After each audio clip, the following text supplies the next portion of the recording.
welcome to The Last of Us Live. Starting later than planned. My cat got sick today, and I was worried sick about her. But we found out what was wrong with her, and hopefully there's nothing else wrong. She has a really bad UTI, and she refused to eat, so I knew something was terribly wrong because my cat is a little piglet. She loves food. She never, ever turns down food. So when she wouldn't eat, I knew something was really wrong. And I got pretty scared. She's lethargic. She's walking around like a zombie, completely zoned out. She lays on the floor and just stares into space like a zombie without putting her head down or anything. All completely unusual, weird behavior for her. She doesn't act like this. She's got a lot of personality normally. You've heard her on the live streams. She is loud and boisterous and loves to eat. So I was really freaked out. She didn't even fight my mom, who put her in the cat carrier to take her to the vet. She didn't even have any fight in her. She has no energy. She barely has any energy to drink. I keep seeing her at her water bowl slowly drinking water like it's taking her a lot of effort to even do that. The poor thing. The vet took one look at her and said, yeah, she's one sick kitty, but she's on antibiotics and an appetite stimulant now. So they said if she doesn't get better, if she's not improved by tomorrow, they want to do an ultrasound on her to check on her kidney disease.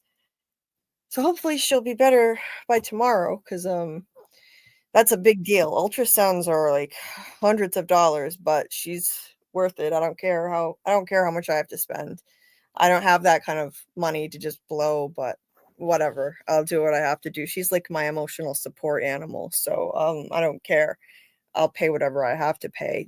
Anyway, so that's why Dieter here was asking me how Boo is doing, my little kitty cat, and the poor thing. She's still really out of it. I'm watching her drinking right now. She has like no energy at all. I'm sorry Anyway, to hear about your cat. thanks. I was really scared when she wouldn't eat. Yeah. She never refuses food, ever. So, I'm just relieved they found something that was easily diagnosable, which is the UTI. That doesn't mean that there's nothing else wrong. They still said keep an eye on her, and if she doesn't improve on the antibiotics, then they want to do an ultrasound, because she does have kidney disease in the early stage. Yeah. So, yeah, it was stressful. Is it's still stressful, but it's not as bad now that I know something. But I got no sleep last night or today at all until this evening. I got like a 3-hour power nap. That was all. But the show must go on, so I'm gonna power through the live anyway. And I'll catch up on sleep.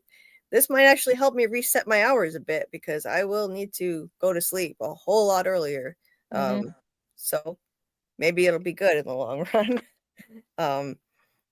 And I need to change my hours, especially now, so I'm actually awake to go to this concert that I just got a Yes. ticket for. Yes, definitely. Don't sleep through the concert, Julie. Oh my god. Yeah. If I woke up, it's happening a week from tonight. If I woke up Monday night, having slept through my alarm, and find it's like 9:30 p.m. and I'm missing Kendrick Lamar's concert, I would absolutely lose my mind.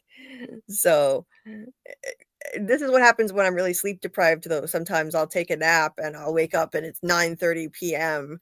and I've missed like a part of my own watch party or whatever I'm supposed to be doing. So yeah, I can't let that happen. So this will help. This will help me move my hours back, go to sleep earlier, and so I can actually be awake.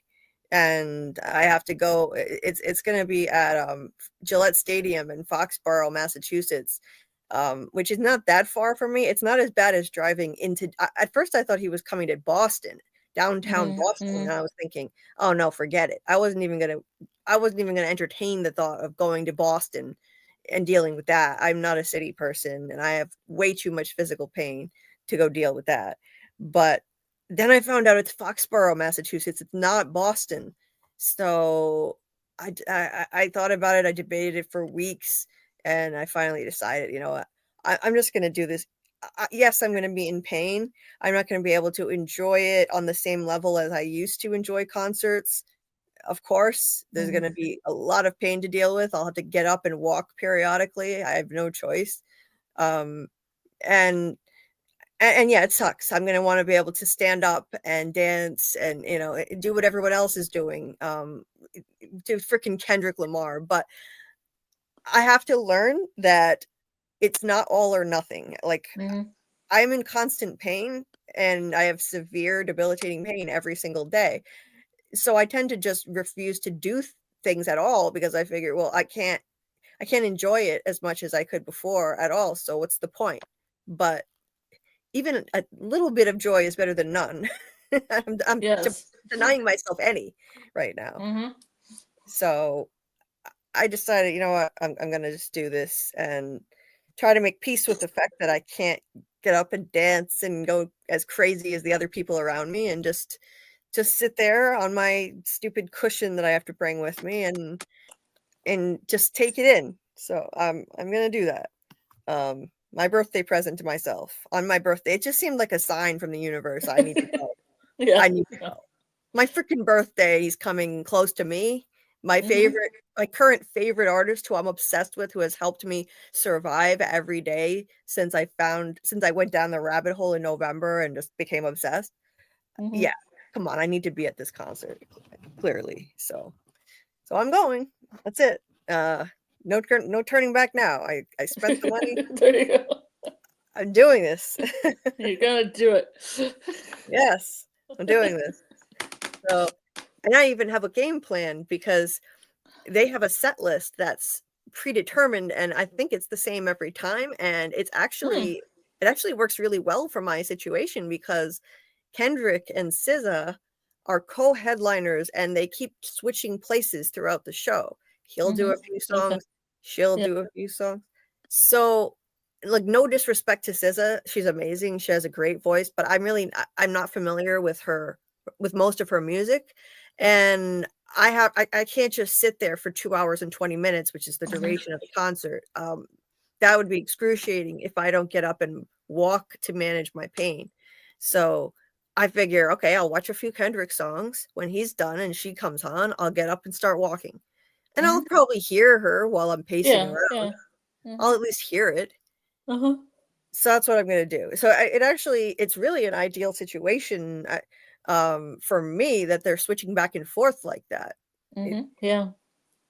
For my pain situation. So yeah, that's the plan. It was in the cards. Yeah. Yes, I did it. At first I was thinking though, oh no, maybe I'm not meant to be doing this because my credit card wouldn't go through when I was trying to buy. Oh no. No. I finally got the courage to buy the damn ticket and my credit card wouldn't go through. Yeah, that would suck. And there's nothing wrong with a credit card at all. Yes. I don't even owe anything on it. I pay it off every month. But I called the company and there was just some problem with it. They took care of it and I was able to buy the ticket. So anyway, that's the end of that story. But so it's official. I'm doing that in a week. And that also means, by the way, that I won't be able to do this live stream that night. I can't live stream from the Kendrick concert. Sorry. It's not gonna happen. It's just a noise. It's just so much noise. Yeah. You take an iPad and just be like crazy. Yeah. Everybody. Yeah, hear all the screaming and the pandemonium. Yeah. And here's what happened on The Last of Us this week, guys. So what do you think of this? No. Yeah, exactly. You can It's just not ask the people in the crowd. Yeah, it's not gonna happen. Somebody said I should live stream like the concert, but no, you can't do that either. Yeah. YouTube would immediately take me down. It's all types of wrong. Yeah, I can't do that. But I will take photos and video. But I can't live stream from there. Anyway, so next week's Last of Us live stream, I am thinking that will be on Wednesday, and we'll just skip the usual Wednesday live and do The Last of Us on Wednesday. That's what I'm thinking. Because Tuesday night is a night when, like other popular channels do live streams. So I think Wednesday would be ideal. So let's just go with that. So that's the schedule for next week. We'll just have one less live than usual Wednesday and Friday. First time in a while that it'll just be 2 lives. But anyway, Peter's so funny. I'm not going, but I'm hyped for real. Julie got K-Dot ticks. That's the deal. Her birthday show, next level fun. I'll cheer from home like fan number 1. Nice, Peter. Anyway, getting back to the chat here and The Last of Us. Hey, JT Moore, welcome. Indeed, cats may not run the world, but they sure do run their owners. Yes, 100% they do. Yes. I wrote in the chat that I was waiting outside my room for Boo to finish drinking, because if I walked past her, I was afraid she'd stop drinking water. Yeah. I'm trying to get my Tuxie to do the same thing, have her drink more water.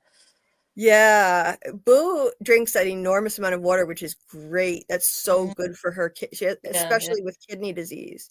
That's really important. And she's been drinking a lot, even while she's sick. Thank God, because that's so important. So, yeah, I was like so afraid to walk past her, so I was like standing in the kitchen waiting, because cats can be kind of like jittery or like skittish. If you, God forbid, you walk past them when they're trying to eat or drink, they might just leave. Yeah. Or, stop what they're doing. So anyway, hey, Bill Chill, 'tis the cat's time. Yeah. Ellie's gonna be a dad. Yeah, JT. That line was hilarious. Ellie finding out Dina is pregnant, and she's like, and they're planning to raise the baby together. So Ellie's like, holy shit, I'm gonna be a dad. It was cute. I liked it. It was cute. They're gonna be terrible parents, though. Oh my God, they're so not mature enough to be parents. Jesus, the poor kid. I already feel bad for the kid if Dina even survives. Jeez, who knows? They're being so stupid right now. Going into this, they're still proceeding with their vengeance mission, even knowing Dina's pregnant. This is idiotic. If they had any sense, they'd turn back now. It's pretty risky. Yeah, and I don't know what happens in the rest of The Last of Us 2. I didn't have anything else spoiled for me, so I'm going into this blind. Yeah, but I don't see Dina surviving this series. I really don't. She might make it out of season 2, but I don't see Dina surviving season 3. This show is way too bleak to let these two live happily ever after and raise the baby together in the end. I just don't. Unfortunately, I'm going to call it right now. And I swear to you, I have not seen any spoilers. I'm going to call it right now. Dina's not going to survive this series. Now, I don't know when she'll die, but I do not foresee them having a happily ever after. This show will not allow people to just be happy. That's not allowed. No. No happiness allowed. So Dina's a goner, but I think she might last at least the rest of season 2. I just don't see her making it out, because let's remember the biggest message of this show is she gives birth and then dies. Yeah, God. Maybe it ends with horrible. Maybe she gives birth while an infected is attacking her, and she gives birth to another immune child and dies. Maybe that's how it ends, and then we continue. Oh, because that's how Ellie became immune. Her mother died while being attacked. So so like Daryl Dixon ripped that plot line off then, because that's how Daryl Dixon also is. Oh, really? Yeah, I didn't know that. Like there's this kid I like to call French Jesus, and he like supposedly is immune or has a cure, or they might be able to get a cure from him, but it sounds like the same thing, because his mother was giving birth to him and she was being attacked and he survived. Yeah, sounds like they ripped off They Yep. ripped it off. They can't even come up with their own ideas anymore. Okay, cool. This show does a lot of, I've heard, ripping off both The Walking Dead and Game of Thrones, apparently. Oh, So, let's see yeah. that. Like some of the action scenes with the infected, I've heard, like, very similar to Game of Thrones, including, Yeah. like, throwing barrels of flammable liquid out of the commune and making them blowing them up. That's straight out of Game of Thrones, I heard. Oh, So, yep. So, anyway, yeah, I think the message of this show is the cost of vengeance and the endless cycle of vengeance. So I think Ellie's gonna have to pay for not turning back now. Dina will wind up dead eventually. That's my prediction. Who knows when, but I don't see her making it out alive. They're gonna have to. I mean, look what they did to Joel. Come on. So anyway, Heroes Jones, nice to yeah. see you. Welcome. I know one other crappy thing. I know one. I know one other thing that happens in the video game, but it doesn't involve Dina. So Okay. Good to know. I won't say, but I mean it's not great. It'll probably happen in the series, and you'll be like, ugh. So Yeah. Yep. So people who have not played the games, no worries. We're not going to spoil anything for you. Infinite Umbra is going to join at some point tonight. He's yeah, not. Infinite Umbra wrote here. I never knew Daryl was immune. I'm not saying Daryl was immune. It's this kid in France. I can't even remember the kid's name. I called Okay. him French. I called him French Jesus because he kind of looked like Jesus, but he was French, a French kid. Okay. And he had to escort him. See, it's kind of like The Last of Us. Had to escort him to another zone. It kind of has that same feeling. Mm-hmm. You know. Gotcha. Yeah, Umbra will be joining at some point tonight, and he's played the games, but no spoilers, no worries. People in the chat and listening, we won't spoil anything for non-gamers. Bill Chill, thank you, I appreciate it. Yeah, Boo is like my emotional support kitty, so thank you, Steve. I appreciate that too. Oh, Laurent, that's his name. Sorry, Laurent. No. That's French Jesus. His name's Laurent. Thank you. Okay. Thank you, Kelly. That was gonna drive me crazy because I couldn't remember his name. It's been a while. Yeah. Laurent. JT Moore. Oh my God. Kendrick Lamar. Yeah, I doubt Kendrick Lamar would see it. That's a sweet thought. To tag him to on social to give me a birthday shout out at the concert. That's only if you sleep through it and then a big spotlight comes down where your seat is. They're like, Julie, be in the audience. Stand up. It's your birthday. Where is she? God. I could never sleep there. That's for damn sure. Like, no way. I'll be hyped, but I can't let myself sleep through and stay home. That's the thing that, believe it or not, that's actually something that is a risk of happening. But the fact that I got next to no sleep in the last 24 hours, I think that's gonna help.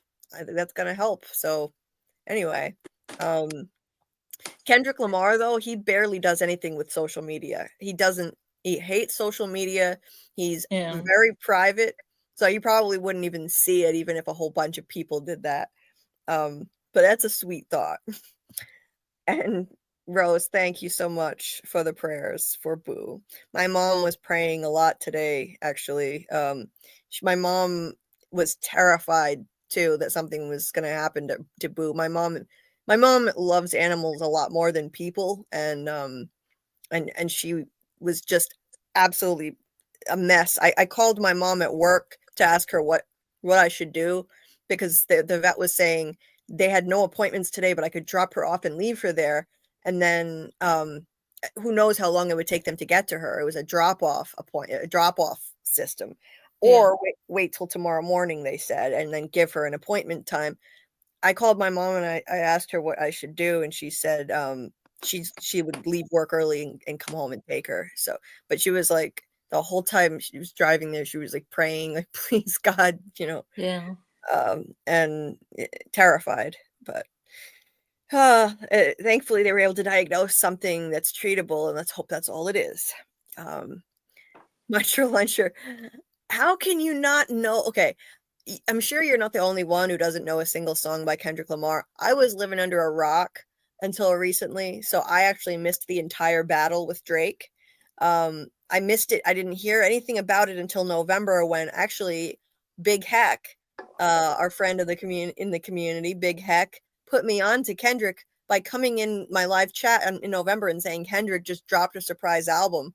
So I went and listened to it and went straight down the rabbit hole. Before that, I had only known a couple of his biggest hits: Humble, DNA, Bitch Don't Kill My Vibe. That's it. I didn't know any of his other songs. I missed everything else. So no, you're not the only one. I'm sure there are other people who don't. I mean, at this point, it's hard to imagine how you could avoid knowing Not Like Us after he performed at the Super Bowl. Mhm. It went mega viral, and literally everybody from tiny little African kids in Africa to nuns and priests and bishops to old people, elderly, everybody was doing this viral Kendrick Lamar dance, the two-step shuffle that he did at the Super Bowl to Not Like Us. So there aren't many people left who don't know that song around the world. So I mean, they not like us. They not like us. You don't know that, Muncher Luncher? You don't know that one? Scarlet, would you have known that if I hadn't brought it up all the time? I vaguely know it. Or you've heard it somewhere other than here. Maybe. I mean, I know it's not for everybody, but that song is ubiquitous now. It's not everybody's taste. I get that. Not everybody likes rap. Hey, Wolf Spear, nice to see you. I hope everybody's doing well tonight. Hey, Umbra. I haven't seen Wolfspear in a while. Yeah, nice to see Wolf Spear. And Umbra said he'll be here in the next hour. Well, we will be here. We will be here. Live from Foxborough, K. Dot and K. Jules.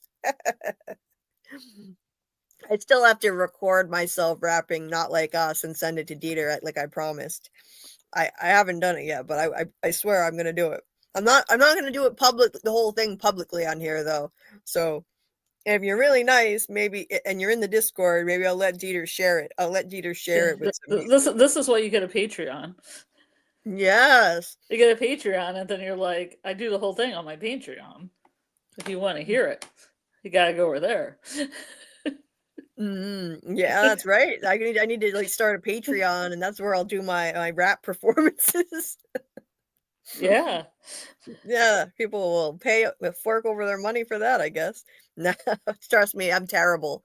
I'm terrible. I mean, you might be surprised how many people would fork over the money to hear that, even if it's not good. I mean, it's bad, but it's fun. What can I say? I know every word to it, and it's fun to rap. So, but I cannot keep up with Kendrick's pace. Believe me. The message of this show: please deviate from the source if the source is dumb. Yeah, Muncher Luncher, I hear you about The Last of Us. I hear you. I think they made some foolish choices, let's say. But I know what they're trying to do with this. They're trying to teach a lesson in empathy and the cost of vengeance. I think the way that they're executing it is not as effective as it should be, but who knows? Maybe in the end they'll prove me wrong and turn this around. Well, I think it's easier when you're playing a video game and actually playing that character, like playing Abby. I think so too. Yeah. And what works in a video game may not work in a TV show. Yeah. So they took a huge gamble on that. And spent an enormous amount of money on it, much bigger budget, like $220 million, I heard. Michael Bay level explosions in episode 2. That's a big gamble and a lot of money to invest in something that had a giant backlash when it was a video game. People were so mad. Weird. They're still keeping close to the source material. I mean, I can respect that. Yeah, they are, but damn, what a gamble to take. I mean, we'll see if it pays off. I guess, you know, it's getting a lot of attention and controversy. Maybe they think even negative attention is good, but if people stop watching, that means less advertising dollars, so they could wind up regretting this. We'll see. Thank you so much for the kind words about Boo, Dieter. I really appreciate that. That's really sweet. Thank you. Yes, Umbra, Kendrick is the truth. Kendrick is like a goddamn prophet. Oh my god, I've listened to his old stuff now, and it sounded like he was predicting that he was gonna one day kill Drake. Not literally, but you know what I mean. It's crazy, the shit he was rapping about. I listened to this really old song of his. Oh my god, what was it called? Where he was saying, he's like, "Don't ask for your favorite rapper, he dead." I was like, "What the fuck?" It sounds like he was he's like, "Don't ask for your favorite rapper, he dead. Amen. He dead. I killed him." And I'm like, "Oh my god, this dude is like Nostradamus." Like, he seriously, it sounded like it was rigor mortis. He's like, "And this is rigor mortis, and it's gorgeous when you die." A good song title. Yeah, he's like, "I killed him, and this is rigor mortis, and it's gorgeous when you die." Oh my god. Yeah, it's a morbid title, but it's like, how in the hell? I swear to God, it sounds like he was predicting the future. It's amazing. And then a few years ago, he had this song "Rich Spirit," where he's like, "Stop playing with me before I turn you to a song. Stop playing with me before I turn you to a song." He was saying, You gotta keep that for the Patreon, Julie. Gotta put that behind like at least the $5 Patreon. right? If you want to hear more. If you want to hear more of my horrible rapping, then you'll have to go behind the paywall and join my Patreon forthcoming. No, just kidding. I'll just be reading a lot of stuff in my voice that's like this. Yeah. I'll be taking So off my shoes. Showing my feet. yeah, there you go. While Julie's rapping. Dan Schneider will like that weirdo with his foot fetish. That creep Dan Schneider from Nickelodeon. Yeah. Oh, I was thinking Quentin Tarantino too, because he always had Uma Thurman's feet in there. Yeah. He likes feet. Indeed.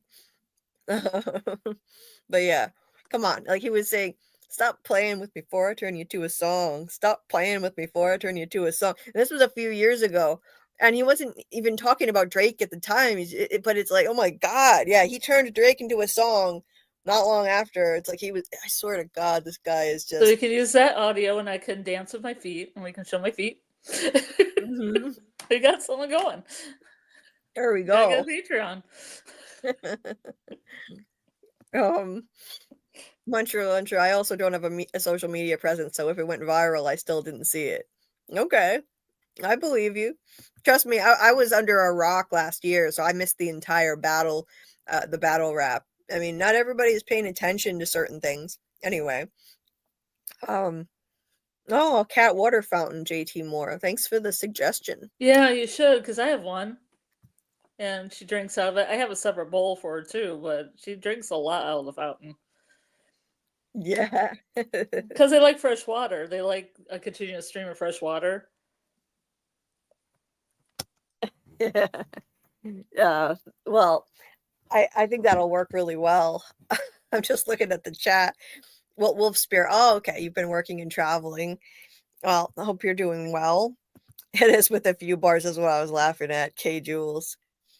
Well, I'll just do the easiest ones I can do, which are and I can't obviously say I can't say the PDF file word, and I can't say any N words either, of course. But yeah, of course, there's the classic. "Say Drake, I hear you like 'em young. You better not ever go to cell block 1. To any bitch that talk to 'em and they in love, just make sure you hide your little sister from 'em. They tell me Chubb's the only one that get your hand-me-downs, and party at the party playing with his nose now. And Baka got a weird case, why is he around? Certified lover boy, certified dot fuck 'em off.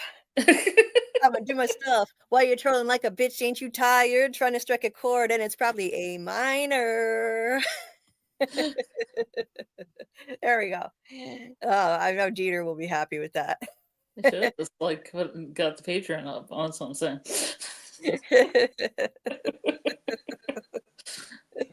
Yeah. I was about ready to put my feet on camera. Yeah. People might pay for that. Yeah, and it's all free for right now. There's some foot fetish people out there. I got a little mole on the bottom of my foot. It might be cute to some people. It might be. It might be. Steven said, if you don't share that rap, we're all unsubscribing. Well, depends on how well the whole recording comes out. Maybe I'll let Dieter share it. But it's not going to be a video. Dieter wants a video. I no way am I rapping on video. I'll look like a complete idiot. I'm already going to sound like an idiot, but I'm not doing it on video. Audio. That's why I was suggesting my dancing feet when you're like doing it. That will be on the video. Yeah. Want to buy a K Julie single, send $15 and I'll send it to you in a DM. Dieter could turn this into a business. Anyway, Bill Chill. It's not Naughty Dog and published by Sony Computer Entertainment. What? It's OGO. I mean, it's HBO. Naughty Dog. Is that what? I think that's what it makes. That's the video game company. Oh, that's right. Yeah. I do not have an just made another game. I can't remember the name of it. I was surprised that Naughty Dog was involved with it, but I can't remember the name of it right now. I'm like half dazed. You know, it's Cinco de Mayo. I should get out the tequila.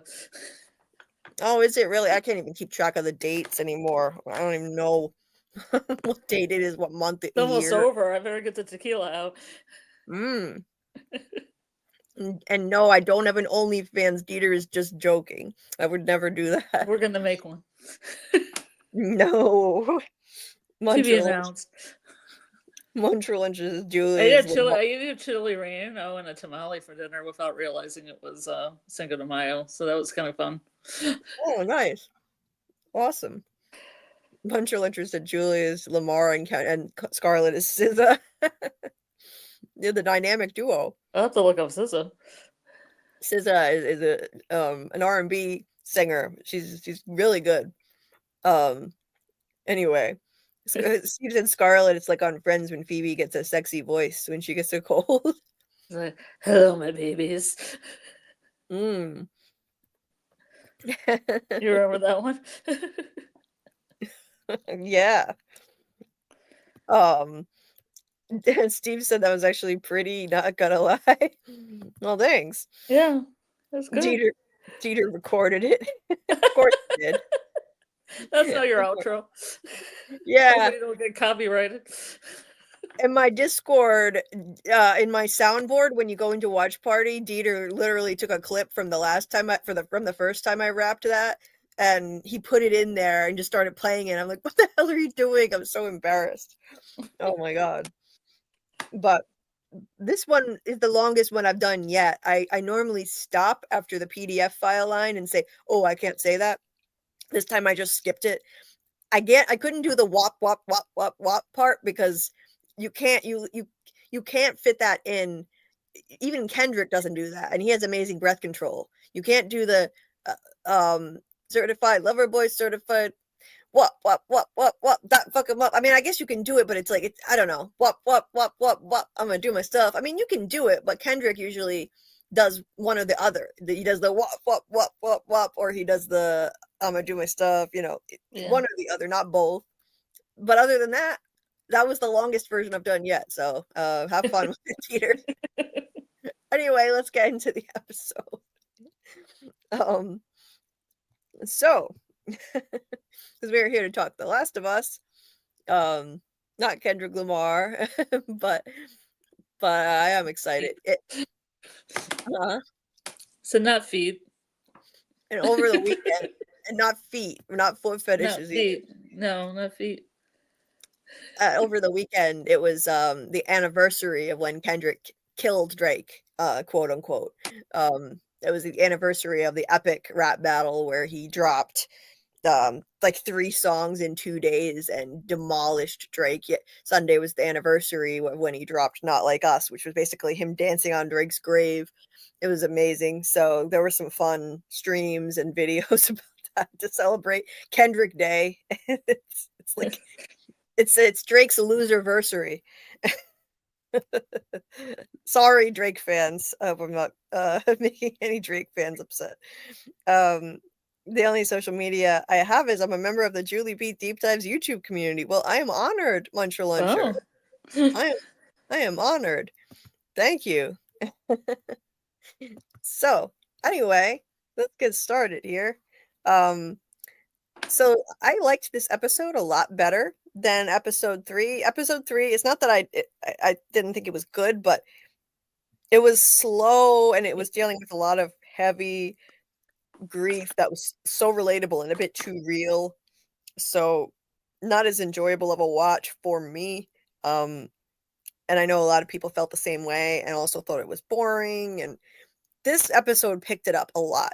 It picked up the pace. It had action scenes. It was much more exciting and enjoyable to watch, I thought.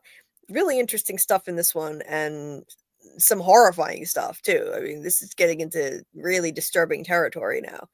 And it started with a flashback to 2018 when Seattle was quarantined. This was, well, I don't know if it was quarantined that year, but this is the quarantine zone in Seattle. And who do we see but none other than Josh Peck from Drake and Josh popping up in a cameo, totally unexpected. What the hell? Josh Peck.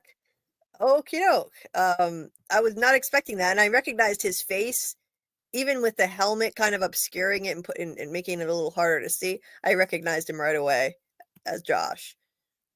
Who would have thought between Drake and Josh that Josh Peck would have such a huge career and this incredible glow up? Wow. I mean, like, he talked a lot about his weight battle when he was a teenager, with obesity and how he got healthy and good for him, good for him. Because he was definitely in obese territory and he got his his health in order and he's had a great career and poor Drake Bell, let's not even go there. Drake had a whole different experience, but oh, by the way, before we get any further into this, as far as my schedule for the week, there's been a slight alteration that I needed to make at the last minute. Not the last minute, but an alteration. So Wednesday night, Doug is going to be joining us for story time with Doug. However, he's unusually busy right now, and so like he just found out that he's got some kind of audition or something he's got to do, and he has to get up early the next morning. So if we did this at 10 p.m., he wouldn't be able to stay long at all. So I asked him if switching it to 9 p.m. would help him, and he said yes, that would really be helpful. So I'm gonna switch it to right now. It's not even scheduled yet, but I'm gonna schedule it for 9 p.m., which is different than what I had announced, but it's just an hour earlier. So that'll be 9 p.m. Eastern, and Doug will be able to stay a little bit longer that way. We're also going to give away another cameo. So you'll have another opportunity to win a cameo from Doug Hughes. Anybody that shows up can enter. It'll be random, and I had a technical difficulty with it last time, so we felt bad and really wanted to do another one to make up for it. So you'll have another opportunity Wednesday night. We'll do another fun story time with Doug. He'll share more fun stories, and we'll do some From talk and some From theory talk and all that stuff.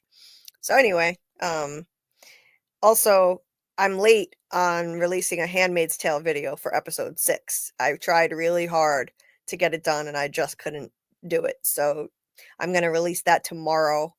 Unfortunately, that'll be after episode 7 has premiered at midnight, but I did what I could. It's going to be a really detailed video, and it took me a long time to write the script for it. So that's coming up, and I tried to do a deep dive on episode 3 of The Last of Us, and I had major technical difficulties and wasted an enormous amount of time making a video that I was unable to then use.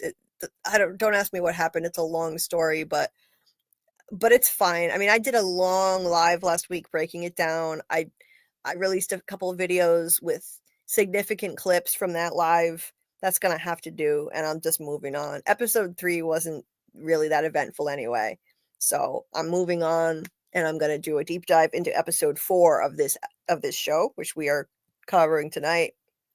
But I'll do my deep dive into this.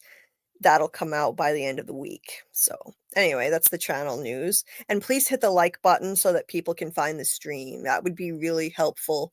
It's tricky to get into the algorithm with covering new shows. So please, please, please like the stream. Anyway, so Josh Peck, we see him as a Fedra officer with a bunch of other guys, and what an asshole he is. He's sitting here laughing about this. They look down on the public and call them voters in a derogatory way because they took away their right to vote, and they called them that to mock them. So he's sitting there basically just laughing at one of these citizens' expense and showing what an asshole he is, and everyone else is laughing. And so we got a glimpse into what Fedra is like and how they operate. And this guy, Isaac, he said, he explained how they start calling people voters. He said, because we took away their rights. We took away their right to vote. And you can see that he's not happy about it. And in a couple minutes, he does a dramatic turnaround. He's apparently in control of this unit of Fedra, and he gets out of the truck, and then he goes and he meets with a woman, an unnamed woman, and a bunch of other people, a bunch of other civilians. And she says, "Are you Isaac?" He says yes, and the next thing you know, he turns and throws a grenade into his own friggin' truck full of people, and slams the door shut and kills them all in cold blood. That was wild. I was not expecting that. That was shocking to me. Wow. I mean, again, as someone who hasn't played the games, I'm going into this blind. I didn't know anything about this. And wow, so this is how it started. This is how the WLF started. Now we have an explanation as to how they got so heavily armed, where they got all this stuff, because they got it from the Fedra unit that used to be in Seattle. All the tanks and the automatic weapons, they got it from Fedra. It was a coup out there. So this was savage. I mean, wow, he just killed them all in cold blood. And this dude is the only one who got out of the truck with him and was just in complete shock as to what just happened. Isaac turns to him and just says, "Okay, now choose." So he had to really decide quick, like, am I gonna follow this guy after he just killed all of my comrades here, or am I gonna get on board with him? And he chooses to get on board. So he becomes a devout loyalist of Isaac after that point. And we see him later in the episode, and he's definitely, like, no matter how brutal Isaac is, he is on Isaac's side, genuinely. Unfortunately, we see later that the WLF is really no better than Fedra.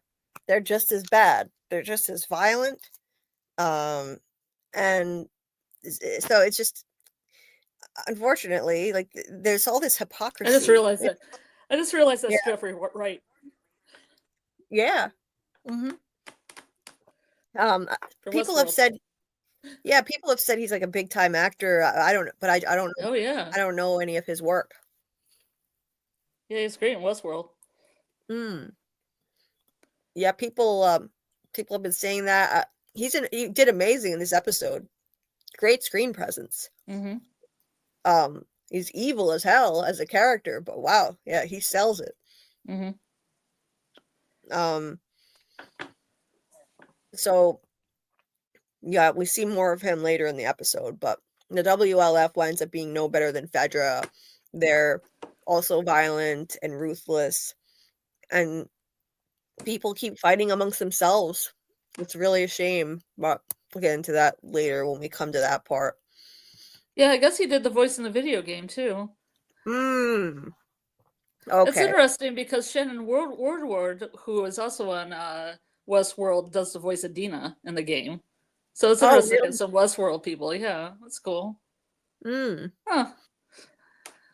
Yeah. Yeah, they were talking in the featurette after at the end. The showrunners were talking about how they were really happy to get Jeffrey Wright. Is that his name, Jeffrey Wright? Yeah, Jeffrey Wright. Yeah. They were so happy to get him for this role, and Mm-hmm. yeah, so I guess yeah, I wasn't sure what they meant. They said something about how like they had to get him again. So yeah, I guess that's because he was in the video game as the Yeah. character. Yeah, he was Yeah, in the agency too, but I haven't seen the agency. I've heard okay, that's good. It's a spy thriller. right. Um, so then so then we cut to 11 years later, um, and to the current to present time, and Dina and Ellie are scavenging for medical supplies, and Tina finds a Monistat 7 rather. Um, she's like, you brewing up any yeast infections there, Ellie, or something like that. And Ellie says, "No, not yet, not now, anyway."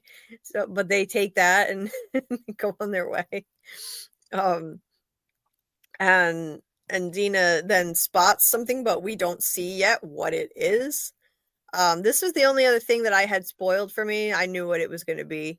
Um, I saw a spoiler somewhere about this, but they did something different with this. They changed, from what I heard, they changed the circumstances of this. We later find out that she's pregnant, and this was a pregnancy test that she found.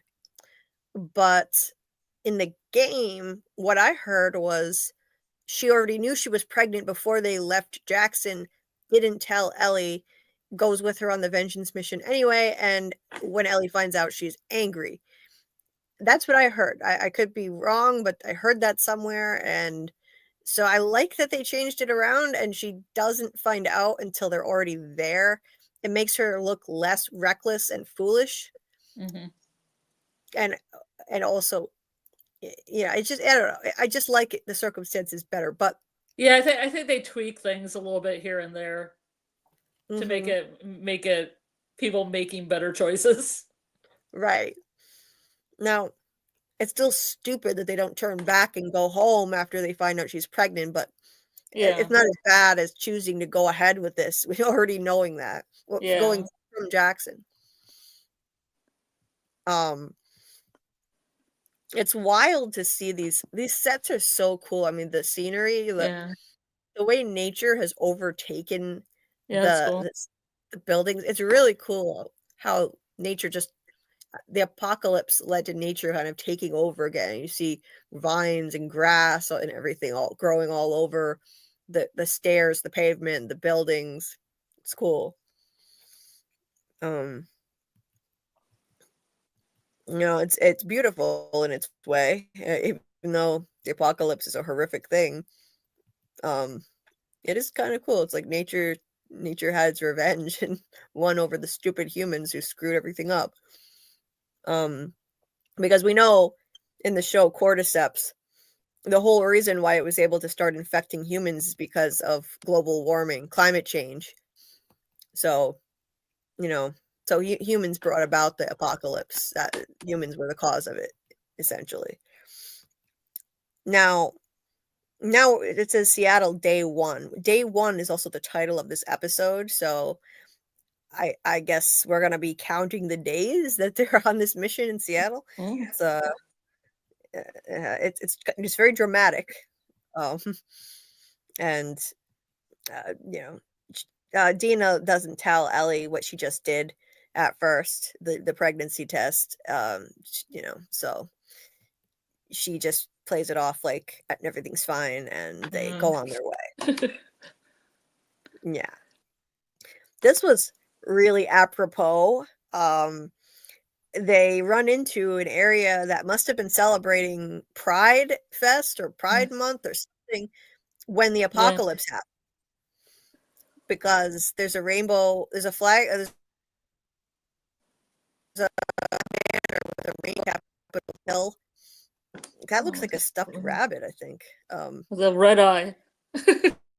And then yeah, I think that's the nose. See, like the nose, and then a black eye and another black eye. I think I couldn't tell what the hell I was looking at first, but now I think it's a rabbit.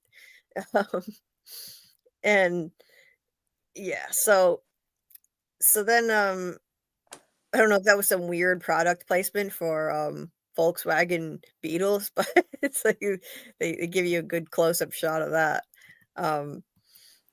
Anyway, I guess Capitol Hill is a area in Seattle. oh, okay. I was wondering. And then they see pride flags, and they're like, "Huh, what do those rainbow flags mean?" They don't know, because after the apocalypse, apparently people just stopped celebrating. Yeah, it's definitely the gay district of Seattle. Okay. So, yeah, certain cities have or was.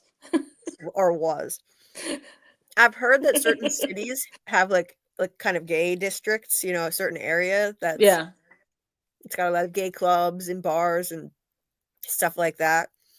I learned that San Diego had one. Well, I mean, even where I live now has one. It's a smaller. Yeah.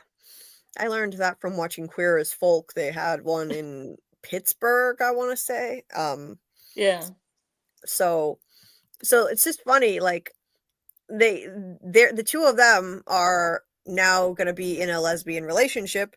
Well, Dina is bisexual and Ellie is a lesbian, but it's just so funny how it's so apropos how they're stumbling into this area that was devoted to gay pride, and they don't even know what this means, but they wind up starting their relationship officially while they're in this area. It's so fitting. And they don't even know, because apparently after the apocalypse, people stopped celebrating things like Pride Month.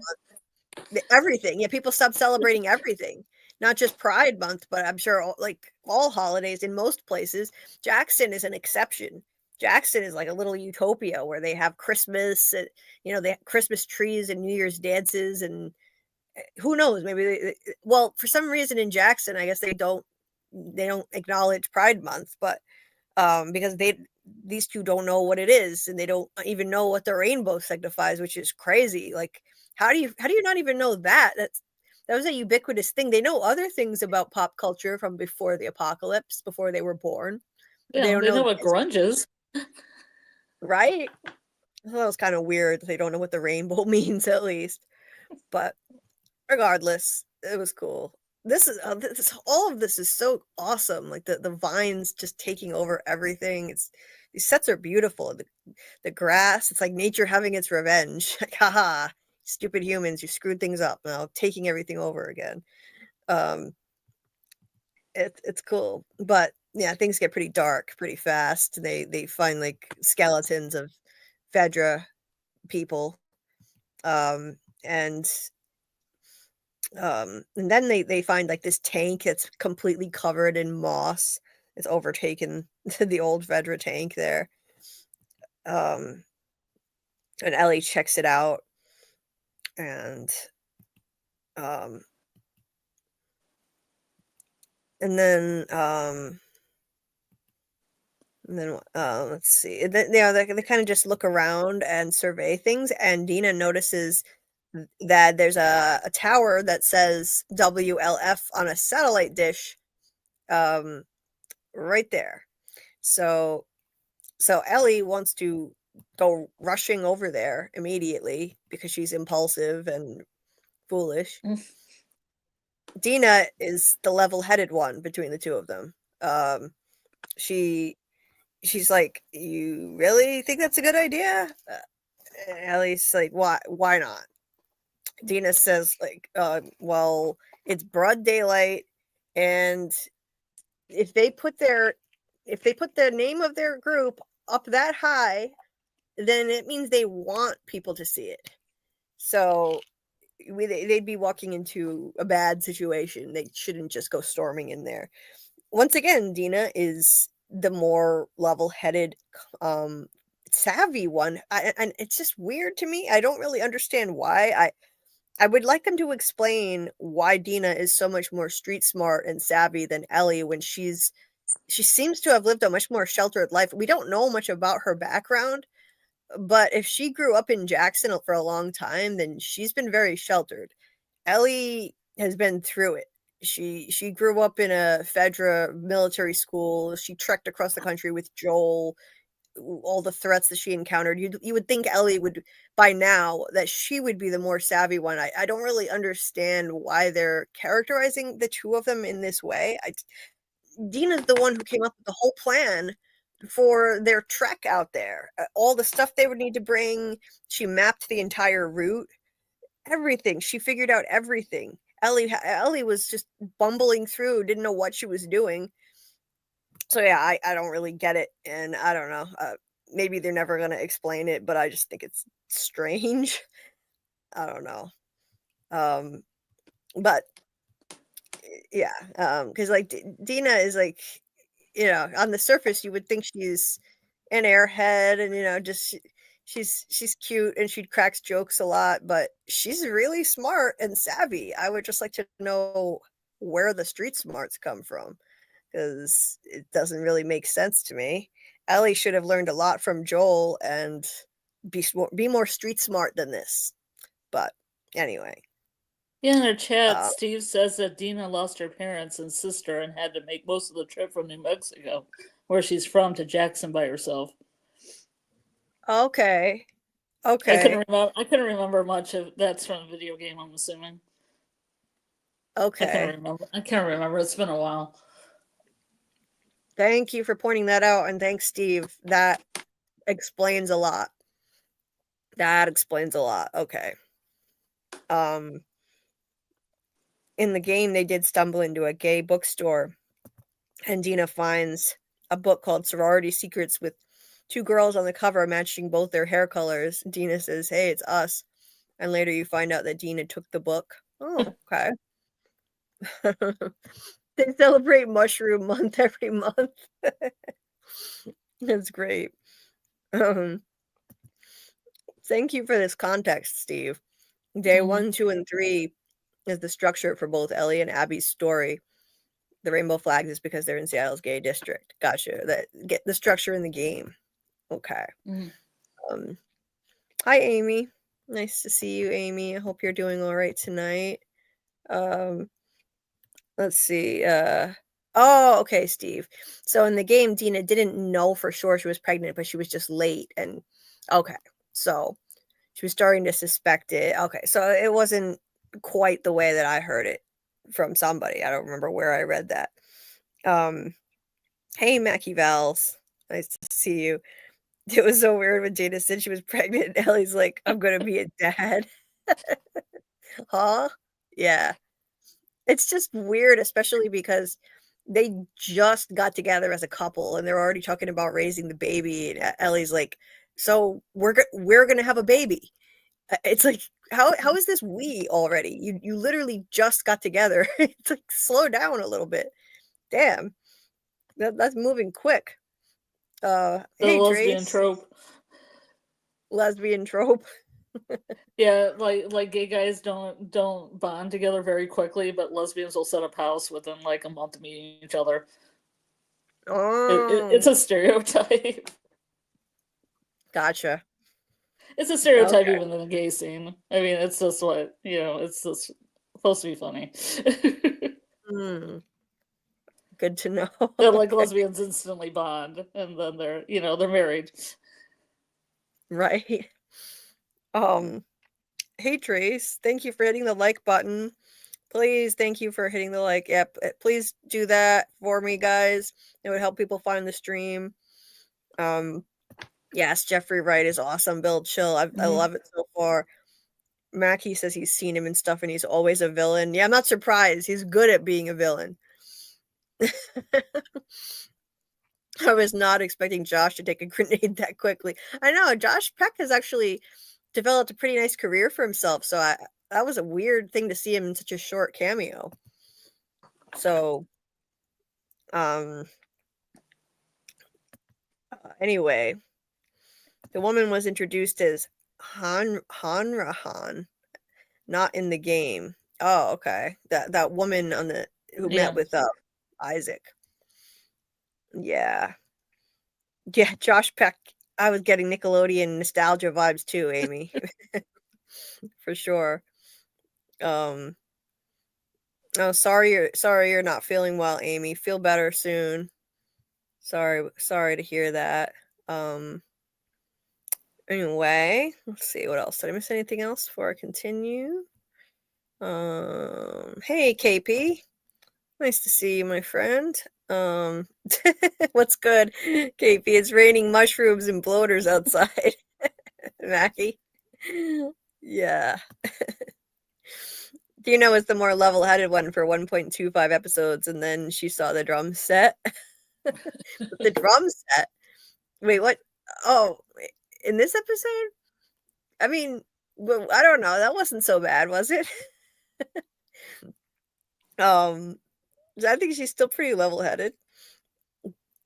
Ellie shows excitement and says, I'm going to be a dad because Joel is the only type of parental figure she's ever known. She's never had a mother that she knows of and sees herself being the father figure that Joel was to her, despite not being related, just like Ellie isn't related to Dina and Jesse's baby. Love that context and insight there, Steve. Always coming with the insight. I appreciate it. Yeah, that makes total sense. That makes total sense. Yeah. Anyway, so they happen on this music store, rather, not just guitars, but music store. Go through the records. See Bob Marley and the horse is just over here just eating some grass. I liked that. It was cute.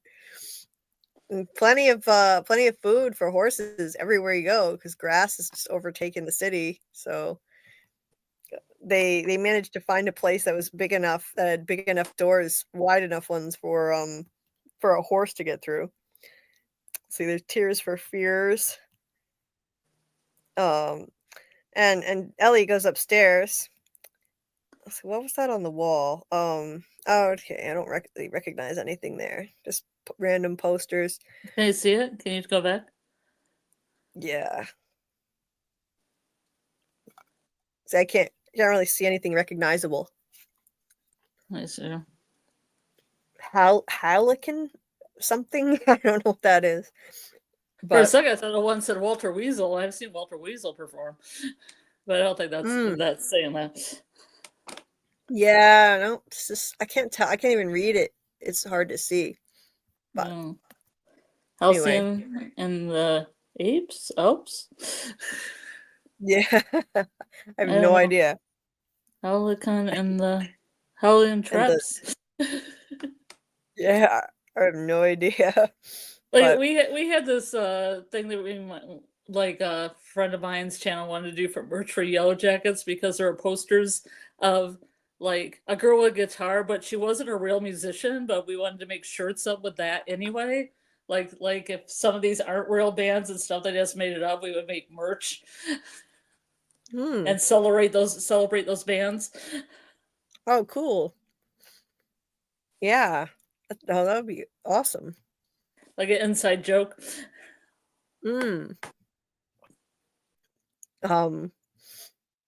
Ellie finds a guitar and It's beautiful. It's in Yeah. pristine condition, amazingly, unlike everything else here. And she starts playing the guitar. There's a little caterpillar going by. Just a random shot of a caterpillar. It's such a gorgeous little scene here with Ellie sitting in front of this giant smashed open piece of the wall, and and she's backlit by sunlight. Yes, my And beautiful sunlight, beautiful golden rays of sunshine coming in. it's so gorgeous with the vines hanging down and the moss all around her and stuff. Oh my god, it's beautiful. It looks like something out of a fairy tale. Magical. And she plays Take on Me on the guitar and sings it beautifully. Oh my god, it was beautiful. Wait, who did that? Aha, I think. Yeah. Aha. It's so gorgeous. Oh my god. I didn't expect Bella to sing like that. I didn't know Bella had singing ability, and it was beautiful. It was like ASMR having it in my earphones. Oh my god, it was so pretty. I wish Bella would just make a whole cover of it, like exactly like this, stripped down acoustic version and release it. I would love it. Oh my god, it was beautiful. Dina comes up because she hears her and tells her not to stop. So Ellie continues, and Dina just sits there and completely entranced by it, and it was just beautiful. And I heard this happen in the game exactly like this. It was the same in the game, and Dina's really a great actress. Whoever, I don't remember her name, but the girl playing Dina, she's so good. You could see real tears welling up in her eyes while she's sitting there listening. And this is kind of like her moment of really embracing her feelings for Ellie finally, after resisting them for a while, as we find out later the reason for it. She's like, this is it now. She's falling even harder now for her. Like the acting of this was just beautiful. The tears welling up in her eyes. She did an amazing job, and she said Interesting. that Her name's Isabella Merced. Her name's Isabella Merced, and she was on a Nickelodeon TV series as well, under Things to Do Before High School. Oh wow, I never even heard of that. Huh. She looks like she'd be a Nickelodeon star. I don't know why. She just looks like the type. Yeah. She's amazing. Beautiful singer, and beautiful actress rather. Ellie's a beautiful singer, Bella. But this actress, Mm-hmm. oh, it's green. Yeah. So, yeah, she did an amazing job with that, and she said that they basically shot this scene all day, so she got to just be serenaded with music all day, and it was really nice. I don't know why it would take that long, but yeah, it was really sweet. I liked this scene a lot. And Ellie tells, so Dina says, so Joel did teach you to play, he and Ellie says, yeah, he did. I guess she never played for Dina or anybody else before, but Joel in season 1, in the finale of season 1, Joel told Ellie that he he asked her, do you want me to teach you how to play guitar? And she said yes, but we never actually got to see it because we're not allowed to see any moments of joy in this episode. Of course. In this series. Not regarding Joel anyway.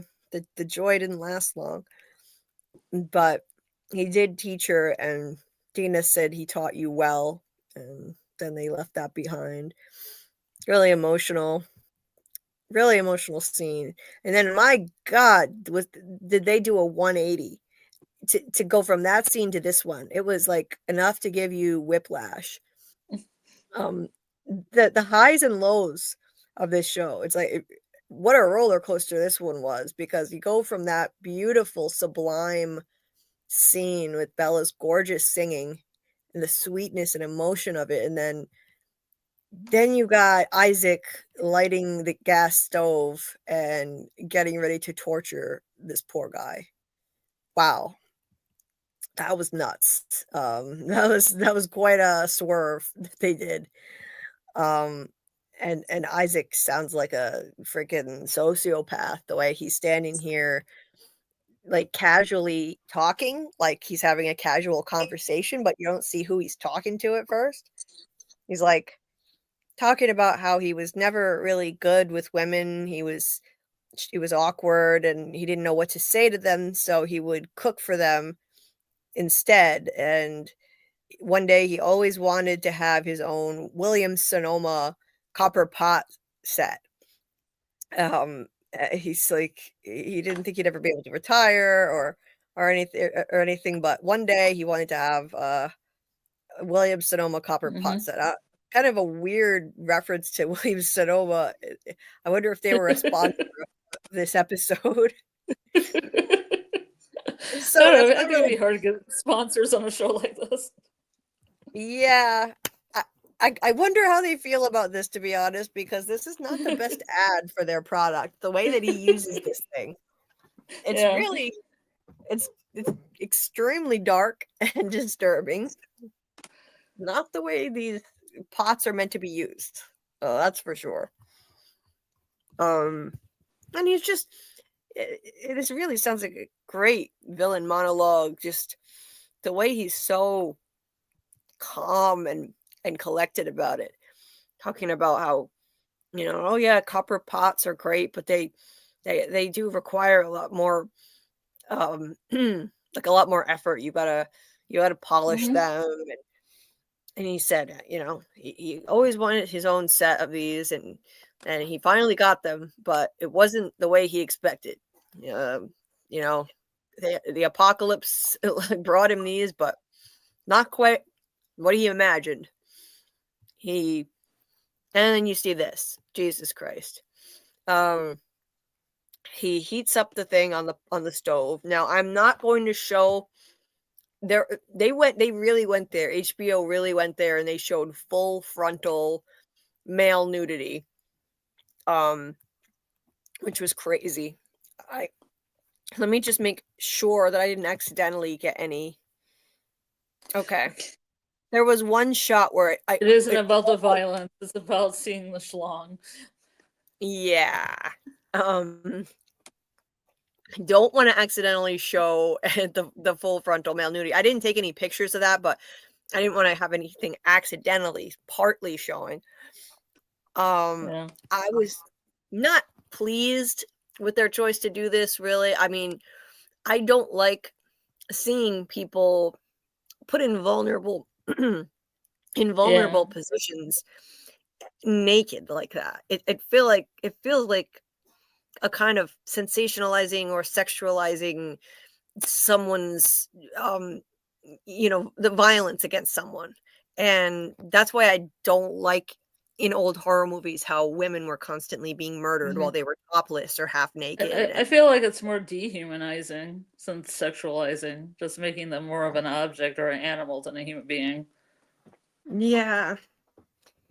I can understand that. It's in this case, I can.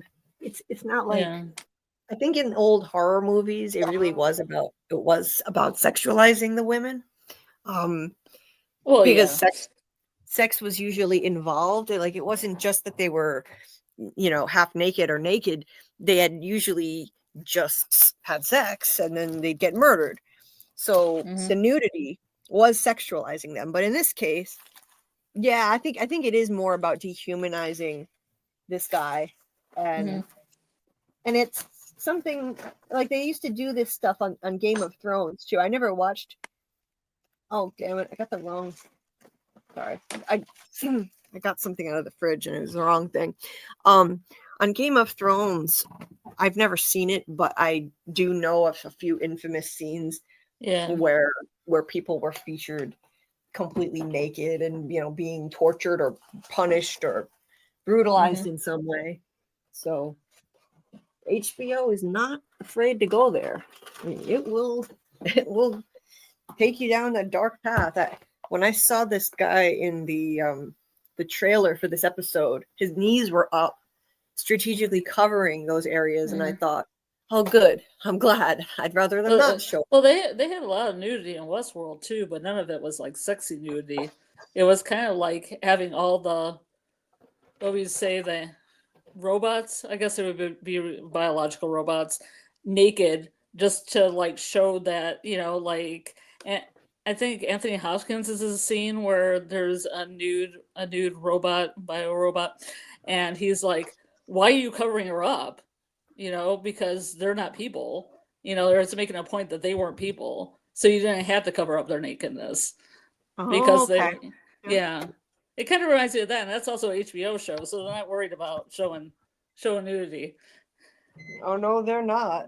But it wasn't titillating nudity. Yeah, it was nudity used in a different way. HBO has always been very very bold. Like, I believe, if I'm not mistaken, was Queer as Folk on HBO or Showtime? I don't remember. I think it was on HBO. Yeah, it was HBO. Okay. I think it was.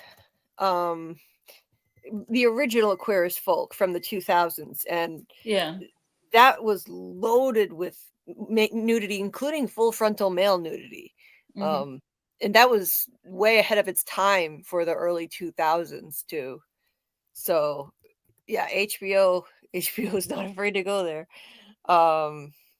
Let's see, was it HBO or was it Showtime? I think it might have been actually. Yeah, it was Showtime. But yeah, Showtime is similar. Showtime is similar in that regard.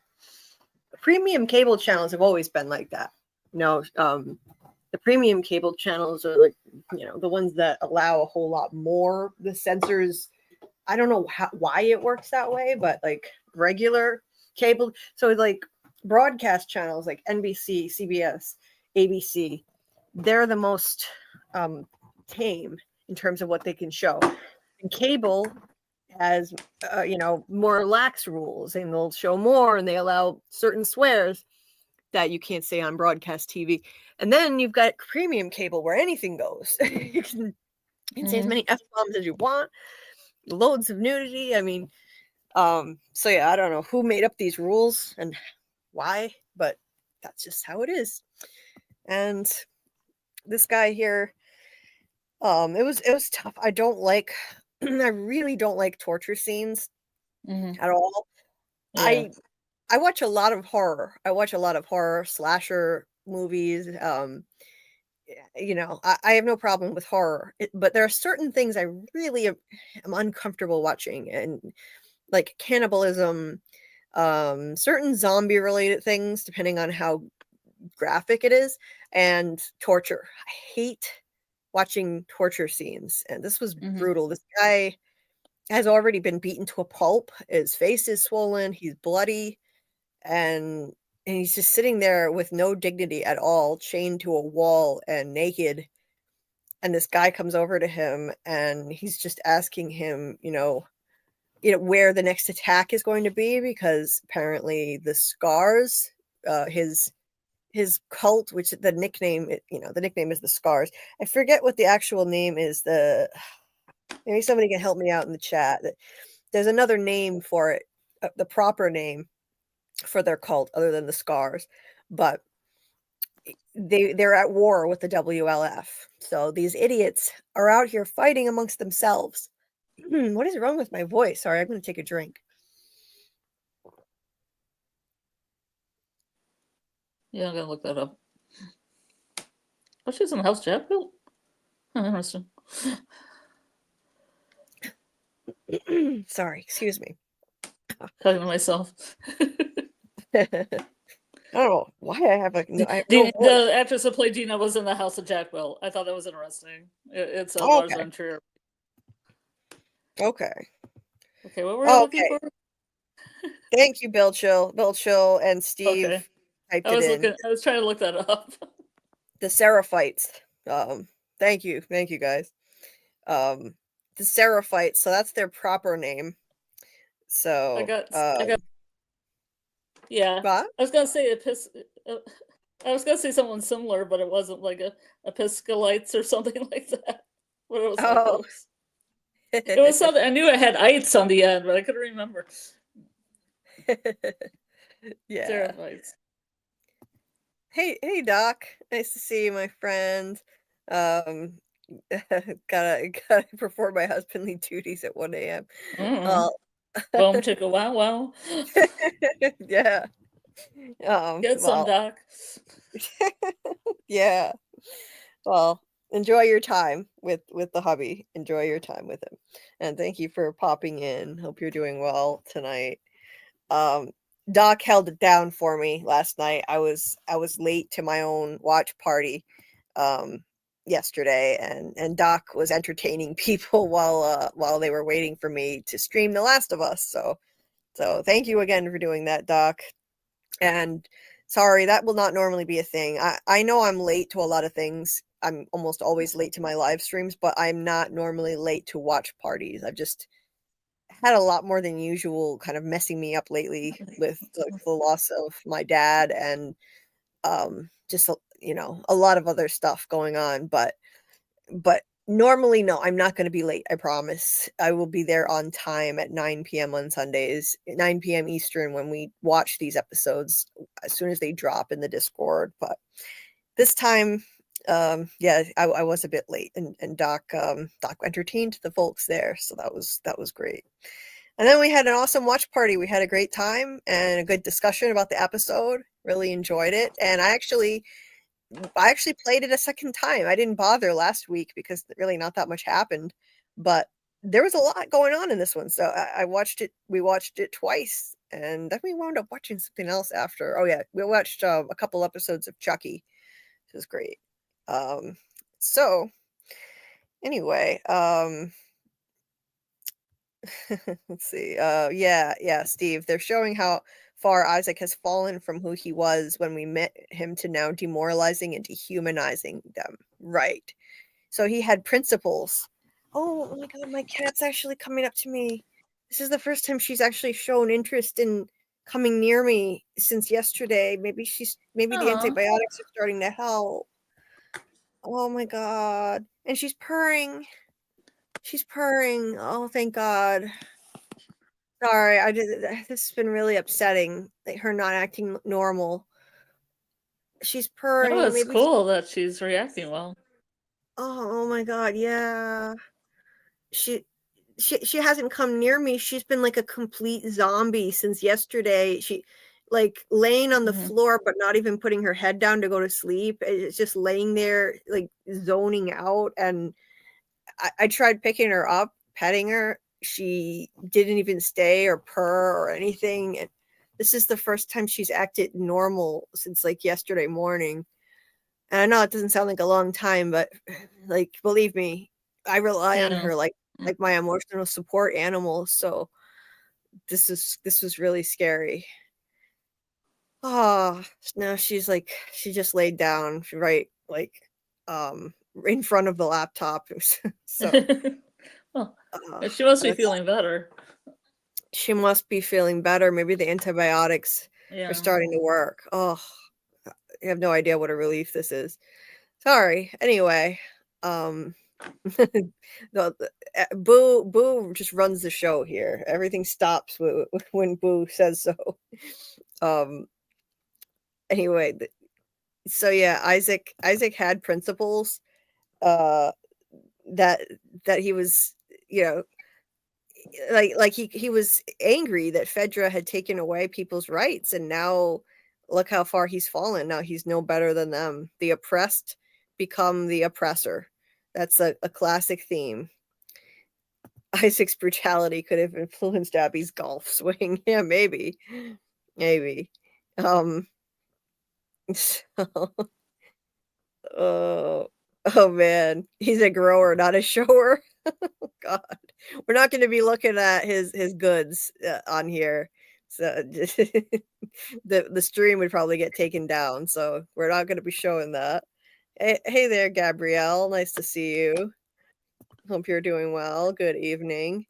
Unthinkable is a good terrorist / torture movie. Samuel Jackson is in it. Well, good. Then I'll put that on my list of things not to watch. Me too. Thanks for the warning. Thanks for the warning. I hate torture. So, anyway, yeah, I almost call them Cenobites too, Doc, because I couldn't figure out the name. Yeah. And then I was thinking Episcopalians for some reason. Episcopalians. So wrong. Doc said, "You're very welcome. We started watching The Last of Us 2 playthrough movie." Well, I really appreciate that. Holding it down for me. Steve says, "I like that just from the end of that scene alone that we're able to get so much exposition from such a short interaction." Yes. We learned that the Seraphites are fully committed and unwavering to the prophet, that there is another tribe within a tribe with them, and that there are devout fanatics and more secular heretics that don't believe she was anything more than just a person, and that Isaac has become the very thing he detested, but also isn't sadistic and torturing and dehumanizing them just for the sake of it. The moment the torture no longer has a tactical use, Isaac immediately puts the Seraphite down, realizing he's too resolute for torture to give him any sort of tactical advantage. Wow, yeah. Thank you for the insight, Steve. And yeah, we do get a lot of information from just a little exposition here. We learned when we first met the Scars in the previous episode, one of them was telling a little girl who I think might have been his daughter, that the prophet, it won't just protect them magically, that they need to defend themselves, and they just need to live by her word and take care of themselves, protect themselves. Don't just expect her to protect them. And so that was probably what this guy would call a heretic, who doesn't believe that the prophet is just magically going to save them. This guy is, like a more devout, traditional Seraphite, apparently, who's committed and unwavering. And, he says, that he talks a bunch of culty babble about how she's watching over him and uplifting him or whatever. And Isaac's just saying, well, then she's watching you get your ass kicked. How is she protecting you right now? In other words, she's not doing a very good job if that's the case. And he's like, you people have like all you have are bows and arrows and superstition. We have tanks and all of these other advantages that they don't. So he's like, how are you expecting to win? But the guy responds, the Scar responds, every day more of your wolves come over to our side. And so apparently, he said once they come over, they never leave. Once you're a Scar, no one ever leaves. But apparently some of the wolves have been leaving that WLF and converting, if you will, to this Seraphite cult. So they may not be able to get like a true advantage over the wolves in terms of weaponry and stuff, but they're still doing damage, especially as we later see in the episode. They're taking people out in brutal fashion, and they're winning over hearts and minds, getting people to convert to them. So yeah, it's just crazy to me that these idiots are fighting amongst themselves when they have a common enemy. And this is the classic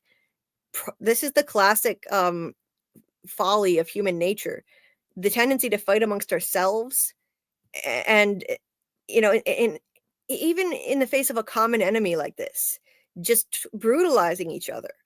Like Gail's husband Eugene apparently said that he used to say that, I forget who said it, but Eugene used to say that the wolves, not the wolves, what was it, the wolves? Yeah, he said that there were some groups out west that were fighting amongst themselves, and it was so stupid that if they just joined together, they would do better.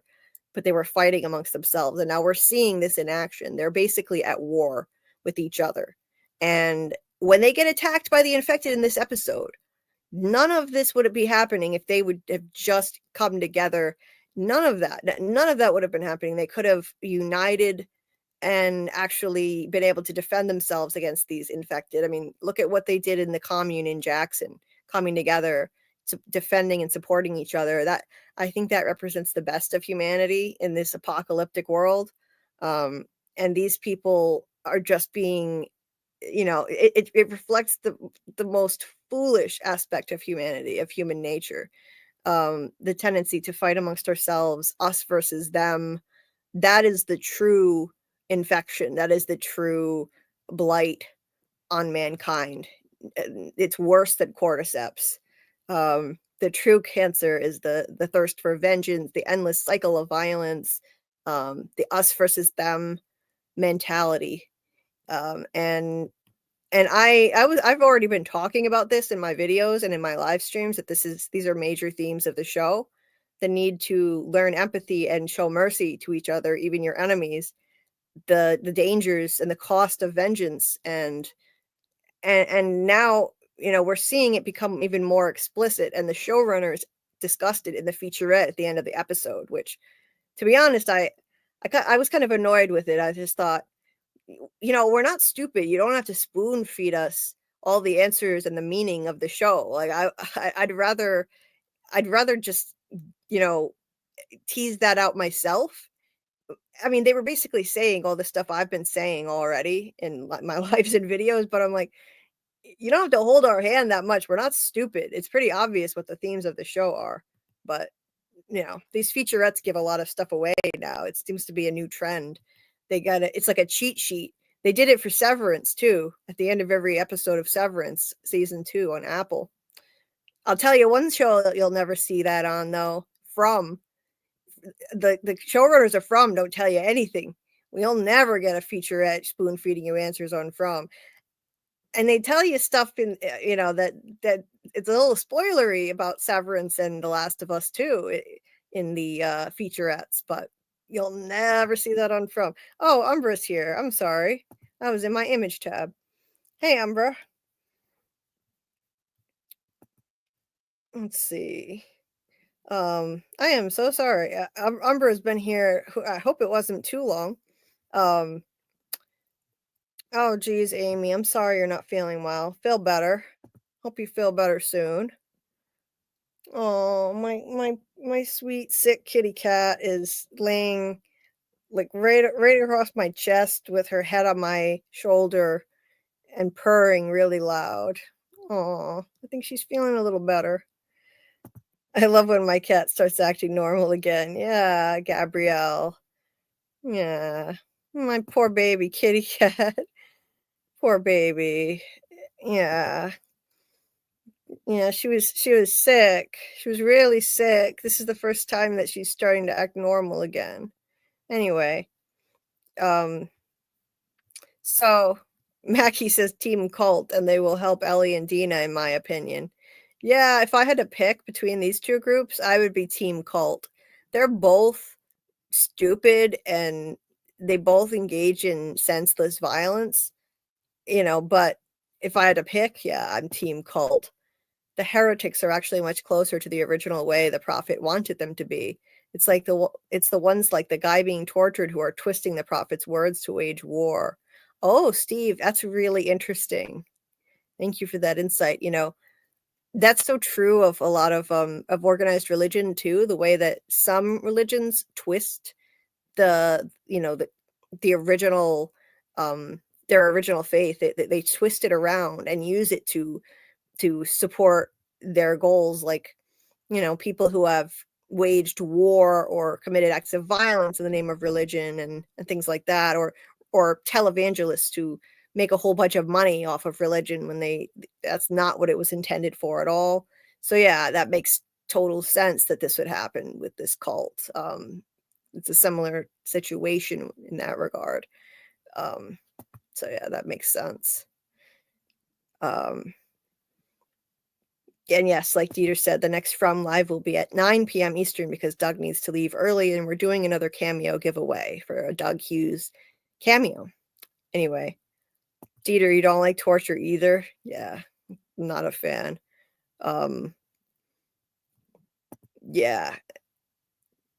Yeah, Doc is not either. Isaac has become what he hated. Indeed, Gabrielle. Indeed. From is only releasing content that's more confusing if possible, right, Gabrielle? They're never gonna release anything that's giving anything away or spoon feeding us. Seriously. Oh, geez, Amy. Amy, take care of yourself. So sorry to hear that. Please take care of yourself. Drink lots of fluids. Make sure you're hydrated. And yeah, go to the hospital if you feel like you're that sick.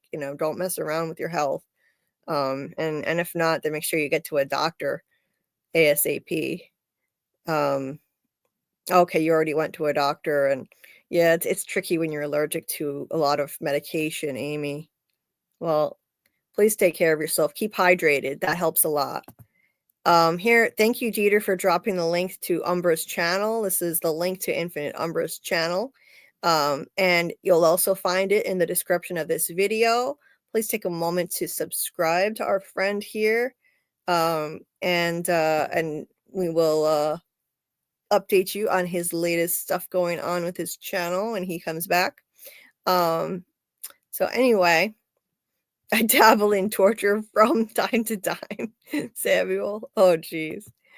Oh, speaking of I'm not going to digress much, but there's a new interview out with several cast members, guys, and showrunners.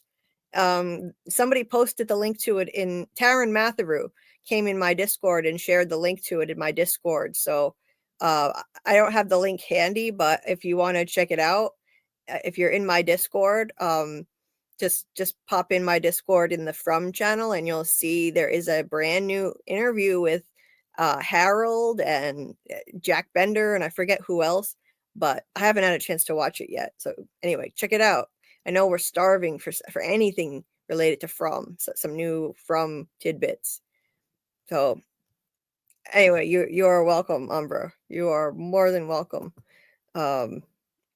So yes, and if you're listening on the replay, remember Umbra's channel is in the description of this video. You can find it there. And Umbra is joining, I believe, while at work, so he will chime in when he's able to, and appreciate you joining us. So just chime in whenever you are able to and feel like it. Yes, I am able to chat now. Oh, nice. Cool. Yeah. How's it going? It's all right. How are you? I'm not bad. I'm a little better now that my poor sick kitty cat is acting a little more like herself. I had a scary day today. I heard a bit about it earlier as I was getting ready. Yeah. Glad that she's doing a bit better. Yeah. God, you have no idea how much I need this cat. She's really like a support animal. She's cuddled up with me now and purring. This is such a relief. Anyway, so what's going on? What's going on with your channel right now before we continue with the breakdown? Not too much lately. I mean, same old, same old. We're just talking about the most recent and news and entertainment, things of that nature. So yeah, we'll continue that trend this week. I mean, we have some pretty big news to talk about as far as the gaming landscape this week because of some major games coming from the competitors over to the other competitor. Yeah. So, but I don't want to bog down the audience with that, but it's just a major game on the Xbox side of things with Gears of War going to PlayStation, at least the first one. So, cool. Yeah, and I've seen a lot of people losing their minds over it because they got what they call the fanboys and such, console warriors. Yeah. So there's a lot of that going on, and me and my partner are going to break it down this Thursday for sure. It's going to be a real interesting conversation. Yeah. Nice. All right. Cool. So yeah. So anyone is into that, check out Umbra's channel. I know gamers can be really passionate. They're a passionate bunch. I know they're passionate in their hate for this particular show that we're watching right now, that we're covering here. So yeah, I'm not up on the gamer community myself, but yeah, I know they're not thrilled with The Last of Us. It's funny. Yeah, they hate it They hated part 2. Yeah. PlayStation fans in particular hated part 2. Before it was even launched, they found out about this, what was going to happen to Joel. Yeah. And they lost it. Man, if you all were like on social media at the time, you would have seen how crazy the reactions were. Oh, geez. Yeah, I bet. Oh, my God. The backlash, it's crazy to me that they still, like, they actually made the show so much like the game. After all that backlash, you'd think they would have at least made changes. It's crazy. It makes no sense, but. And they could have too, right? Like, you look at The Walking Dead, and oh, by the way, hey Scarlett, I don't know if you stepped away or not. Hey. Hi, I got called away. Hello. Okay. Hey. But hey. You look at The Walking Dead, and for instance, Rick had his hands chopped off in the books, right? Or one of his arms, at least. One of his hands were chopped off. In the show, they didn't do that, or which I was very happy they didn't. But in the comic, one of his hands were cut off. So wow, so they've made decisions that changed in the adaptations that they could have definitely done here. Right, exactly. There was nothing saying that they had to go strictly by the source materials. So I don't know. I just think what works in a video game, it may not work in a TV show. And honestly, according to a lot of gamers, it didn't work in the game either. So, yeah, they did it though. Anyway, thank you, Mackie. Mackie subscribed to Umbra. That's awesome. Terrific. So, yes, thank you. Appreciate it. Well, Steve said they chopped it off in the show. They didn't chop it off in the show, Steve. Unless they did it in a spin-off one that he went to. Did it happen in that? Maybe. There've been so many spin-offs. Who knows? I was gonna say, there's so many spin-offs. Right. Jesus Christ, there've been a lot. A lot of people actually might not even realize that they're not subscribed to somebody when they like you think you subscribed to them, but you didn't. So anybody who is listening to this now, if you're not subscribed, if you wouldn't mind just checking and making sure you've hit the subscribe button on my channel, I would appreciate it, because I was looking at my list of subscribers. I discovered that I can actually look at a list of my subscribers. I never saw this before. I don't know if this is a new thing, but all of a sudden I found this, and I was looking at who's subscribed to me, and I can actually sort it according to who has the most subscribers themselves and see who's subscribed to me. And I saw a few on there that were missing that I would have thought were subbed to me already. Now, that may be because they've made it private. Some people somehow make it private who they subscribe to, so you can't see. But I did see a few names missing. I'm not going to call anybody out, of course, but I saw a few names missing. I gotta totally call people out. Yeah, I've got to start naming names. No. But I did see a few people missing who were pretty surprising, actually, who are friends of the channel and collaborators even. So I would just ask you to make sure you are subscribed to me, just in case. Maybe you think you are, but you're not. Anyway, so getting back into this, getting back into the episode. So yeah, they have this brutal conversation, and you see this poor man's hand is bleeding, and the skin is peeled off from being burned by that pot. And yeah, they have that conversation. How do you think you're going to win? You just have bows and arrows and superstition, and yeah, there's this ominous, every day more of your wolves come over to our side. Now, this is not verbatim, but basically that's what he said. Every day, more of them come over to our side, and they don't leave. Well, they never leave. But those, the wolves, they come over to the Scar side. The Scars never leave once they're there. So yeah, they're winning people over. And Isaac is trying to get the information on where the next attack is going to be, because I guess the Scars are systematically attacking the wolves in different locations, and Isaac is trying to avoid losing more of his people, even though obviously the Scars are outmatched. They are still murdering members of the WLF, so he's trying to prevent that from happening. And And at this point, the scarred guy reaches out his hand, getting ready to be, he is expecting to just be burned again by Isaac, but Isaac just shoots him instead, realizing that he's not going to get any valuable information out of him. And so he puts him out of his misery and just ends it.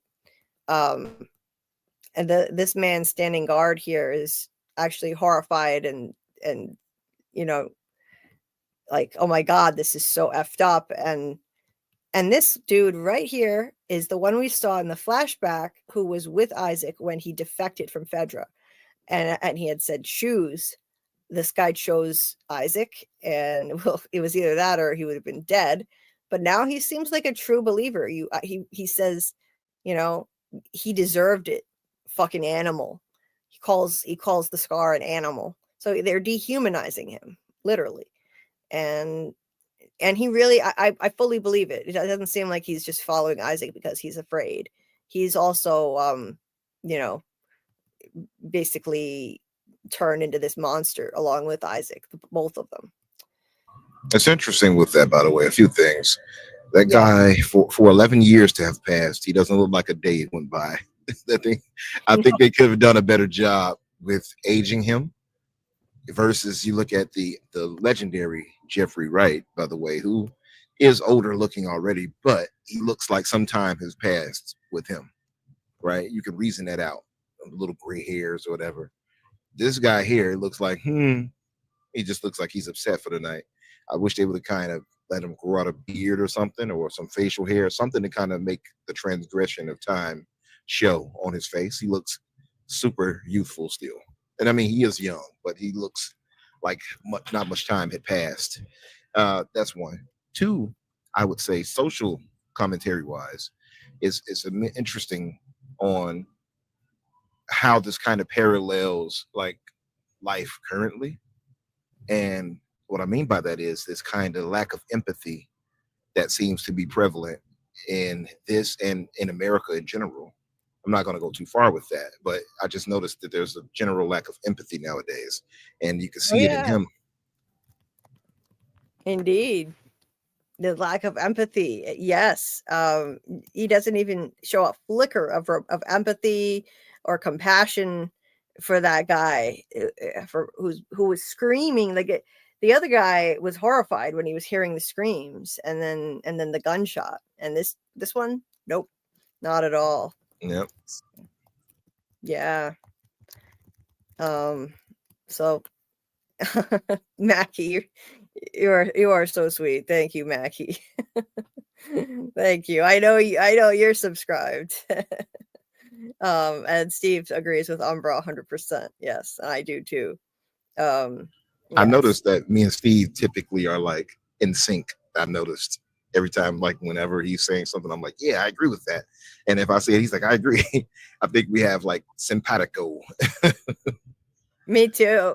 Me too. I'm the same. I think Steve is always spot on with his takes, and I'm always in agreement with him. Yeah. Yeah, Steve makes some really great points. Absolutely. He really does. He really does. And you know, I think it, you know, as far as picking which side we should be really on, you know, whose team we should be on, the Wolves or the Scars, I think once again, it's kind of like picking Team Ellie or Team Abby. That's what our natural human reaction tends to be, because we are all stuck in this us versus them mentality that is ingrained in us from the time we're born as humans, you know. But I think this show is trying to teach us that this us versus them dichotomy, this binary between the two, it's harmful, and it's really the root of most of humanity's problems over the course of history. And we shouldn't really be thinking like in those terms. When we look at the show, we should kind of try to take a bird's eye view, look at the big picture, and realize they're all wrong. They're all doing screwed up things. And the key is learning to feel empathy for all involved, and not necessarily need to take sides, but just to feel empathy, even for the villains. You can feel empathy for villains without condoning their actions. There's a difference. You can feel Very true. empathy. Yep. You can feel empathy for what made them the villains they are. No one is born a villain. No one is born evil.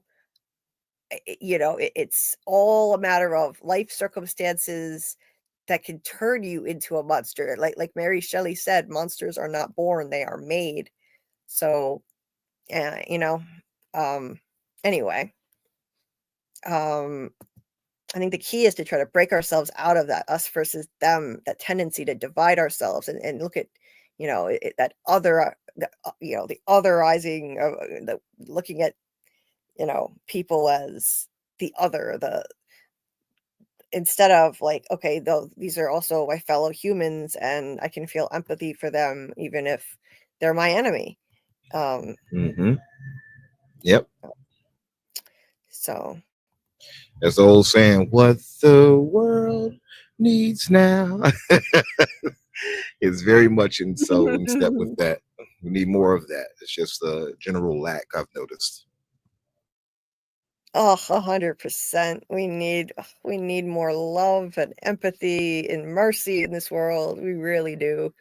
That's like the main cause of humanity's problems.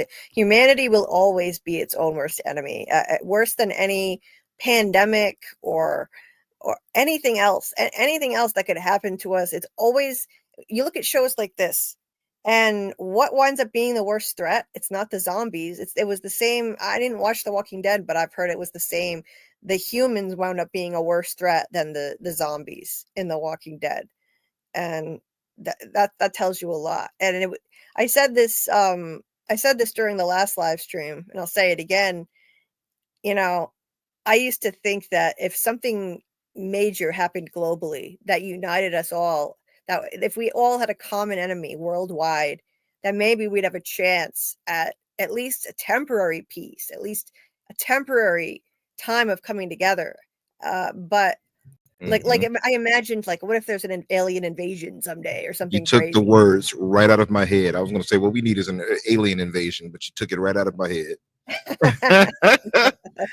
Come on down, ET, so we can unite against you. Right?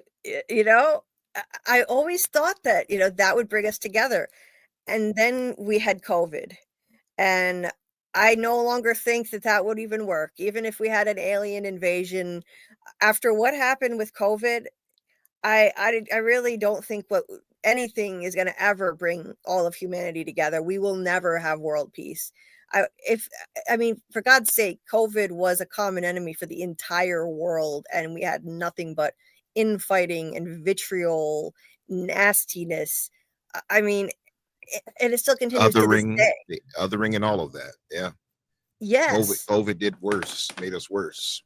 It did. It did.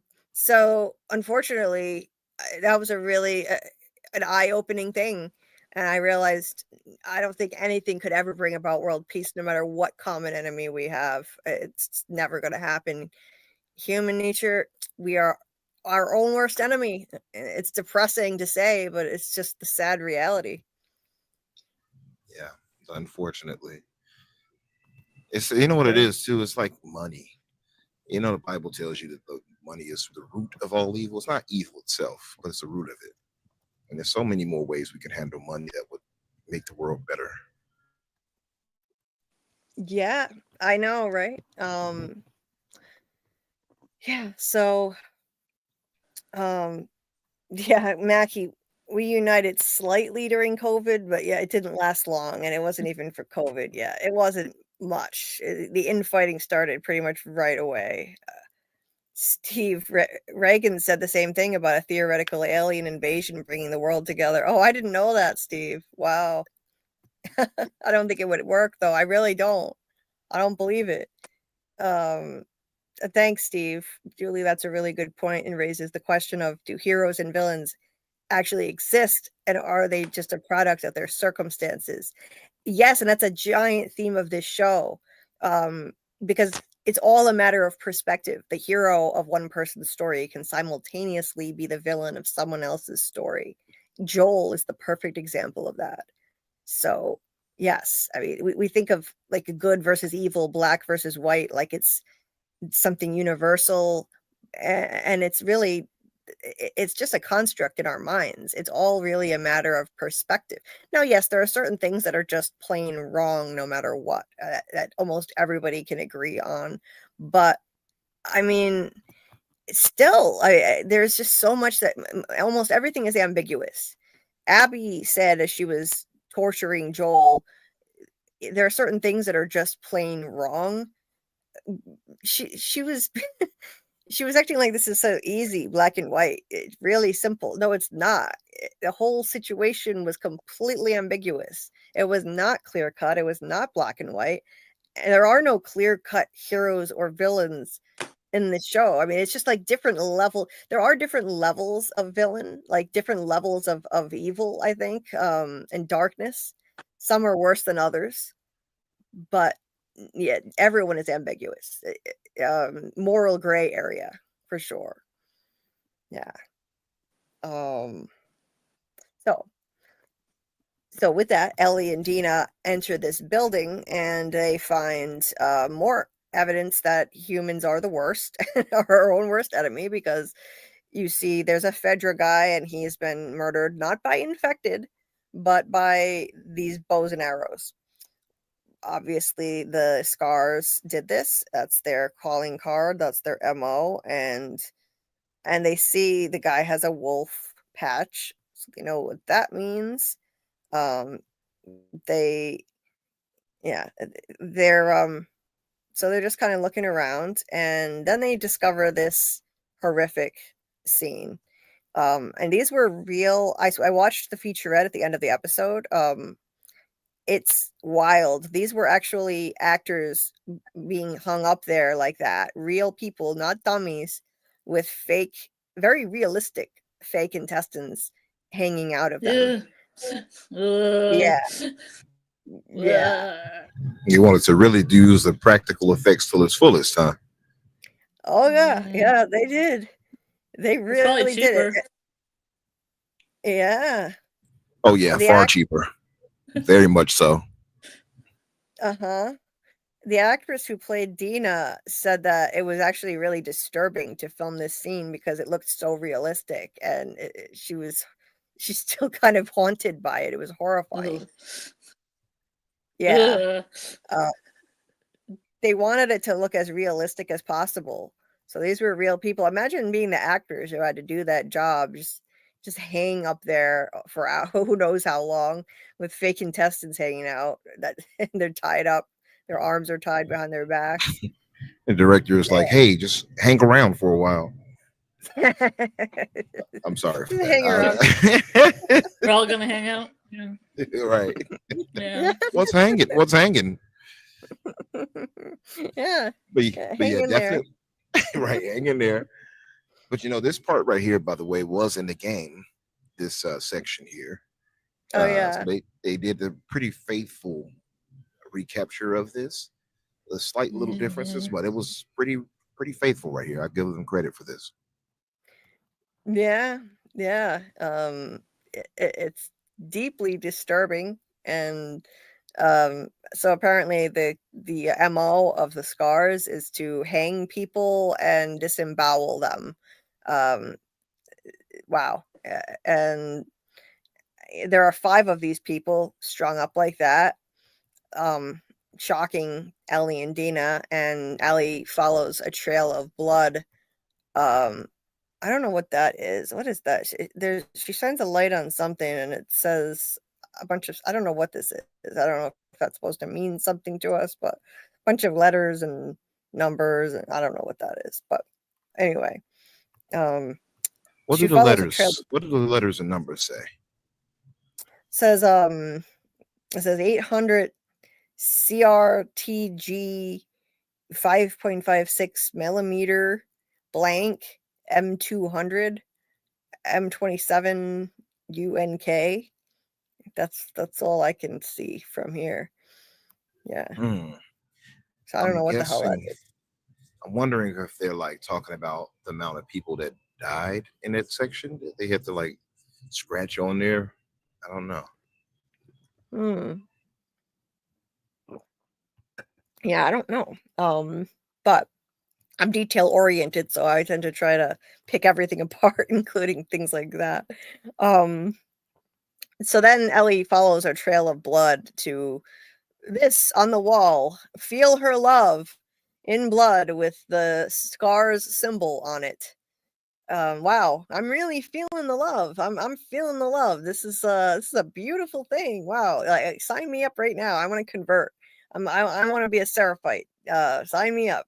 Scar up my face right now. I'm feeling the love. This is, oh my god, like Jesus Christ.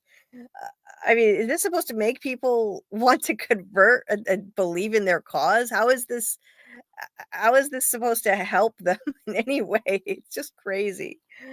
Oh my god. It's like something out of like the Manson cult.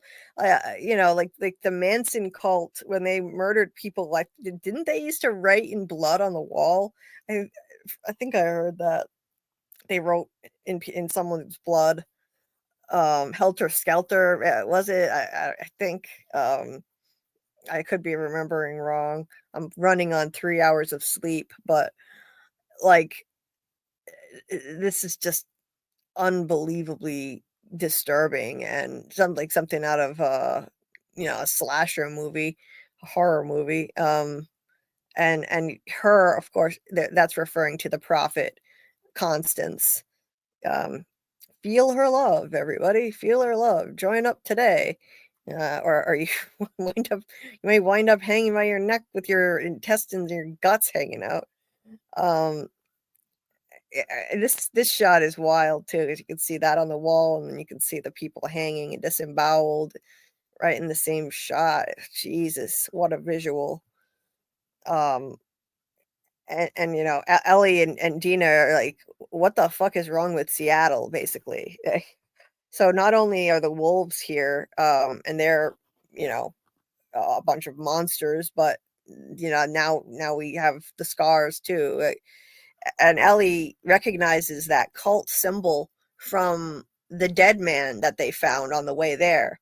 They found those dead scars, and she recognizes it and realizes that they must have been responsible for this. So they're monsters too. Um, and and then the wolves show up. Ellie and Dina quickly take cover, and this is a tense scene, because the wolves are furious. They're horrified to have found, their some of their own hanging like that, and the guy in charge orders them to, to search the entire premises and kill anyone they find. Isaac had given them instructions not to kill anyone, to take them alive, anyone that they found. But this guy said, "I don't care. Isaac isn't here. Look what they did. Look what they did. I don't. You take them out. I don't care." He said, "I don't care if it's a child. I don't care if it's a baby. Look what they did. Look what they did." So you see how the endless cycle of violence turns people into these monsters. He's literally saying, "I don't even care. I don't care if you find like an actual baby. You kill whoever you found." Um, like that's the answer. Like, okay, more violence. See, violence just begets more violence, and it gets more and more senseless and brutal as well. Like they start taking out innocent, really innocent, helpless people like children. We find out later also that they're killing children. Wolf children and scarred children are getting killed in this fight. So they're not even just limiting it to the adult militia members and fighters. They're killing civilians too. It takes it to an even darker place. Um, and so you have a lot of tense moments where they're searching the place, uh, and it's looking like how are they going to find a way out, but Ellie manages to like run past one of them, starts going up the stairs and hides in a different spot. Dina looks like she's really screwed at the time.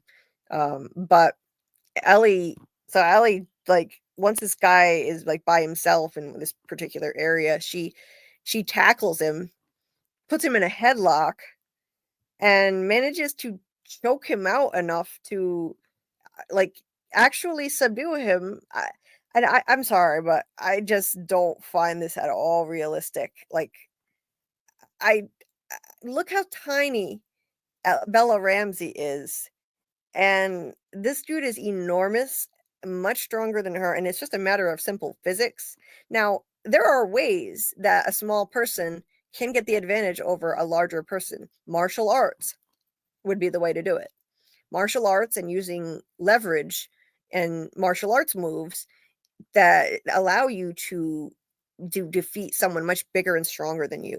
But that's not the kind of fight training Ellie got. She was trained in more basic, street fighting. I don't even know what you call it, but it's not martial arts. I know that much. And in the beginning of this season, she was fighting a guy for practice, much bigger than her, and he pulled his punches. That's the only reason she was able to win that fight, because Joel had ordered that the guy pull his punches.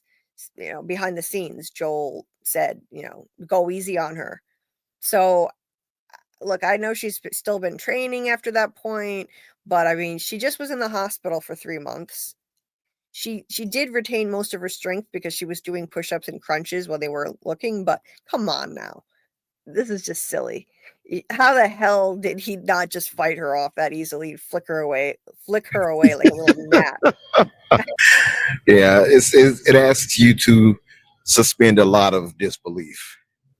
Uh-huh. It really does, because she's no more than what, $110. Yeah. It's like, come on. Yeah. It's kind of ridiculous, but you got to suspend your disbelief for that. So, she chokes him out, tackles him down to the floor, and then this other guy shows up and points a gun at them. I didn't get a shot of that because it happened too quickly, but as the guy is pointing the gun at them, Dina shoots him, and then Ellie, I think, manages to grab her knife and stab the dude that she tackled, and then the two of them jump out the window. So, yeah. What's crazy is they could have easily, and Samuel just said it, they could have easily had Ellie tackle him or jump on his back and then shiv him. Like in the game, they have you get shivs, which, makeshift knives, basically, right? They could have easily done that, and that would have made much more logical sense. Yes. 100%. I agree. Yeah. Yeah, and or judo, Mackie. Yeah, like, okay, judo, that I could see, some form of martial arts. Just basic hand-to-hand combat with some submission holds, it seems like. Yeah, Mackie, that's what it looks like. Okay, Steve. He says Ellie is trained in judo, which is designed to allow smaller people to use larger opponents' strength and weight against them. Okay, so I wouldn't really recognize that when I see it. I know that those kinds of things can allow somebody to use leverage to take down larger opponents, but I didn't know that's what she was doing. Okay. Wait, so Steve said that she did use a knife. She stabbed him in the neck. I didn't see that part. Did you see that? She did, yes. After she was choking him out, though, for most of that time, then she stabbed him in the neck. Okay, that's what. Yeah, so we're talking about, Steve. We're saying, like, when she jumped on him, it should have been an immediate stab to the neck. That would have made more sense than, like, let me get on your back and try to tussle with you.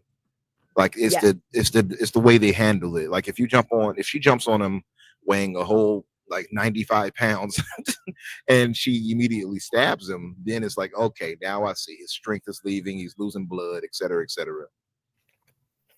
Mm-hmm. Yeah. That's the thing. I think she should have stabbed him immediately, but Steve says in the show, not the game, Bella said in an interview that's the martial art that they trained her in. Okay. Good to know, Steve. Thank you for that input. Yeah, in the game she went straight for the neck. Yeah.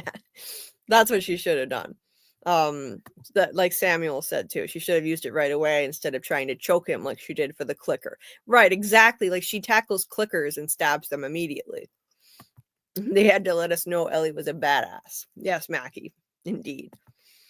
Amy, yes, I will I will get some rest before it gets to be dawn today. I will. I'm gonna do my best not to stream till dawn, and get some decent sleep.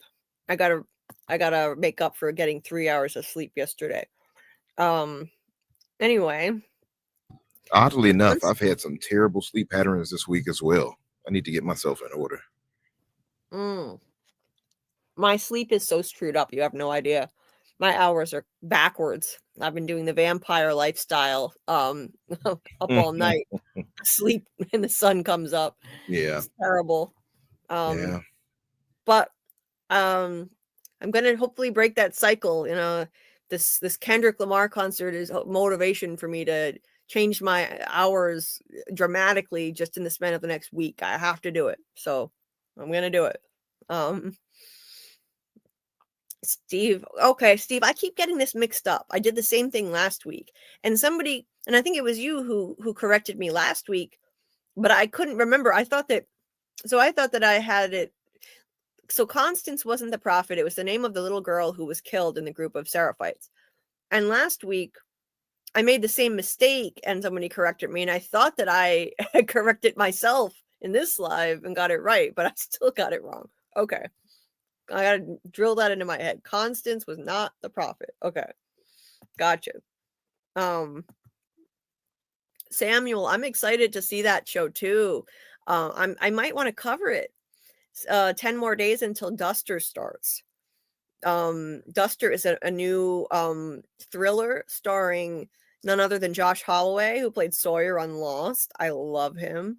And he's going to play a getaway driver for the mob in the 70s. It looks awesome. So I might want to cover it. We'll see. Anyway, what's the name of it again? Duster.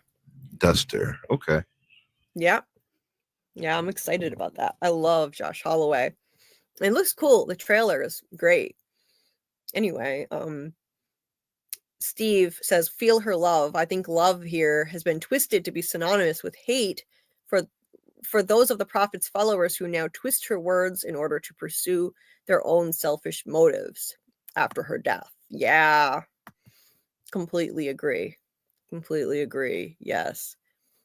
The writing is telling what kind of ammo. Oh, okay. That was an ammo box. I thought that might have been an ammo box because it said millimeter on it.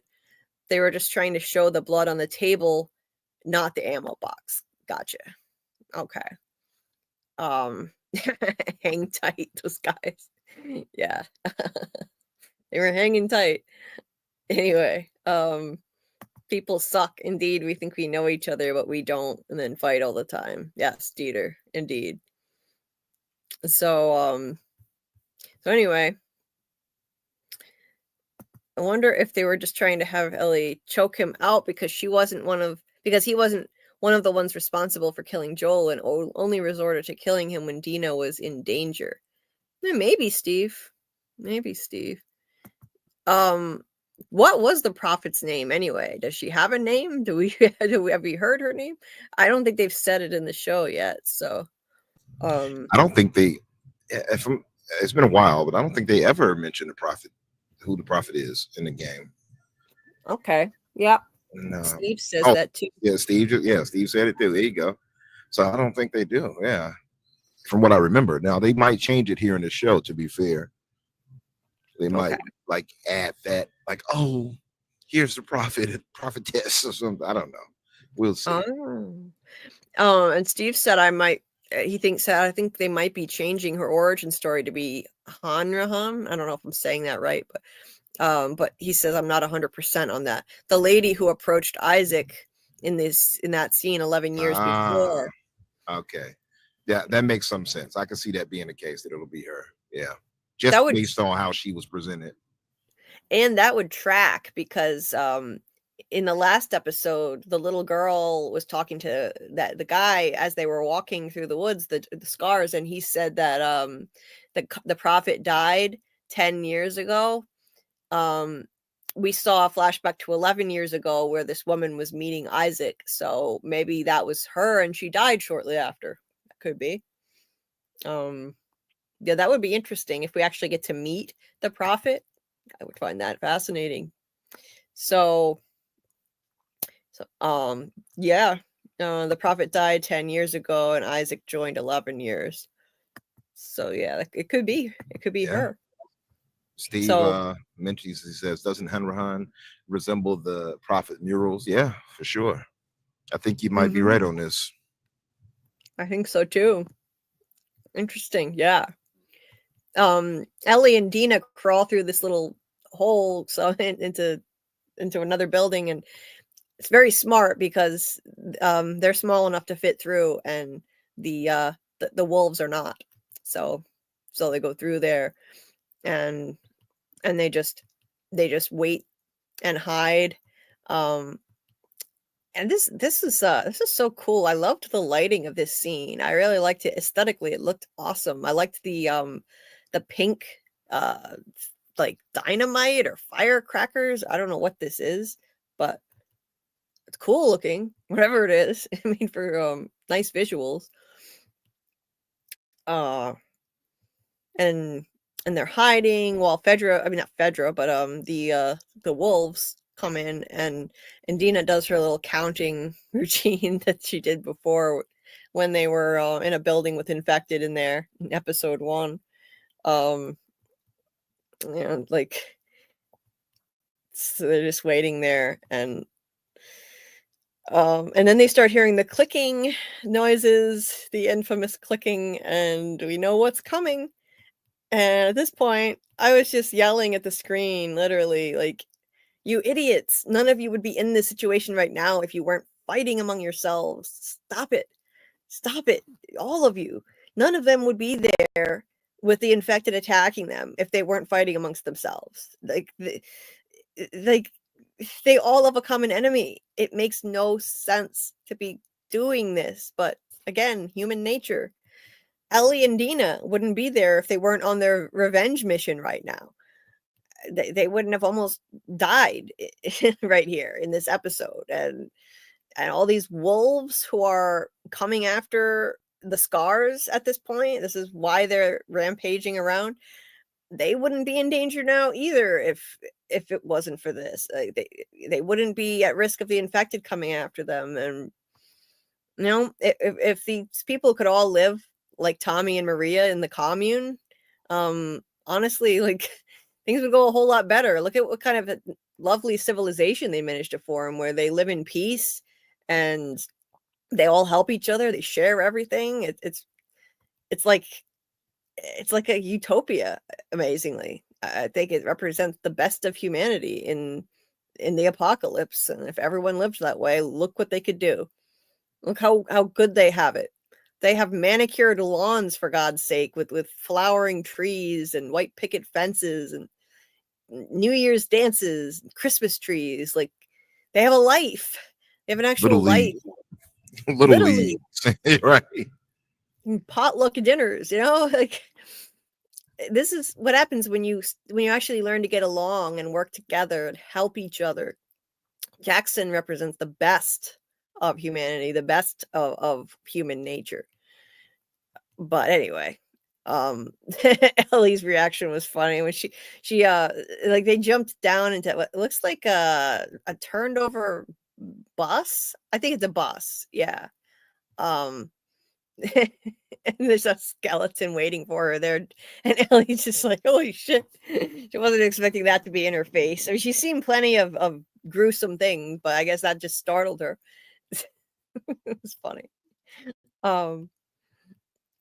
It was tough to get screenshots of these scenes because they were very fast paced, so they're blurry and whatnot, but I got whatever I could.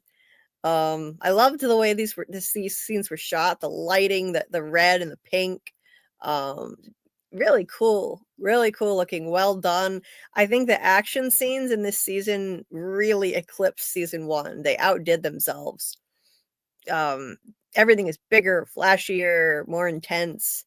You can tell the budget got it really exploded this season. The budget got increased a bit, huh? It did. From what I heard, I heard 220 million for the budget. Whoa. It was funny, by the way, seeing Dina, you mentioned it already, but her doing the finger countdown of different clickers that she's hearing. And I'm like, okay, so 5. And then all of a sudden, like 30,000 of them pile out. It's like, okay, you didn't count that high, Dina. Right? Like you need both hands. Right. Yes. Yep. He doesn't have enough fingers for that many clickers. Yeah. Right. Yeah, that's right. Because when we saw them heading into that abandoned grocery store, I think it was episode 1. They were listening, and Dina put up 2 fingers. At first, she said it was just 1. She put up 1 finger, and then they listened and heard another one. So Ellie was like, "Okay, so it's gonna be not 2 on 1, but 2 on 2. Well, that's okay. We can do that. We've done this before." Yeah. This is a horde, another horde. So yeah. It's a lot. And this dude right here, this mushroom head, this is the same mushroom head they've now used in 2 other scenes this season. They keep reusing this specific, very distinctive looking mushroom head. So apparently he followed them all the way to Seattle. Or he has a twin somewhere. But he looks exactly the same. And he's a traveling man. Yeah. He's a traveler, all right. This is the same one. Mm-hmm. He's like, I'm gonna get you one of these days, and your little Dina too. Right. Let me ask you, because I missed the part. I got in after it, but what did you guys think of the Take On Me rendition? Oh, I loved it. I loved. I know, like, Bella is not, she's not exactly like an expert level singer. That's not her thing, but I thought it was so pretty. I loved it. I thought it was beautiful. I don't know. I found it like kind of like ASMR with my earbuds in. Like her tone, the really sweet, angelic tone of her voice. It was very childlike too. So pretty. So pretty. What did you think though? Oh, I thought it was great. And this is after having played the game, of course, and you're Ashley Johnson's version of it. And it's really pretty. Also, I think she did like almost an almost even job. At first, I was like, "Is this actually Bella singing this?" And I think it was, right? It was. She did a great job. It was a very light acoustic version of the song, very much, because otherwise you would have to be take on me. It's very theatrical. I'll be gone. You got to hit the high notes, but this is a very cool way that it's done. And in the game, it's sung pretty much the same. So Ashley Johnson, I think, has a better voice, to be fair, but it's Bella did an excellent job. If that was her right there singing it, I have to say, really, really, fairly comparably good. Yes, and that was her. I saw in the featurette, it was her, and it was her playing the guitar too. She had to learn how to do that. So, I loved it. But I absolutely love that song. It's a classic. Absolutely love it. So when she started playing it, I was like, hell yeah, great song choice. Oh my God. So good. And so as a non-gamer, of course, all this stuff is a surprise to me. There was very little that was spoiled for me. So nice. I'm experiencing it. Nice. That's good. That's good. I'm glad that was the case. And this, by the way, I want to point out, this is really important. So keep this in mind.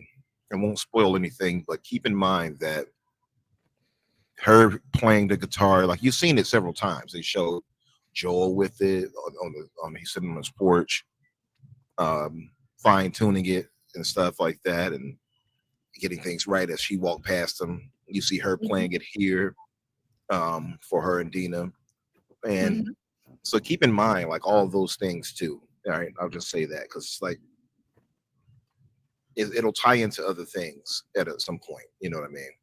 I'll just leave it at that. But I'll say, for me, being an '80s music lover, I love '80s music. Yeah, I loved it in the game when it happened, and I loved it in here too. The game also does something really cool where you can like strum the guitar and stuff like that. like, and it has all the B sharp, whatever, and the A minor and all that. Shout out to Drake. It has all those that you could actually literally create a song or play a song with them using it if you know how to do it. And I've seen people do that. Yeah, it's really dope. So nice. Yeah. Wow, that's so cool. I'm glad that they included it in the show. It was a good choice.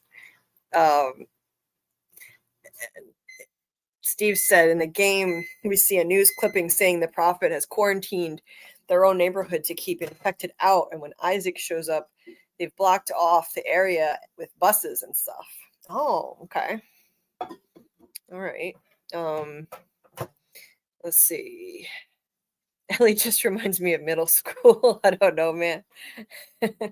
She's very, very immature, and it doesn't help that she also has the face of an adolescent still. She looks a lot younger than she actually is. So yeah, and it's like she and Dina both act extremely immature and treating all this like a game in the first episode. So they need to grow up really fast. So they're going to be able to take on this threat for real. And that's the thing too. Like, that goes back to what I was talking about with the guy. It looked like not much time had gone by for him. The makeup department could choose to do that and age him even with makeup. Same they can do it with Ellie, with Bella. You know what I mean? They can find ways to just like style her hair or age her face a bit with makeup. They could even do that if they wanted to. I think they should have done that. Because she does. She looks like a little kid. She does. She really, really does. Yeah. You can see her face has matured a bit, like filled out a bit, and I see some changes, but not a whole lot. So Ellie, Manny, Abby, Tommy, Jolie. Yeah, there are a lot of names with the E at the end in this episode. I mean, in this series. Yeah, this mushroom head. Maybe he took the train there. Like, this is the same mushroom head that popped out really dramatically from the snow and the ice when the horde was all like erupting out of the ground, out of the snow after Abby kind of landed nearby them, and then she starts running and they chase her. This one here, this exact one, I mean, I know it's the same. He has a really memorable looking face, and he popped right out and screamed exactly like that. So they keep reusing their same one of their same favorite mushroom head guys. This is the third time I've seen him in one season. But I'm not complaining. Maybe he's the mushroom of vengeance, and he's following after Abby after what she did to Joel back then, and he's trying to get her. Maybe. And he's made himself all the way out to Seattle. Yeah. Maybe he wants his own vengeance. He's on his own vengeance mission. Oh, nice.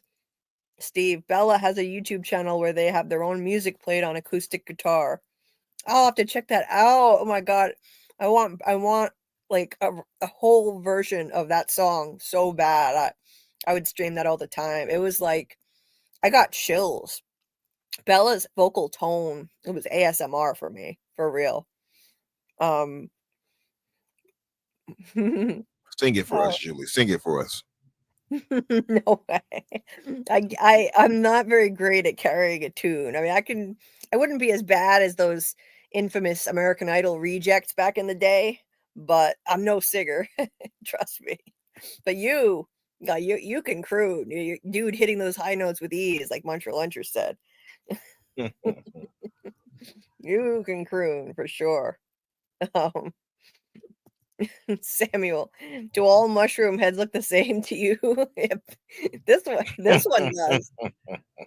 I'd know this one anywhere, for sure. Very distinctive look. Anyway, so let's continue. So 40 people watching. Thank you so much. Please hit the like button. Oh, this is even better shot of him. Look at this beauty. I see, I would know him anywhere. I would know this dude anywhere. Third appearance. The next time I'm just gonna put a bunch of them side by side so you can see that I'm talking about. It's the same dude.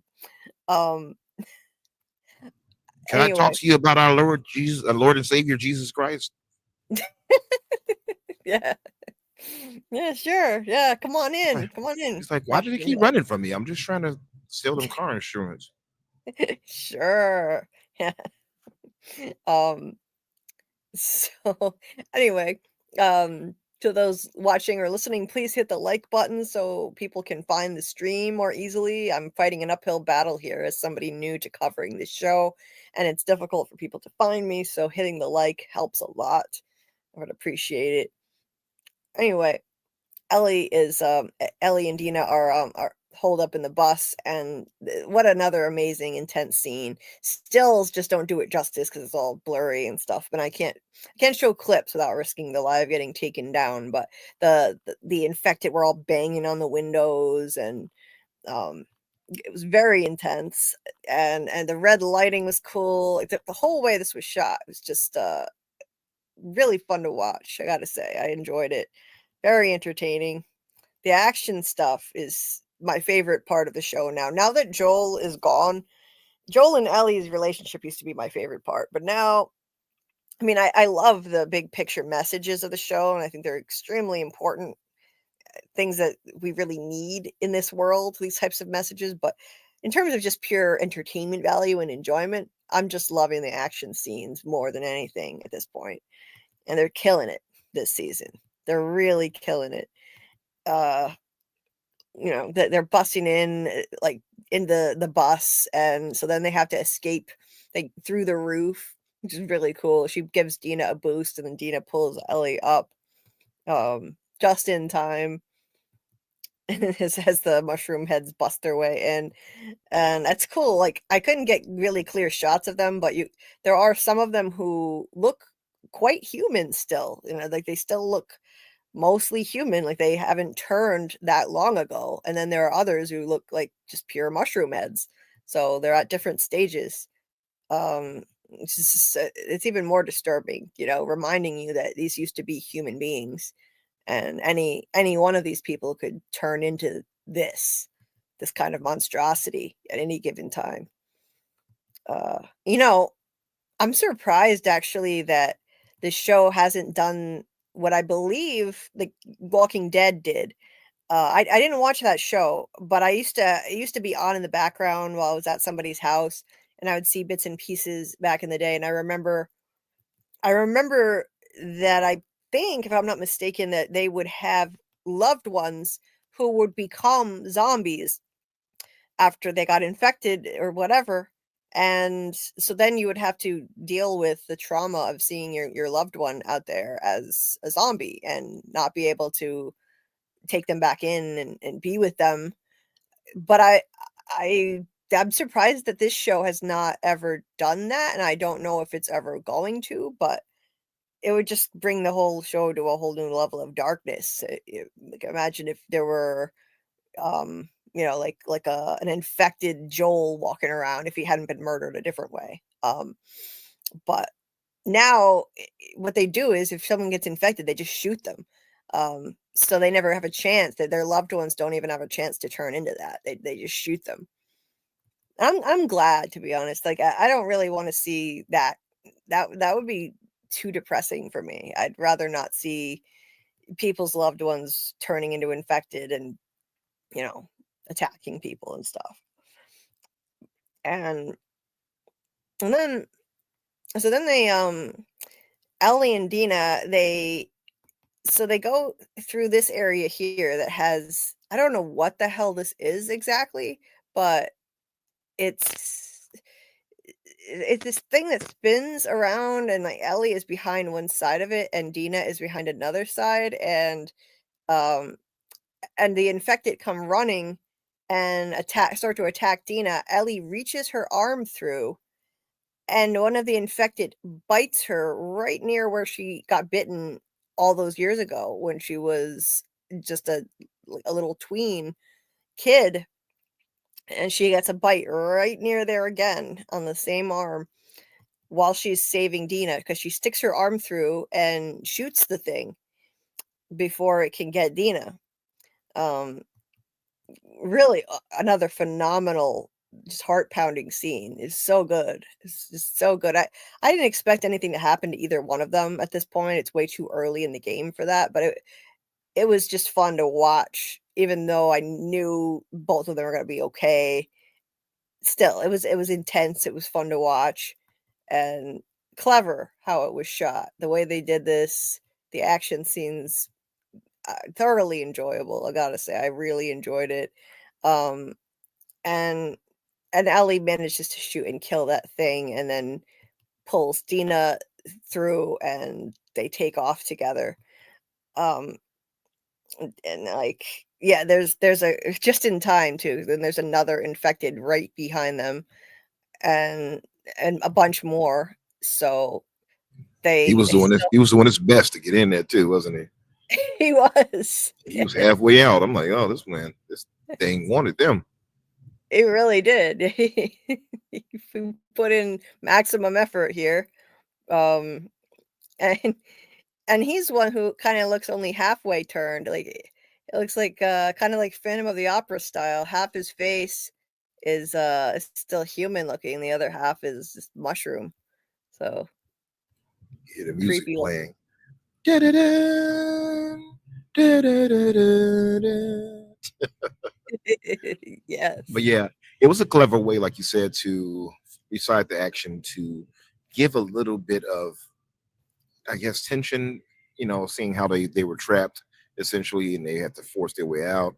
And her putting her hand there was a clever way to say, hey, we did suffer some kind of loss without somebody dying, Mm-hmm. and it was her being bit. So that, it leads to the next upcoming scenes or whatever, in a very natural way. And I think that's a cool way to do it. Instead of her just like, hey, by the way, let me have a conversation with you. This is, I'm this. Yeah. She sees it firsthand. Right. I loved how they did that. It made it way more interesting than her just, now, logically, I think it would have made a whole lot more sense for Ellie to tell Dina about this, especially as they're going on this really dangerous trek and this mission together, because who knows what situation they might wind up in. And it's important to know, like, that Ellie is immune, and if something like this were to happen, then she doesn't need to be shot. She's not going to turn. And it's just like with her and Joel. Ellie got bitten at least once, and they knew nothing was going to come of it, so it was fine. I mean, at this point, Dina is her best friend. They've been close for a long time, and I mean, if you can't trust her, who can you trust? They're off on this revenge mission. I think it would have made more sense to tell her sooner, but for the sake of TV, for entertainment value, I loved how they did it. It was way more interesting to put them in this kind of situation and force Ellie to tell her when she's literally at gunpoint. Yeah, entertainment value, this is the way to go, for sure. Yeah, definitely. Yeah. And Dina looks shocked. She sees the bite. There's the fresh bite right there. The nasty tooth marks. Oh God, so gross. Right next to her really cool tattoo, which she cleverly got to cover her old bite scar. And they go running off together, and Dina is just really shook and looking at Ellie like, it's like Ellie has forgotten that Dina doesn't know she's immune, so she doesn't even bother to stop and say anything. Like, she just continues on, as if she's back with Joel, and he, it's not the same. She doesn't know the situation. You need to maybe fill her in. But Ellie is still kind of just focused on getting the hell out of there and not thinking about that at the moment. So yeah, you can see Dina's already got her gun ready, and she's already thinking about taking Ellie out. No. What does Yeah, that say? she's ready too because the gun is cocked. It's already cocked back. Like she would literally just have to pull the trigger. Oh, damn. Yeah, that's right. Right. Heck, yeah, I see that now. Yep. She was ready. I don't know. What is this? Sick? Something sick? HA. I wonder what that was. Um, what they were showing at that theater. Um, I don't know.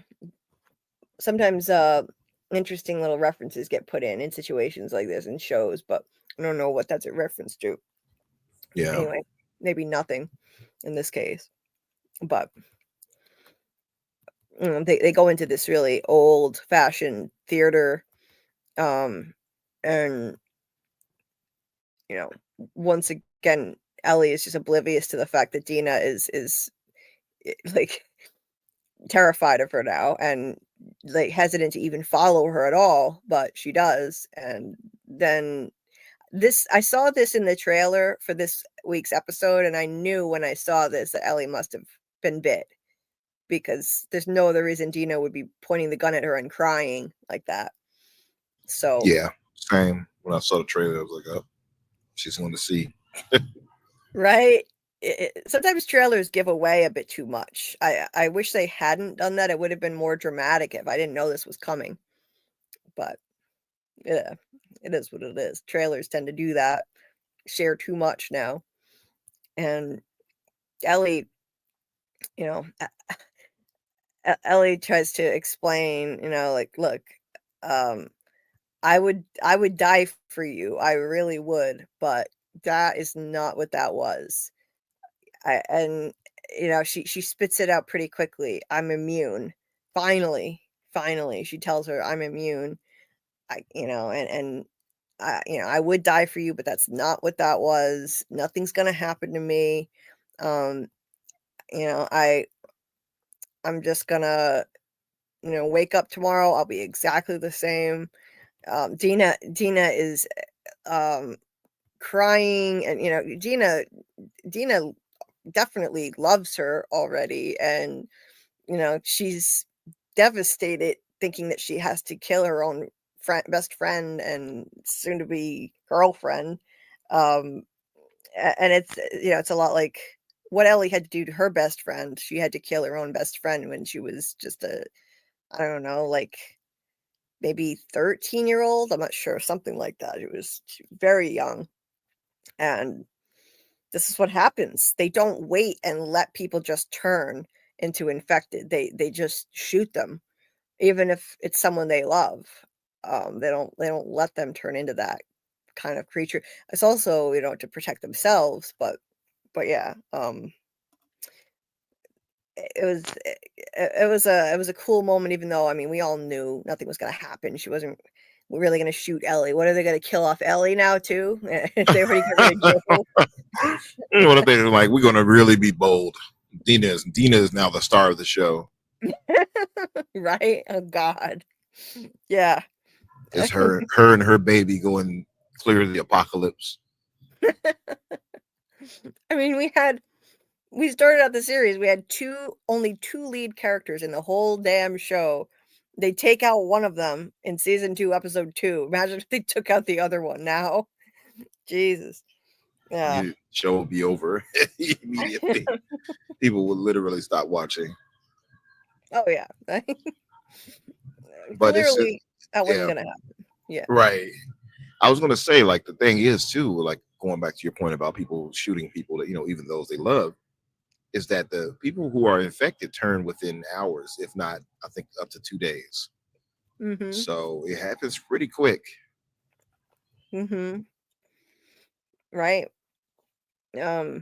So yeah, I mean, they really don't have a choice, and it's usually for protection too. It's themselves, self-defense. So that's gonna be a brutal thing to have to do. But um, so Ellie I was just yelling at the screen. Even though I knew nothing was gonna happen, I was like, all right, start talking, hurry up, spit it out already. should have told her already to begin with. But yeah, she tells her, look, I'm gonna just go sit in this chair, and you can sit there and you can point that gun at me all night if you want. I'm not gonna change. Nothing's gonna happen to me. I'm gonna wake up exactly the same, and then you'll see. And thankfully, she doesn't shoot her. So I think, let's face it, Ellie has plot armor right now. There's no way Ellie is going anywhere, I would say, until the end of the series. There's no way they're killing off their only other lead character. We thought that this was Joel and Ellie's story. Those of us who didn't know about the second game, it's really Ellie's story, and it always has been. We just didn't know it yet, and it's going to be her story till the end. Yeah, pretty much. Yeah. Let me see. So, well, so what are you guys saying here? Oh, Sick Habit. Sick Habit is the name of the band that played there before the infection broke out. Okay. Fitting name. It's been a while since I played it, but I do remember you going in the background of the theater and finding more like flyers and stuff like that. So yeah, that makes sense. Yeah. Yeah, the name is very apropos, very fitting. Good night, Amy. Belated good night, in case you're still listening. Feel better. Take care of yourself. Let's see. Let's scroll up a little bit before I keep going here. Hey, Panda Kalima, thank you so much for helping me out there. Yes, please hit the like. 53 people watching. Thank you so much. I started off with like 11 people, so it's weird. In the middle of the night, it goes up every time. Thank you so much. Please hit the like button and subscribe if you're not subscribed. I do these breakdowns live every week for this show. Normally it's going to be 10 p.m. Eastern, but I had to start late tonight, and I will be doing a scripted episode deep dive into this episode that I'll be posting by the end of the week. So if you subscribe and hit the notification bell, then you'll find out when I release that, when I premiere it, and when I go live, because sometimes I am dealing with a lot in my life, so sometimes I do go live later than planned, and so make sure you tap the bell for notifications, so when I actually go live, you'll find out if I am running late, which unfortunately happens a lot. And we do watch parties every Sunday night, so if you want to watch with us Sunday night when the episodes drop at 9 p.m. Eastern, I play the episode, and then sometimes we watch it a second time, and we also do a voice chat and discuss it, and it's a lot of fun. And then we watch random stuff after: horror movies, horror TV shows, sci-fi, sometimes comedy, whatever we really feel like. It's just kind of spur of the moment. Last night we watched a couple episodes of Chucky. Really great series. I love it so far. We've been watching Nightmare on Elm Street, that series, the Discord. We're going to be watching some of the Child's Play movies and the Chucky movies. Last week we watched, what was it? With Doug Hughes, who suggested it. We watched, Monty Python and the Holy Grail, which I had never seen before, actually. And I could see it's funny. I could see Doug suggesting that. It seems like something he would be a fan of. Oh God, yeah. Yeah. Absolutely. Mhm. Yeah. With Chucky is funny, by the way, because I always think of because the first, I believe, 2 movies were made here in Chicago, and he at the beginning when he's switching bodies and he does the possession in the movie, he does it in what was back then I think a KB toy store that's no longer there, but it eventually became an H&M, which I actually worked at. Oh. So I always find that pretty funny. And he was, Dewey Dimbula, give me the power, I beg of you. I always love that part. But, yes. He just did that in one of the episodes too. He was transferring his soul from the burned up, melted faced doll version that he was in to a new one. So Yeah, I'm loving the TV series so far. It's surprisingly funny. I didn't realize how much comedy was going to be in this. Wow, I so had a good. feeling because like if you watch the progression of the Chucky movies, they started to turn toward really dark humor after a while. So that makes sense. I got to watch the rest of the series. I've only seen, I think, the first one, so I need to watch more, and so I can appreciate it because I know there are a lot of references to the film series. Multiple people from the film series come into the show itself too, which is so cool. And they actually make the show part of the canon of the whole franchise. It ties in. It's not just retconning everything. So I liked that. Um Nice. How old is this show? Is it new or I think it's only a few years old. I don't remember what year it came out, but it's not very old. It has, I think, 3 seasons out, I believe. oh okay, wow. I had no idea. Yeah. Yeah. Really enjoying it. Yeah, can't Yeah. recommend it enough. Mm, So, yeah, we do lots of fun watch parties. So, if anybody listening, if you like movie, TV watch parties, we do all kinds of random stuff like that. We're going to do a lot more that are similar to From and Severance movies and shows that are in the same kind of vein, but also just fun stuff, comedy, horror, sci-fi, definitely more Nightmare on Elm Street movies, Chucky movies, um what are some others? We're going to be doing like Blazing Saddles. Doug recommended a few others like Blazing Saddles and The Producers, classics I've never seen. So we're going to watch those too. love Blazing Saddles. Have you ever seen that before? Never. Never Oh seen it. wow. Okay. Yeah. I think you'll like Blazing Saddles. Yeah. It's Um twoo. It's twoo. You'll get it when you see it. yeah. It's just like all the Monty Python references and jokes I never got because I hadn't seen the Holy Grail and I get all the jokes. So, Right. He was like, I I'm thought in your general direction. yes. I love it. Yeah, there are so many. Like the kids in my class used to always say that we are the knights who say "nee," and I was like, "What the hell are they talking about?" And it's just as absurd in the movie, but at least now I'll understand the reference. Um, Yeah, for sure. And but oh yeah, I agree with Steve there. He said Robin Hood Men in Tights is another good one. Yeah, I agree with that. It's funny, very funny. yeah, I need to. That's another one I need to watch. I have a long list of classic movies and shows I've never seen. So bit by bit, I'm crossing them off the list with these watch parties. It's a lot of fun. Uh, and eventually we're going to do a Twilight Zone watch party too, because that's been a huge influence on so many things, and it's one of my favorite shows. But Legendary anyway, series, right? oh god, yeah, it's the ultimate. Where would you rank that theme in the echelon of like opening credit themes? It's pretty like that's pretty iconic, I would say. Oh man, I would say that might be the most recognizable TV series theme ever made. Just how much that has Mhm. permeated popular culture. Most people would recognize that, Yeah, easily.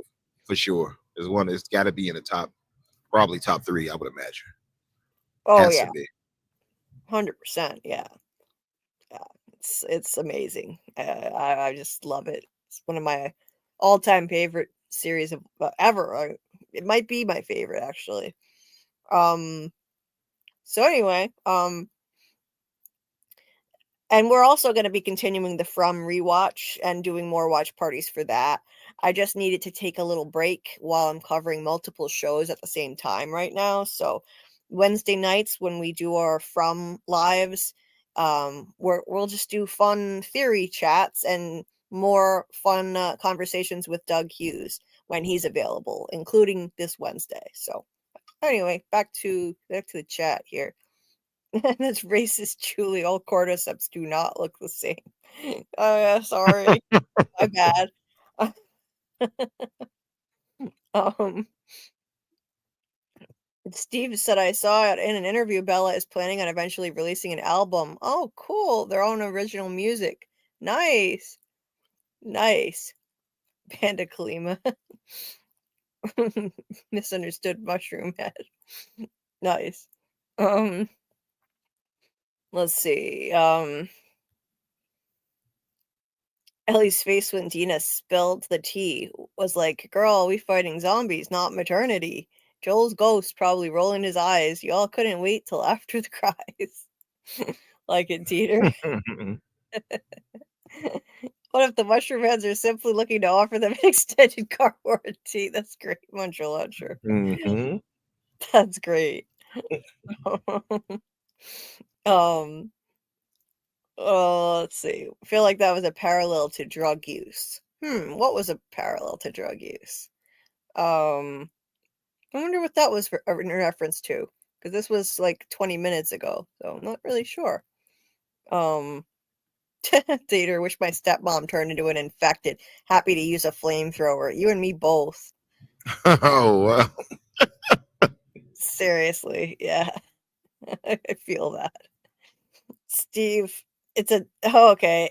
That was a turnstile. It was, I mean, I've seen turnstiles before in the subway, but not ones that big and tall. I've never seen one like that.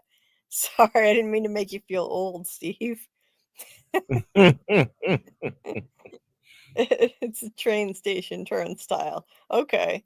I got you. Don't feel too bad. I mean, I remember someone asking, like, what was that? Like, what is that right there? And I'm like, a VCR? Oh my God. It's like, you don't know what a VCR is? It's like, oh, goodness, how old am I?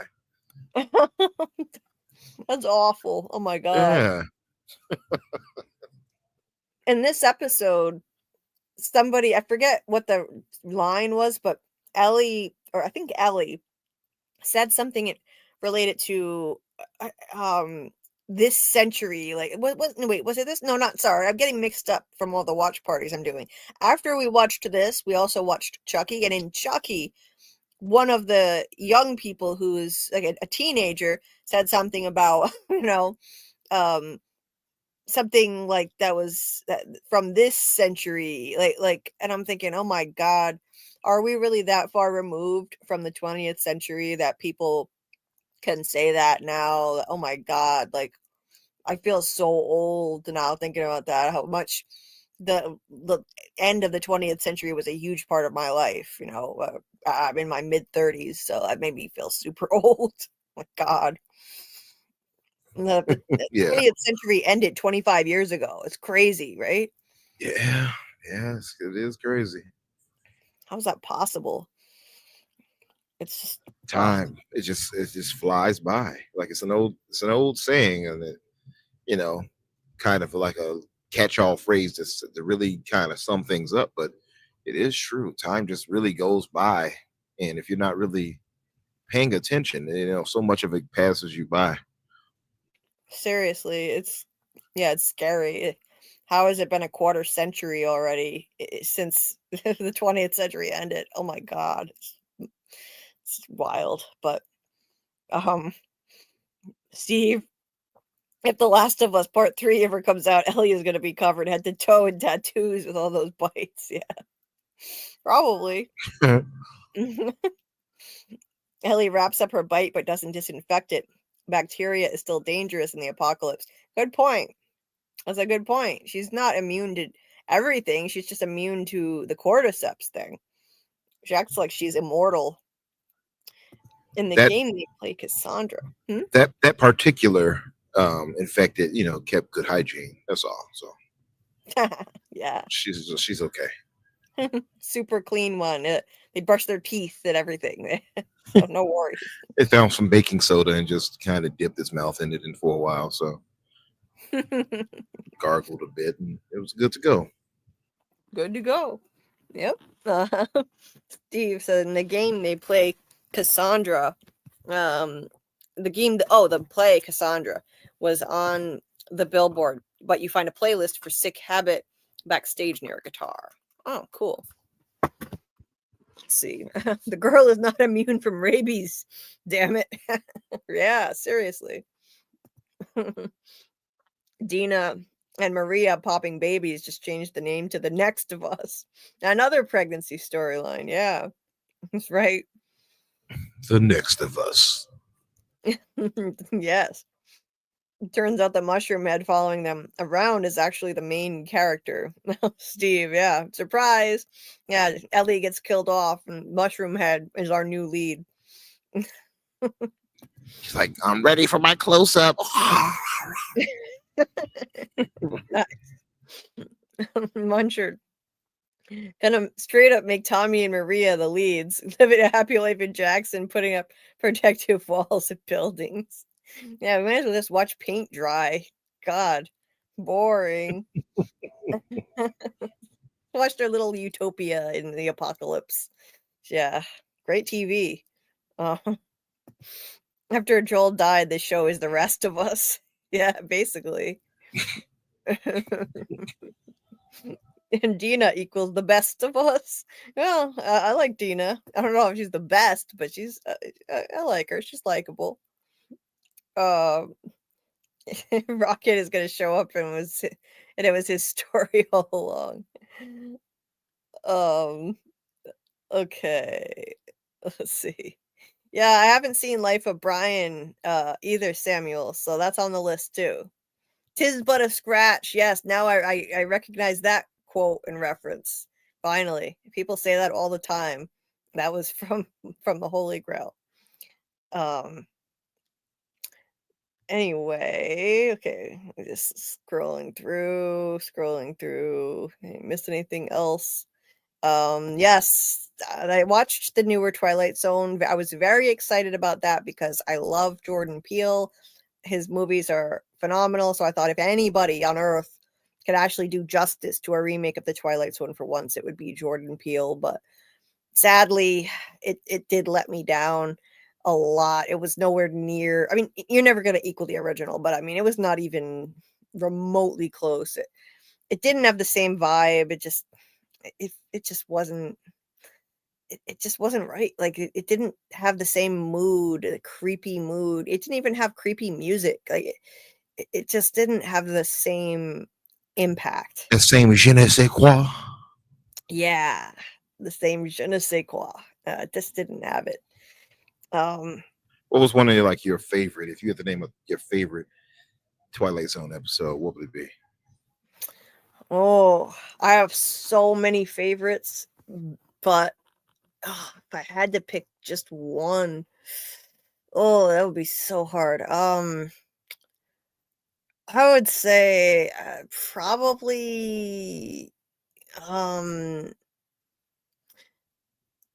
would have to say Five Characters in Search of an Exit, which is probably the most well-known of the classic episodes. I just think it was genius. That's a It was classic. Yeah. genius. Yeah. The twist at the end, I mean, you can't beat that. It's just mind-blowing. It was out there. Yeah. I could see that. I wish I could wipe my memory and see that all over again in the whole series. What about you? One of my favorites was, what's the name of that one?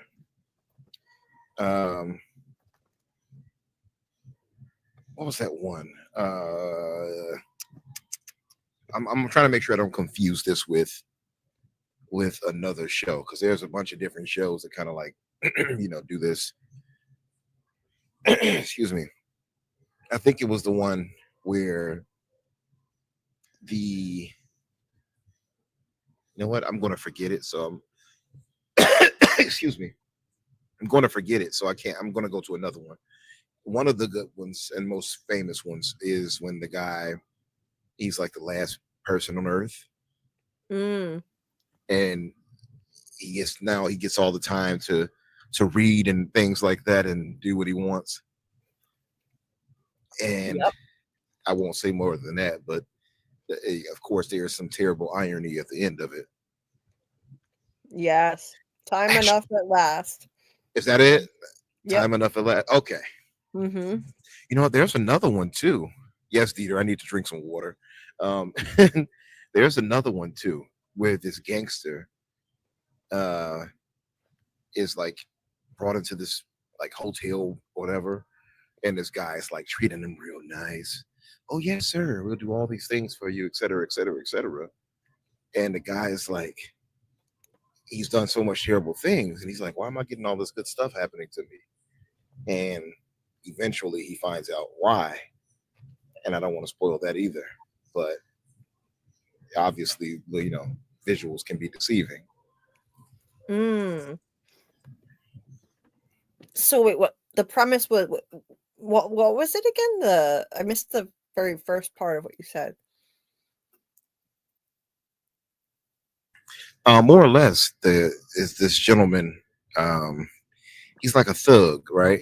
And he's like this villain. How do I explain it? Okay, it's called. I looked it up. It's called A Nice Place to Visit. Oh, I know which one that is. Yeah. So it features Henry Rocky Valentine, a criminal who is shot and ends up in a luxurious like hotel and things like that. So yeah. Yeah, that one has a really dark twist at the end of that. It's deeply unsettling, I gotta say. Yeah. Yeah, It's a Good Life. That one is amazing. The little boy who mind controls the whole town and cuts it off from the world. That's a classic. Yeah, definitely a classic. They actually did a bit of that in the Twilight Zone movie, didn't they? I believe so. Yeah. Yeah. When they were like all scared of the kid and he could like blink them out of existence and such. Yeah. And the only decent episode, one of the only decent episodes of one of the remakes of the Twilight Zone from the early 2000s was actually It's Still a Good Life, and it starred the same kid now grown up, Billy Mooney, and his daughter, another little redhead, and now she's an evil girl with the same an evil kid with the same kind of powers. So that was cool, just for the throwback nostalgia of it all. So I like that. To Serve Man. Oh yeah, Panda Kalima. It's a cookbook. Yeah. If you know, you know. It's a cookbook. Yeah. That's one of the most disturbing endings of any episode of the series for me. Truly disturbing. Soylent Green.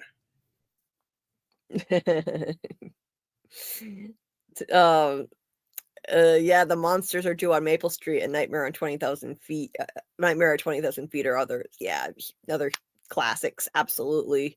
Also, of course, Living Doll, the one with Talkie Tina. I'm Talkie Tina, and I'm going to kill you. So good. And the dummy with the ventriloquist dummy that comes to life. That one's another deeply unsettling one for me too. Very disturbing ending, warped. Yeah, that's another one too. The Howling Man. You remember that one? Oh yeah, that's a classic one. The Howling Man. The Howling Man, and I remember watching that, and I was like, I figured it out pretty immediately, but I was like, okay, I see. And they had I just thought, like, how do you fall for that? But okay, yeah. Anyway, The Howling Man is one. Oh yeah. The Hitchhiker, yeah, that's one of the lesser known episodes. I don't know why, because I thought that was phenomenal too. That was excellent. That had a great twist as well. So many. I mean, there's nothing like a great twist ending. I wish I could wipe my memory and watch the entire series again, not knowing what was going to happen, because there was really nothing like waiting and wondering what is going on and then getting that bombshell twist at the end. Mind fuck. It was the best. And there's never been anything like it. And I've searched high and low. I've never found another anthology series that could compare in the least and have that kind of psychological impact and twist ending. Rod Serling was a genius. just pure and simple, just a genius. Anyway, so getting back to it, 61 people. Wow, keeps going up. Thank you so much. Please hit the like button and subscribe to Infinite Umbra's channel here. Dieter just dropped the link in the chat. And if you're listening on the replay, you can find it in the description of this video. He likes to collab with us when he can, and he does awesome stuff on his own channel, so make sure you check that out. And Black Mirror, Black Mirror is pretty good. It's probably the best anthology series in the same vein as Twilight Zone I've ever seen. It's a little bit, I don't know, I find it a bit too morbid and like dark and depressing for me, but it is fantastic. It has great twists, and it's a lot of the, like, the horrors of technology, like the theme of dystopian horror and technology nightmares, like the way technology could turn into all different dark possible futures for us. So I haven't seen this season of Black Mirror, Mackie. I'll have to check it out. I keep hearing about it and I forget to look into it. So I gotta check out this season of Black Mirror. If it wasn't dropped, if it wasn't like a bingeable show, that would have been something I might have covered here. A Twilight Zone episode had some influence on Sinners. Yeah, I read about that. I definitely want to watch Sinners. I'm gonna have to wait. I almost said scissors. Oh my god. I'm gonna have to wait till it's available online to watch. So I'll have to wait. But I've heard it's great. And the episode of the Twilight Zone that had influence on it was actually a lesser known deep cut episode called The Last Rites of Jeff Myrtlebank, about a man who supposedly died, and that he, in the middle of his funeral, sits up in his coffin, scares the shit out of everyone, and somehow he just is back to life, and no one knows how it happened, and everyone is freaked out by him in town, and no one knows like what the explanation is for this. And he starts to act different. There's something different about him. He has a different personality, and so there's something not quite right about him, and I'll just leave it at that. I won't reveal what the twist is because it's a great twist. But yeah, it definitely had an influence on Sinners from what I read. Tales from the Loop. Oh, I haven't heard of that one, Steve. I'll have to check that out. Thanks for thanks for mentioning that. I've watched Tales from the Dark Side from the 80s, and Tales from the Dark Side had a few real gems that were Twilight Zone worthy. A few that I thought were definitely on the same level, but not enough. Most Tales from the Dark Side also had one of the creepiest intros of any show I can ever think of. Oh god, yeah. Super creepy intro. That this like stringy dun, dun, dun, dun. It's like really creepy. And it shows this forested area that turns inverted like in colors and stuff. It's just terrible. When I was younger and watching that, I was creeped out. I would like turn the volume down so I wouldn't hear that part. The Tales from the Dark Side. And then it was like, dang. I was like, oh no, I'll have nightmares. Right? Oh my god. Yeah, that was deeply unsettling just from the theme music alone. Yeah. It was and the creepy voiceover guy as he's talking. I forget what he said, but it was like he was what were the intro words? He was saying I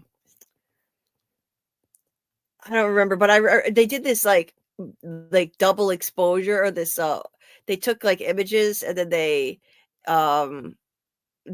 overexposed them or double exposed them or whatever it's called. So it was like the old-fashioned photos when they would be double exposed, or if I don't remember if that's the right term or what, but so it kind of like it flips and inverts things around. He said, "Man lives in the sunlit world of what he believes to be reality, but there is an unseen by most an underworld, a place that is just as real, but not as brightly lit. A dark side." I was so damn creeped out by that. You have no idea. I'm like, turn that volume down. I don't want to hear the evil version of Vincent Price talk to me right now. Right. Sometimes somehow he sounded way scarier than Vincent Price. Like, Yeah, he said that was the evil Vincent Price right there. Like Vincent Price God. has a very iconic, creepy voice, but he has a bit of glee in his, right? It's like still kind of, it's not creepy all the way. It's kind of like, okay, it's kind of whimsical. This guy here was like, the dark side. I'm like, Yeah. I remember it now. Yeah, it was like the way he enunciated it too. It was like, but there is, unseen by most, an underworld, a place that is just as real, but not as brightly lit. A dark side. That did was it exactly. I'm like, no, nightmares for days. nope. Yeah, Jesus Christ. Yeah, there were a few that were right up there, like with Twilight Zone, where Rod Serling would be proud. I wish there were more. There were a lot that were just not it for me. I couldn't get on board with the writing of some of these stories. But oh my God, there was one about these creepy ass dolls in a dollhouse that are. I don't even know how to describe it, but it's like it was called the Giesen Stacks, and it was one of the creepiest. I think it might be the creepiest episode of the whole series I've ever seen. And like I think this kid was able to like predict stuff that was going to happen. No, like she was able to make stuff happen to her family by doing stuff with the dolls. Like she said that her dad was going to be sick or something, and then the next day he was sick, and her mom was going to do something or other, and then using the doll, and then it would actually happen. Basically, like she controls her family by manipulating her doll family, and it takes a really dark turn. The twist is wild and mind-bending. It was so good. Yeah, So that's there's that. classic. The Giesen Stacks. Yes. Yeah, that's classic for sure. And I love anything about creepy dolls. I mean, sign me up. A creepy doll story, I'll watch it. Dolls, puppets, you name it. Anything of that sort. And oh, and the other one I'll say is there was one with this guy who was slipping out of existence. I think it was called Slippage, and like he was just starting to disappear. Like aspects of his life were slipping away from him bit by bit. Like he would find out like certain things were just non-existent anymore, and I don't remember the exact details, but eventually he's just wiped out of reality. And it was exactly like a Twilight Zone premise. That there was an episode of the Twilight Zone where there were some guys who were just wiped out of existence, and nobody knew why. They came down from Earth as astronauts. They came back from a mission, and one by one they just were wiped out of existence. So I love that kind of psychological horror. It's great. Yeah, I just looked it up. He was the guy in Slippage. He was missing college transcripts all of a sudden. They disappeared.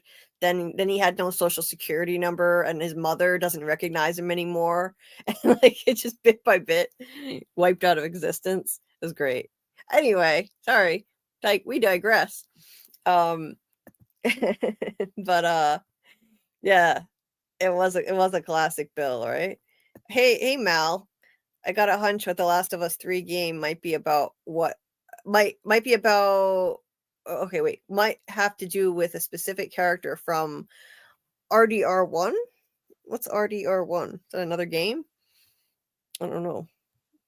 Don't know what that is. Tales from the Crypt. It's Red Dead Redemption. That's the name of that. RDR. Oh, okay. Red Dead Redemption.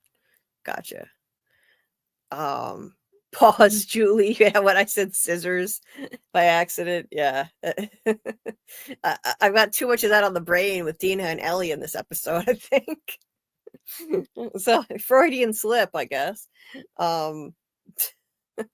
So Tales from the Dark Side had a good episode about some guy stealing women's tears. Oh, that's one I don't think I remember. To look at that. Oh, and the one with the phone that wouldn't stop ringing.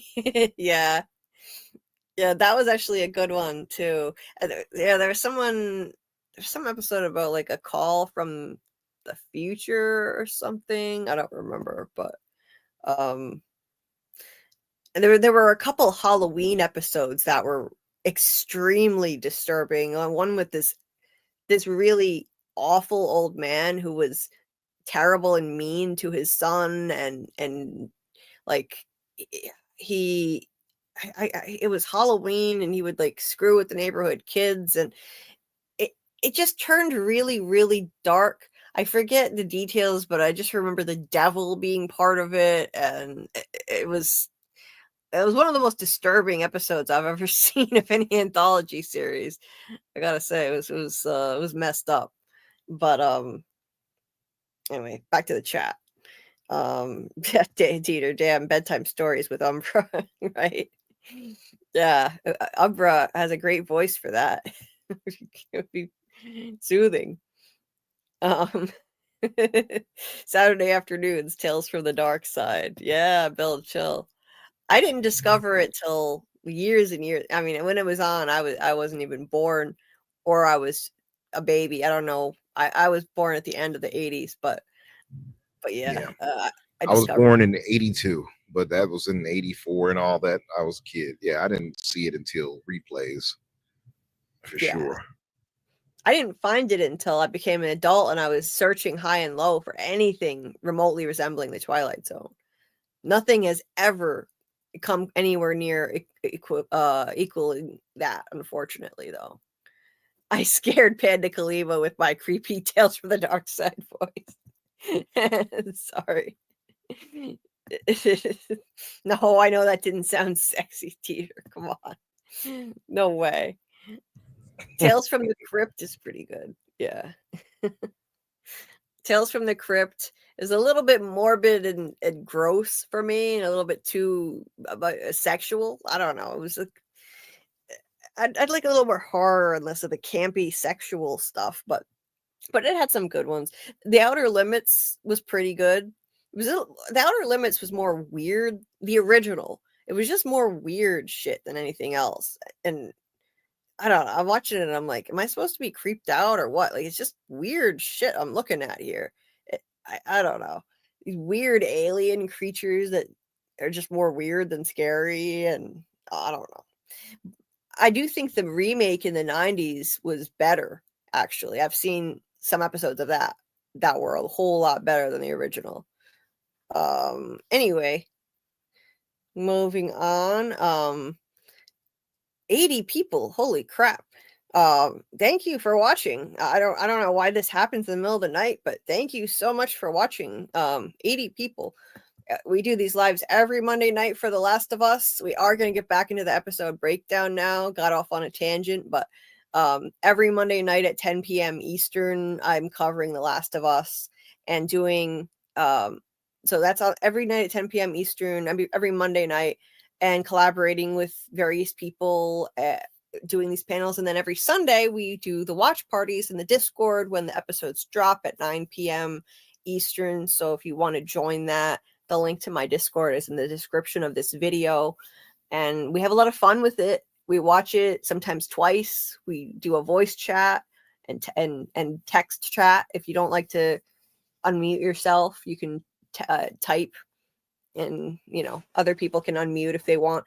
And then we just watch other random fun stuff. It's a good time. Wednesdays, we're also doing a live. Sorry, what Umbra? I was just going to say really quick, my mics have died on me, unfortunately. So I'm going to try to get on my phone and talk. It'll be less clear, possibly, and probably less sound protection, but I'll try to get on that and like mute myself in between takes. Okay, cool. Yeah, no worries. So, okay. Anyway, so Wednesday will be our next live. Wednesday nights are From lives. If you don't watch From on MGM Plus, highly recommended. It's my favorite show on TV, and we do lives for it all year round, even in the off season.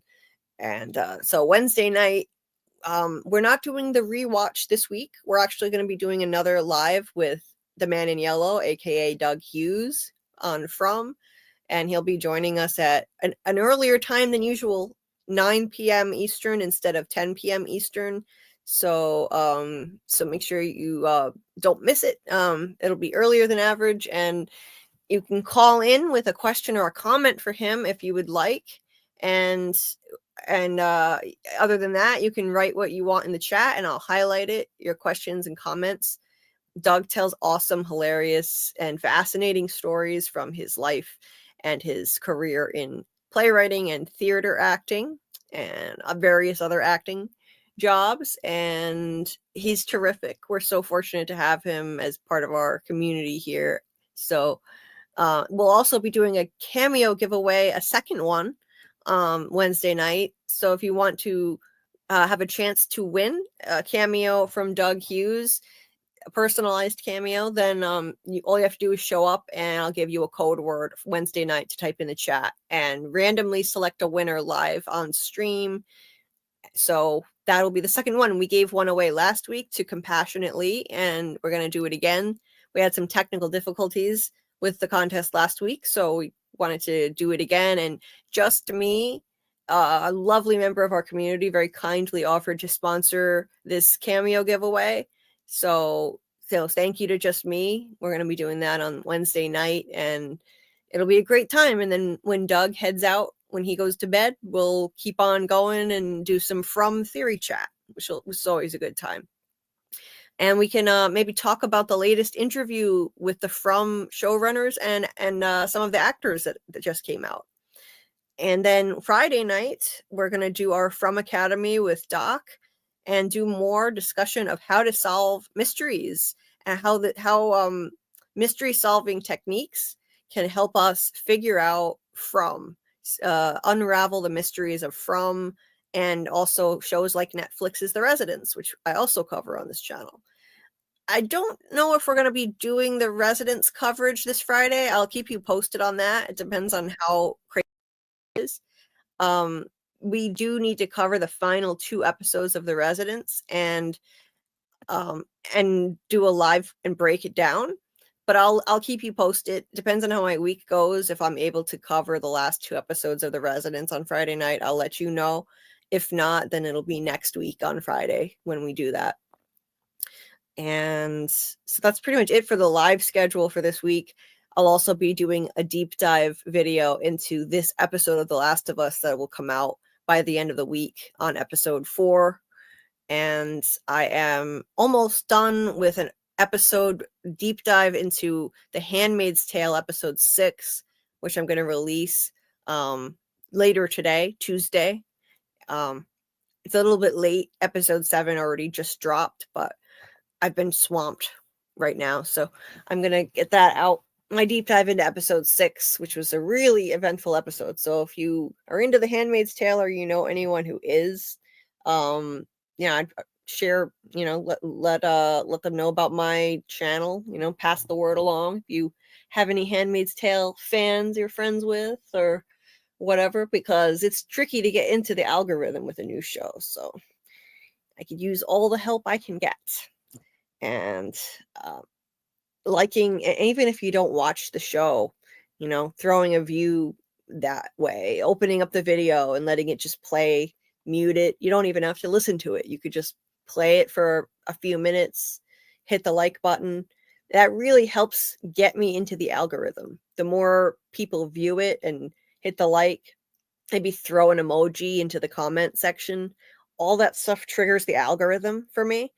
And that allows my video to get in front of more people, pushes it out to more people who do watch the show, and helps me get into the algorithm so I can be seen, so my video can be found. So yeah, anybody who has a moment to do that, that's much appreciated.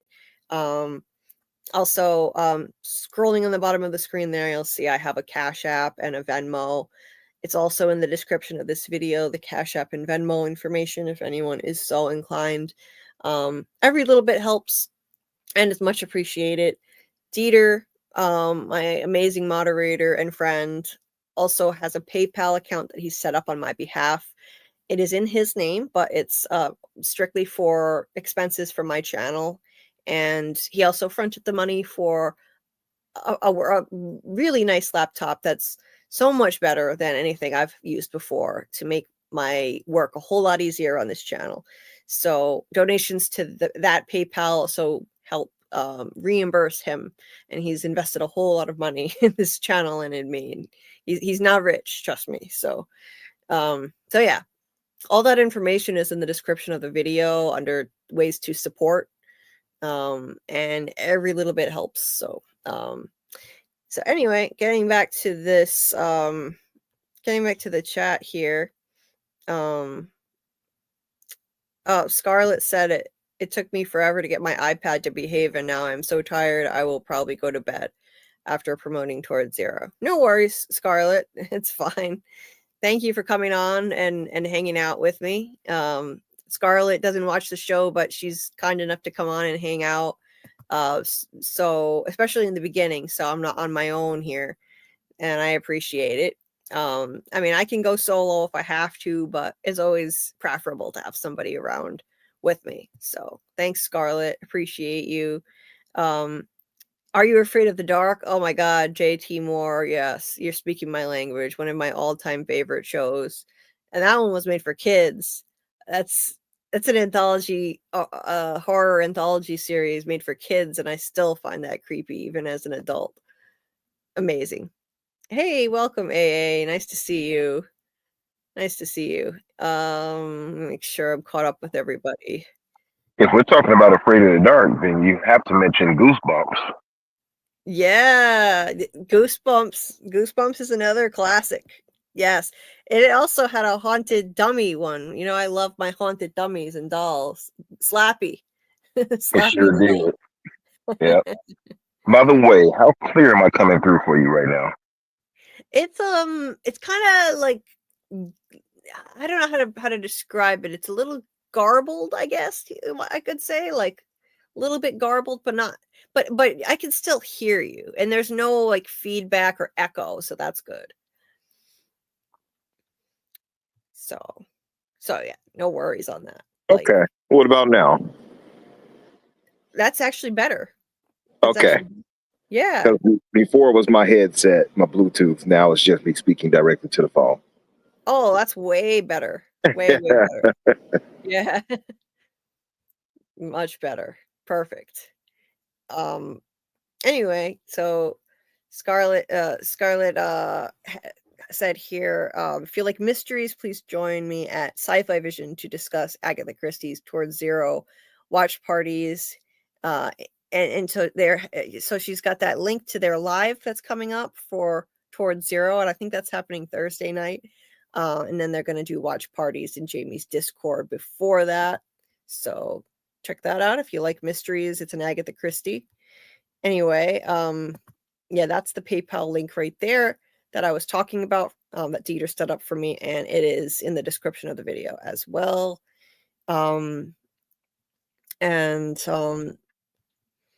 Let's see.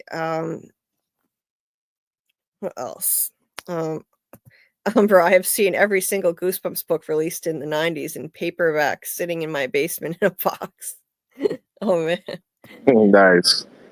Didn't Goosebumps also have the like choose your adventure style books as well? Like you could choose which way to go in the story, and it could lead to a terrible ending. Yes, I loved those. Yeah. I had a few of those too. Yes. Those were great. um I didn't have every Goosebumps book ever made. That's impressive, Steve, but I did read quite a few of them. I enjoyed them a lot. I loved Goosebumps books. I didn't discover the TV show when I was a kid because I didn't even know where to find it. I mostly just watched Nickelodeon. But as an adult, I've watched some episodes. I don't think the TV series is nearly as good as Are You Afraid of the Dark? But the books were excellent. The books were better. Anyway, hey Scott, nice to see you. Thanks for coming. Appreciate you. Hope you're doing well tonight. Dieter said if I was rich, you'd live in a big home with lots of cats and a cleaning lady and a cook. Well, thank you. It's nice that you care that much. And you know, I meant to shout out Just Me. Just Me's not here in the chat at the moment. But speaking of donations, she recently sent me an unbelievably mind-blowingly generous donation, and I can't thank her enough for it. It was truly kind. She sent it through Cashapp, and I was just blown away. That was really amazing. She's a lovely, lovely human being, and she's also sponsoring the cameo giveaway for Wednesday with Doug Hughes. So she's just terrific. Cannot thank her enough for that. She's wonderful. Escape from Carnival of Horrors was one of those choose your scare books. Oh, yeah. Yeah, it was Reader Beware, you choose the scare, it said on it or something like that. Yeah, it was fun. Anyway, we digress. So yeah, they wake up the next day and Ellie, I don't know how you'd even fall asleep. I guess just from pure exhaustion under these circumstances while Dina's pointing a gun at her. But Ellie's actually asleep and she wakes up and there's like rainwater dripping on her from some leak in the building, and I guess Dina gets jumpy and I don't know what she thinks the water is, but Ellie's like, no, it's just rain, it's just water from the rain or something. And she's like, no, wait, no, don't shoot me. And then she reaches out her hand and shows that she's not trembling. That's one of the telltale signs. When you're infected, you start shaking. You can't hold out your hand and keep it steady. And you get confusion and various other symptoms. So she's doing that to prove that she's not infected. And Dina still keeps walking up on her, pointing the gun at her. Like, okay, you can put the gun down now. She's still crying and walking closer and closer at point blank range, pointing the gun at Ellie. And then she just drops the bomb on her, telling her, I'm pregnant, while still pointing the gun at her, which I thought was crazy. Like, at least put the gun down while you're making your pregnancy announcement. What the hell? Such a joyous occasion. Right? God, memories they'll always hold on to. Beautiful memories. It's weird, but okay. She puts the gun down, and then all of a sudden they're making out. Okay. 1 second you're pointing a gun at her and saying you're pregnant, and the next moment you're making out. It was just kind of weird for me, the timing of it. I thought it was weird too. Also, I'll be honest, after you just got bit, it hasn't been like 2 days of time. It hasn't even been 24 hours. I'm still skeptical of you at that point. If me personally, Me too. I don't know if I want to be kissing on cordyceps. You know what I mean? Right? 100%.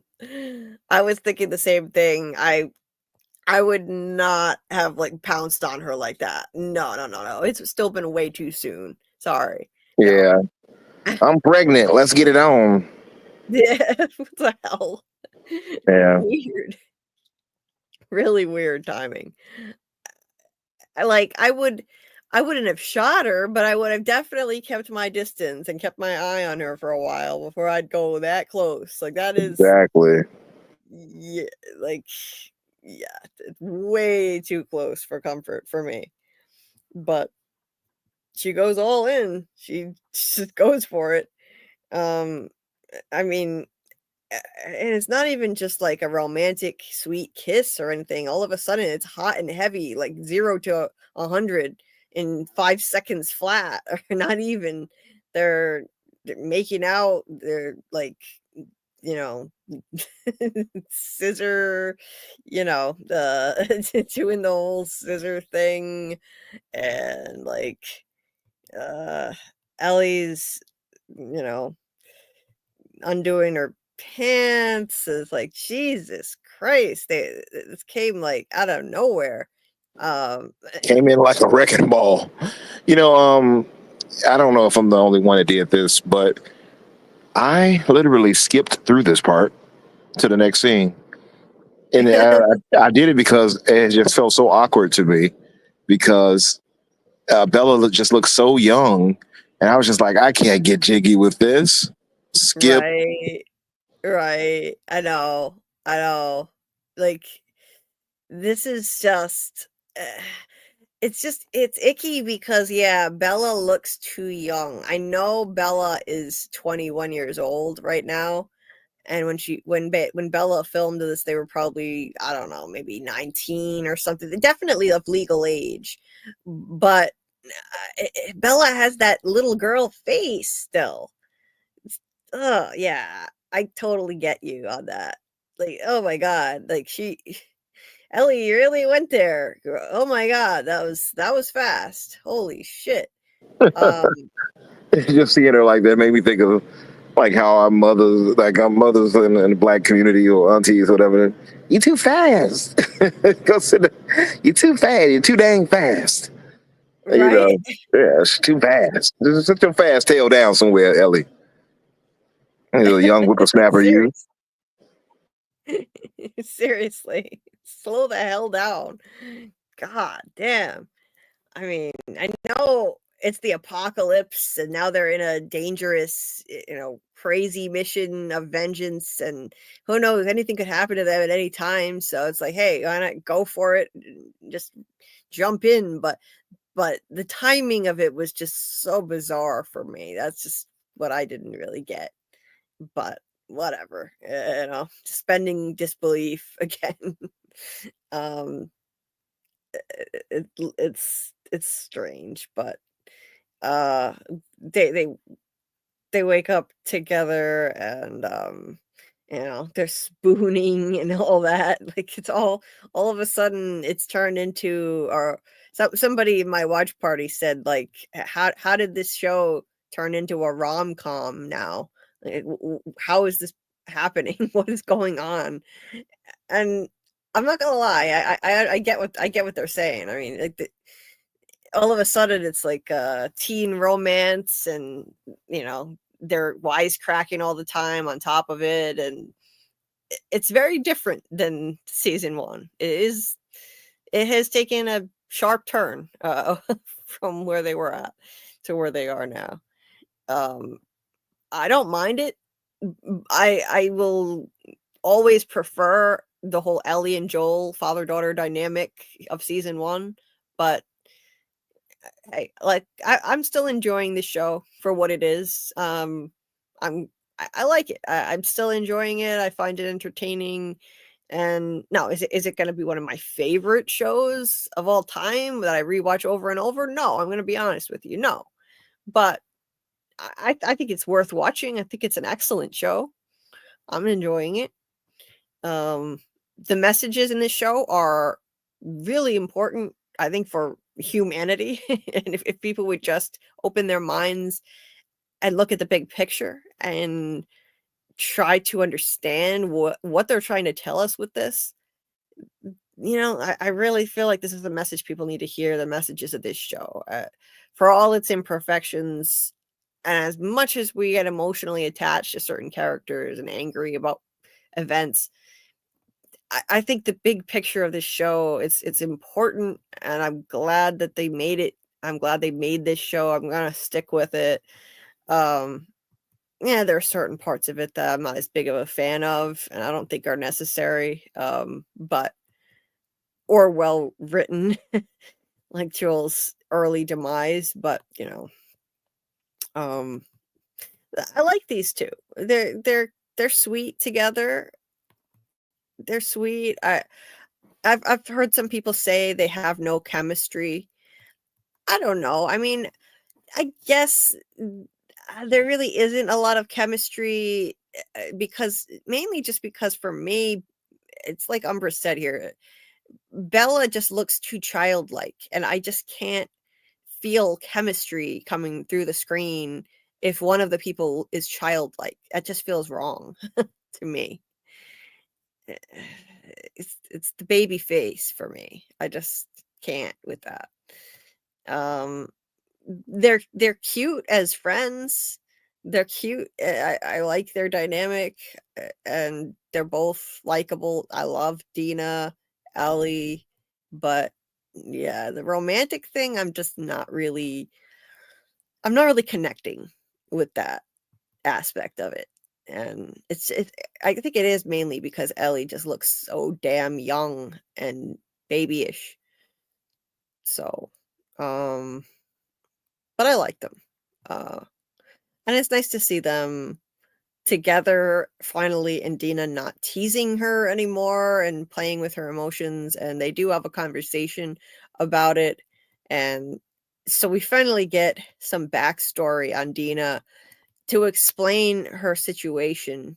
But not before they take some beef jerky to get rid of their morning breath, which, the fact that they're focusing on that in an apocalypse, man, they've been coddled by Jackson. It's like, you're worried about that? They have been coddled and spoiled. Snapping into a Slim Jim, Kira's morning breath is for everyone, so you'll know. Yeah. Yeah. Who needs mints? Yeah, Slim Jims will do the trick. Yeah, that was weird. It's the apocalypse. Nobody else is worried about that, I'm sure.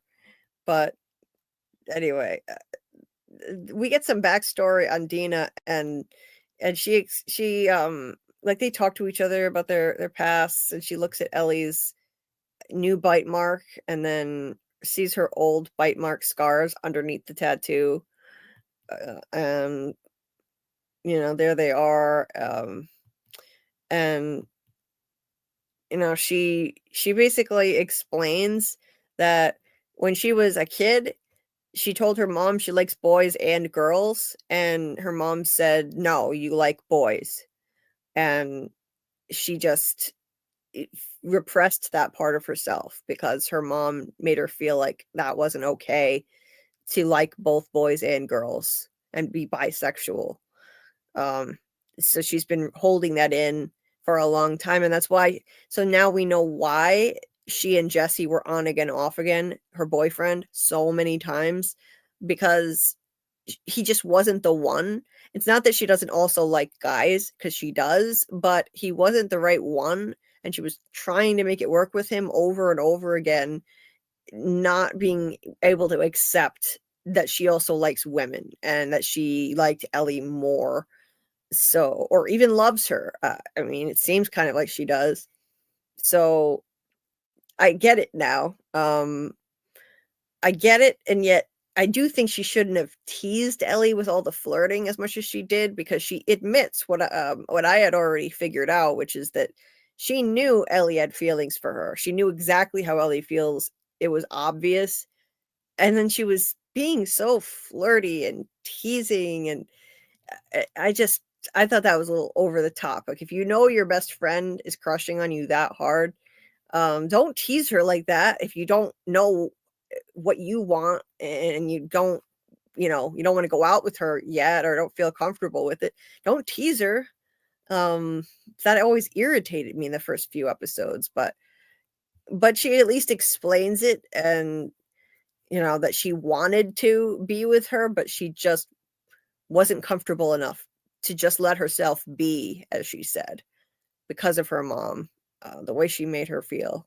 And so finally, they give Dina a bit more depth. She's been likable from day one, but she didn't have depth. We didn't know anything in the show about her backstory.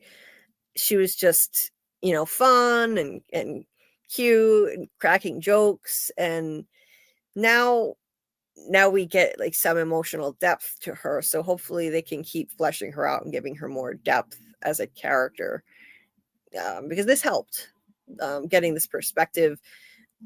And she was just confused. She was confused and repressing this part of herself that she also likes women. So now she's ready to just embrace that and be together with Ellie. And it's nice. I liked it. I really liked that conversation. And maybe the choice of actress here isn't quite right in terms of chemistry because Ellie looks so childlike, but they're both stellar actresses, amazing performances. That part is just undeniable. Individually, they're just amazing at what they do with the emotional performance that they're both able to deliver. And so I'm really impressed by that. Ellie is very understanding of that whole story and, isn't angry at her for all the teasing and the confusion and all that stuff. She's just really happy about all of it and understands that Dina was just scared, and that's that. So now they're just going to go for it together. And Ellie asks her how she knew that she was pregnant, and Dina says that she was late.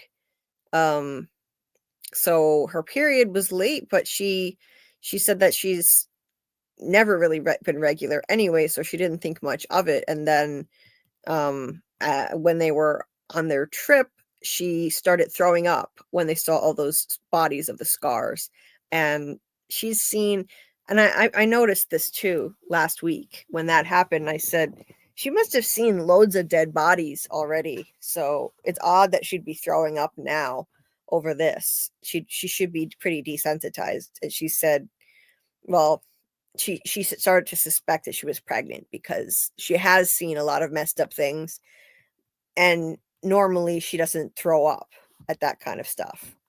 So it was the pregnancy. So then she found the pregnancy test and she took it and she found like 4 more and took them all and they all came up positive. There's at least 4 pregnancy tests. There's 4 of them there.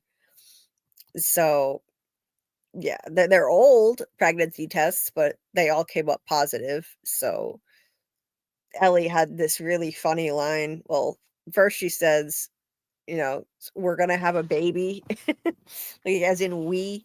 It's like, well, this escalated quickly. You literally just got together and now you're already assuming you're going to raise the baby with Dina. That was quick. But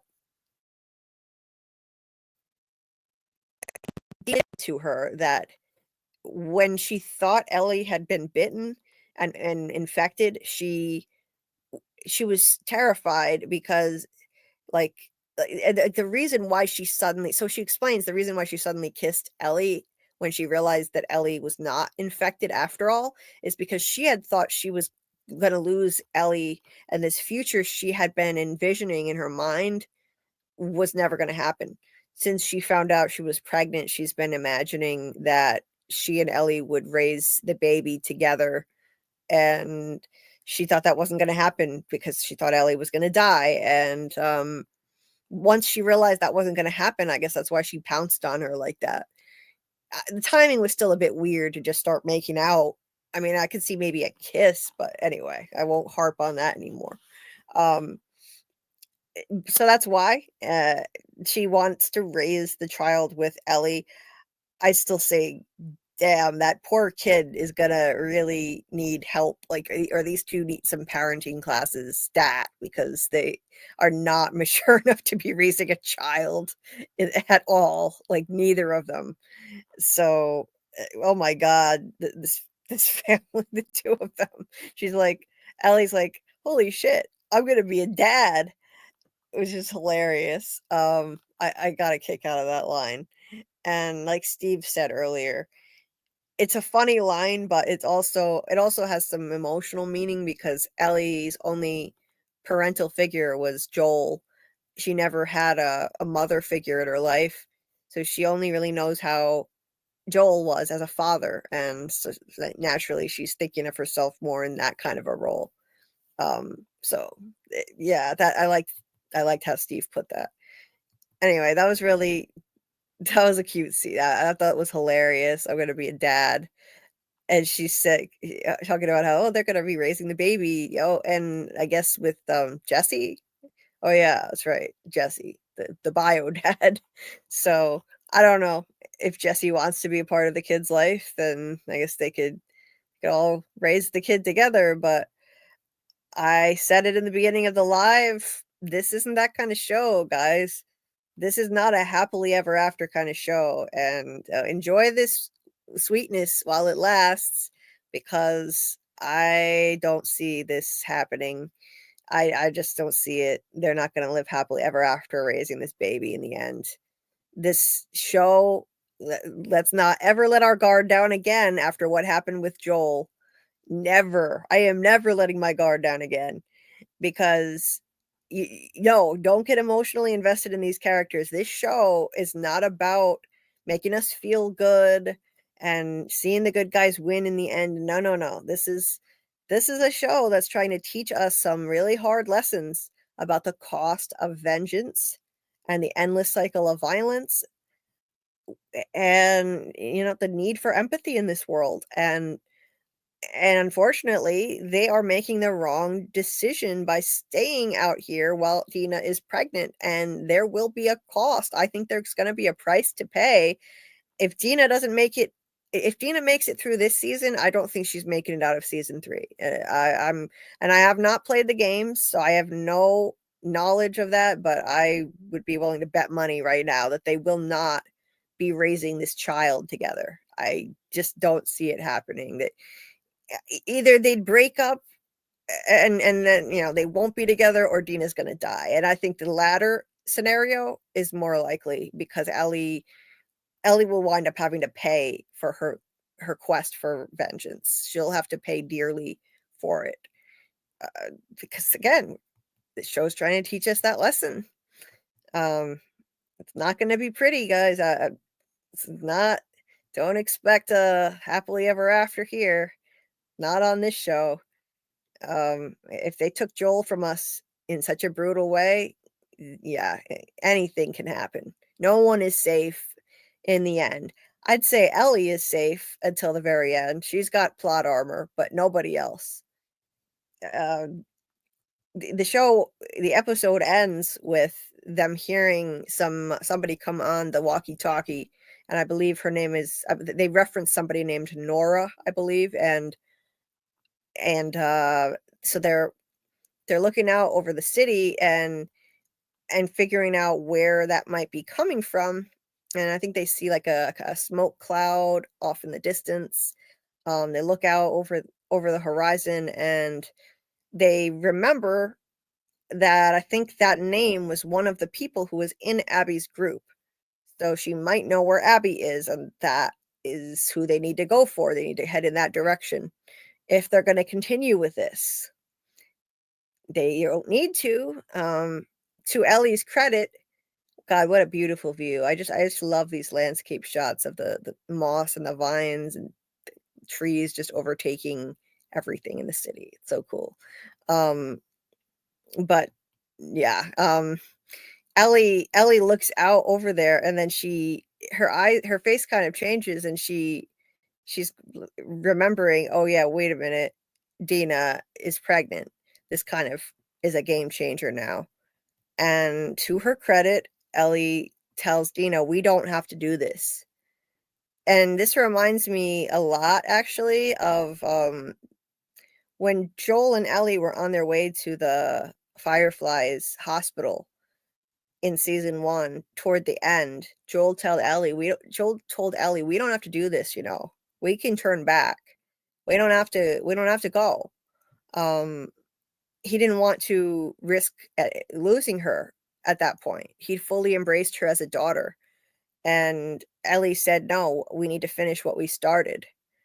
And so they continued on. And if they had just turned back and gone back to Jackson, oh, wow, how things would have been different. But once again, these two are at a crossroads right now, just like Joel and Ellie were in season 1. And they're choosing the wrong path, in my opinion. They're at a crossroads, and they could choose to go back right now. They could turn around and leave and forget all of this. Start a new life together. This is what Joel would have wanted for Ellie. Joel would not want her to avenge him. Joel wouldn't,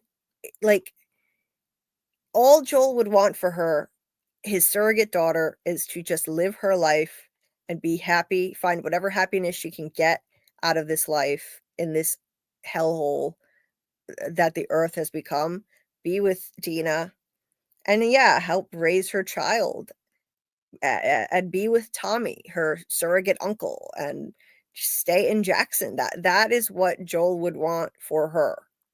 He would be the first person who would tell her not to do this. He would be turning over in his grave right now.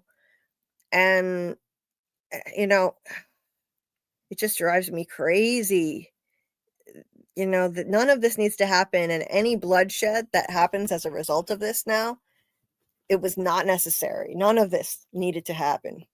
They could have just, they didn't need to leave in the first place, and they had the opportunity to turn back. They had a close call, several close calls in this episode.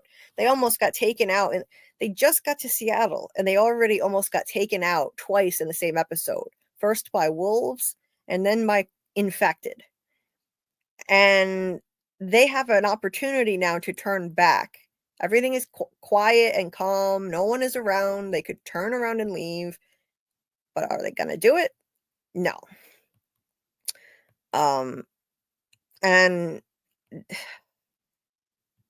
I kind of blame Dina for being foolish like this. Ellie looks like she's ready to say, okay, let's go back. She says we don't have to do this. And she really means it. You could see in her eyes, she really means it. She loves Dina. And she wants to be with her and help raise this child. And if she really loves her that much, then she should really be pushing harder to go back. Like, no, we're not risking your baby.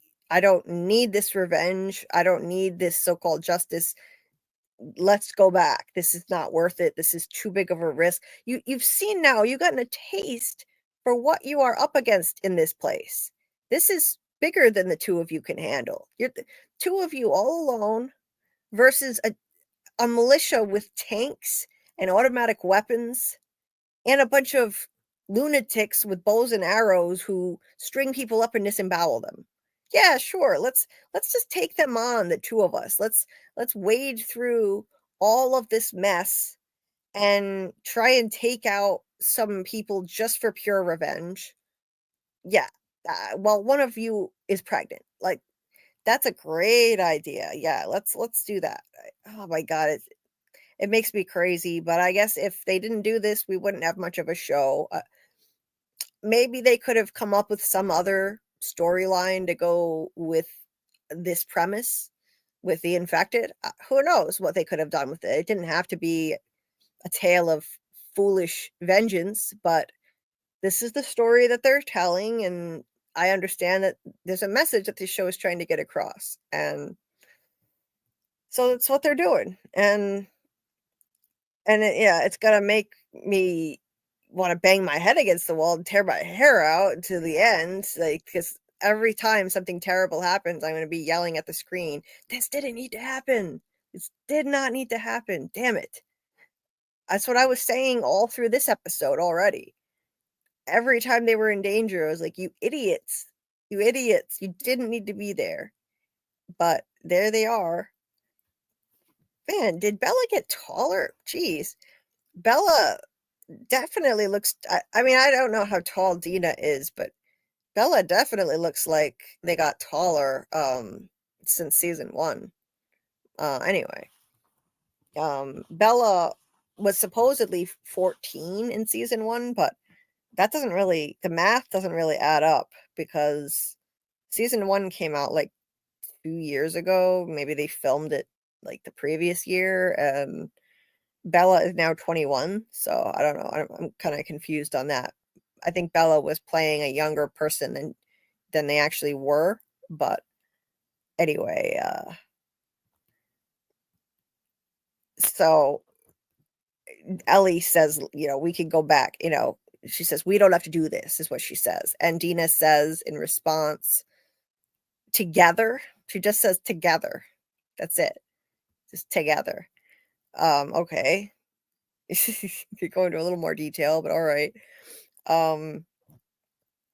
And reaches out her hand, and Ellie takes her hand, and that's it. They continue on their way.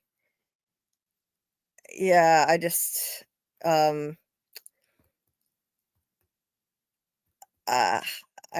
can't understand the logic of continuing this knowing that Dina is pregnant, but it is what it is. Anyway, we wouldn't have much of a show, I guess, if they were smart enough to go back.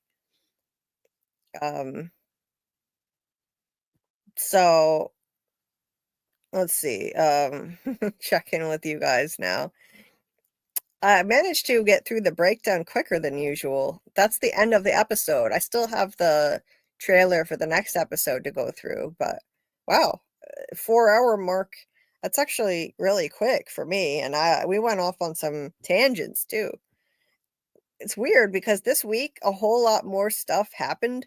It was way more action-packed than last week, and yet last week it took us a lot longer to get through the breakdown. I don't really get it, but let's see. I'm scrolling up to see what you were saying during all of that. I should have done this sooner because now I'm way behind the chat. Okay. Scarlet always chose the worst way to die in those books. Yes, please like, subscribe, share, and ring the notification bell. Yes, please. That would be great if you could do that. I would appreciate it. Anyway, yeah. So, oh, no worries, Doc, about calling in. I'm almost done with the breakdown anyway, and I'm wiped out too. I only got 3 hours of sleep yesterday, so it's better. I'm better off if I wrap it up soon. Anyway, Ellie had rainwater pouring on her face when we first get introduced to her in season 1, so her reaction to the water was even funnier knowing this. Oh, I had forgotten about that, Steve. Interesting. When she was trying to get out of her handcuffs and the fireflies were waiting for her to turn. Oh yeah. That's right. Okay. Yeah.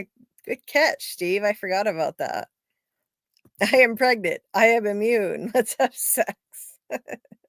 Yeah, that was pretty sudden. That's perfectly normal. Yeah. Maybe the baby will be immune because they exchanged fluids. You never know. Hey. Oh man. Yeah, and Dieter missed it. He missed the lesbian action. They didn't have there was no nudity in it, so you wouldn't have been that excited, really. Ellie was playing that C note. Yeah, she was indeed.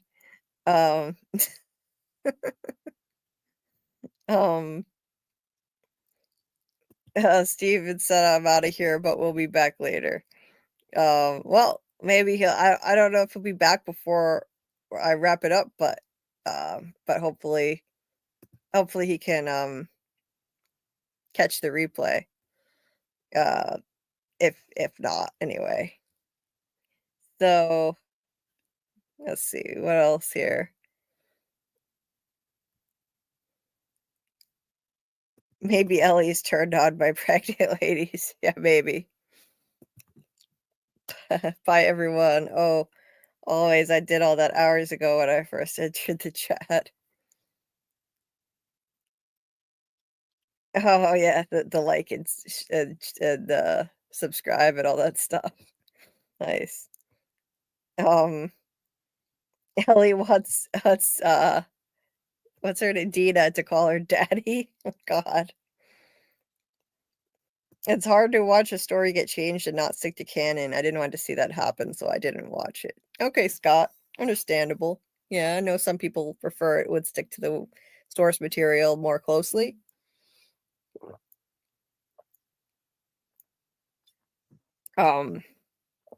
Yeah. Why can't people have joy in the show? It just seemed random, that's all. Like the timing of it. That's the only weird thing about it for me. Do you have other screenshots? No, those were the only ones. They didn't do anything more graphic than that. Yeah, they're cute. Oh, they are cute. Ellie just looks so young. That's the weird thing. It's like it's a little off-putting because Ellie has this little girl-looking face. That's the only problem with it for me. Still has that little girl face. Beef jerky makeouts. Cringe. Super cringe. Some cringing in the chat going on. People get horny when the world ends. Why not? Hell yeah, I'd be worried about morning breath in an apocalypse. If I'm kidding someone, I would worry about an apocalypse or not. Bad breath is bad breath. Well, I don't know, AA. I mean, I think a lot of people probably lowered their standards in the apocalypse. They probably don't have access to toothpaste and breath mints in some areas, unlike in Jackson. I think Jackson coddled these people. Yeah, that's true that bisexuals get a lot of crap aimed at them, and like they get accused of just messing around, being confused and whatnot. And sometimes they are confused at first and they don't really know how to process their feelings, but eventually they figure it out. But yeah, like people accuse bisexuals of, like just being confused and like it's not a real thing. Like, no, you can't like both or be pansexual or whatever. But of course it's real. I don't know, bro. I need more mushroom heads and less rom-com. Yeah, Montreal Lyncher. Somebody else was saying this was too rom-com last night in the watch party too. In our own history, hygiene wasn't a thing for a lot of people, especially when people had to work so hard to survive. It would be way worse in this storyline.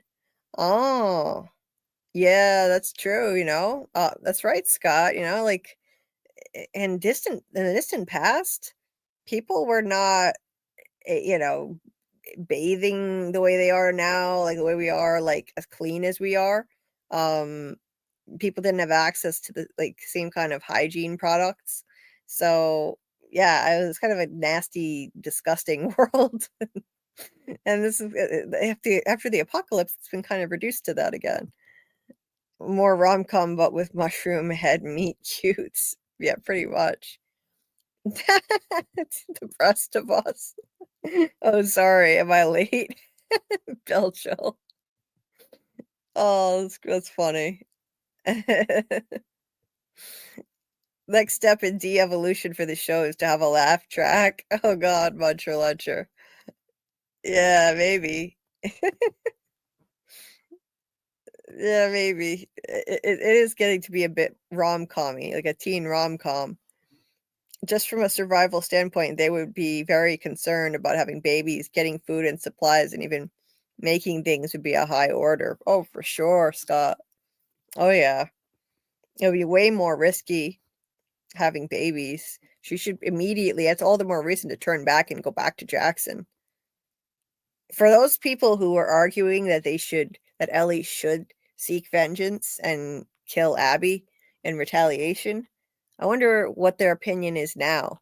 Like, do you still think that Ellie should seek vengeance or not? Like, is it still justifiable now with Dina being pregnant? I don't think so.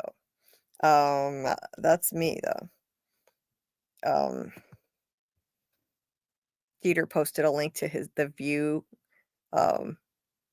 It's already morning where he is.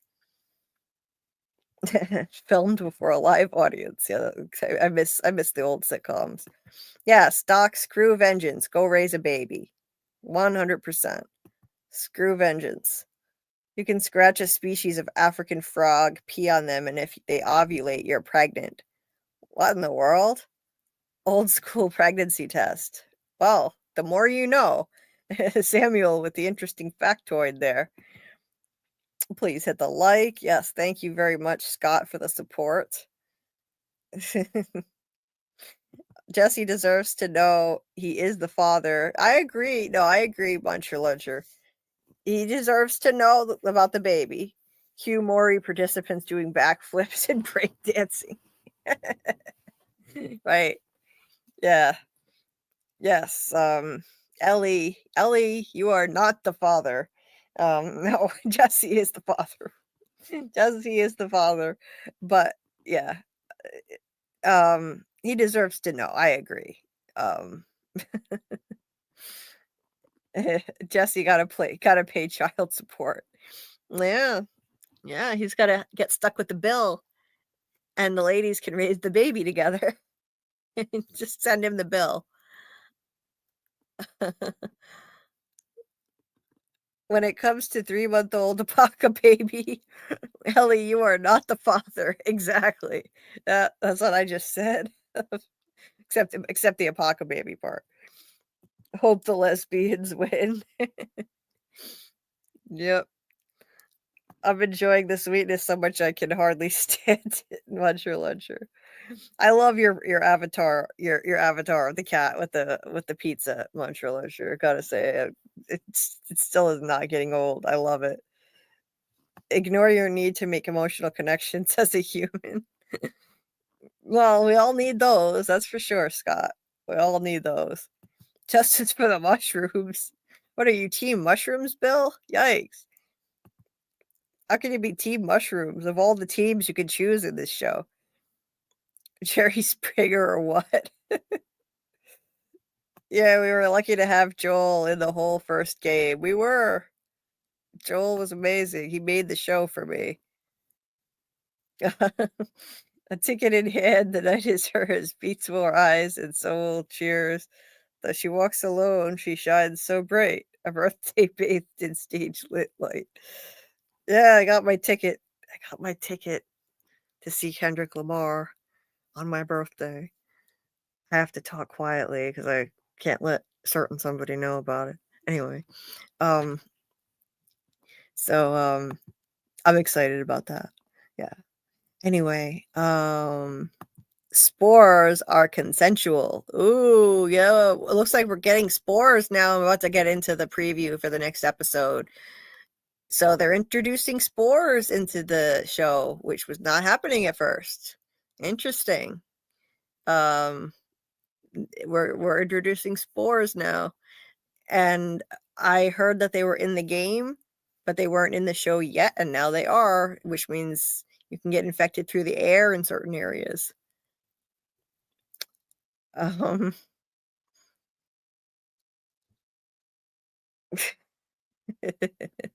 You guys were talking about some crazy stuff in the chat, which I'm not going to highlight, but I'm looking at it and it's funny. What the hell? Oh my god. What in the world? You guys are talking about some crazy, like, you were talking about some crazy anatomical stuff. Jesus. Oh my god. Oh, wow. Yeah. And Scott just started buffering. Yeah.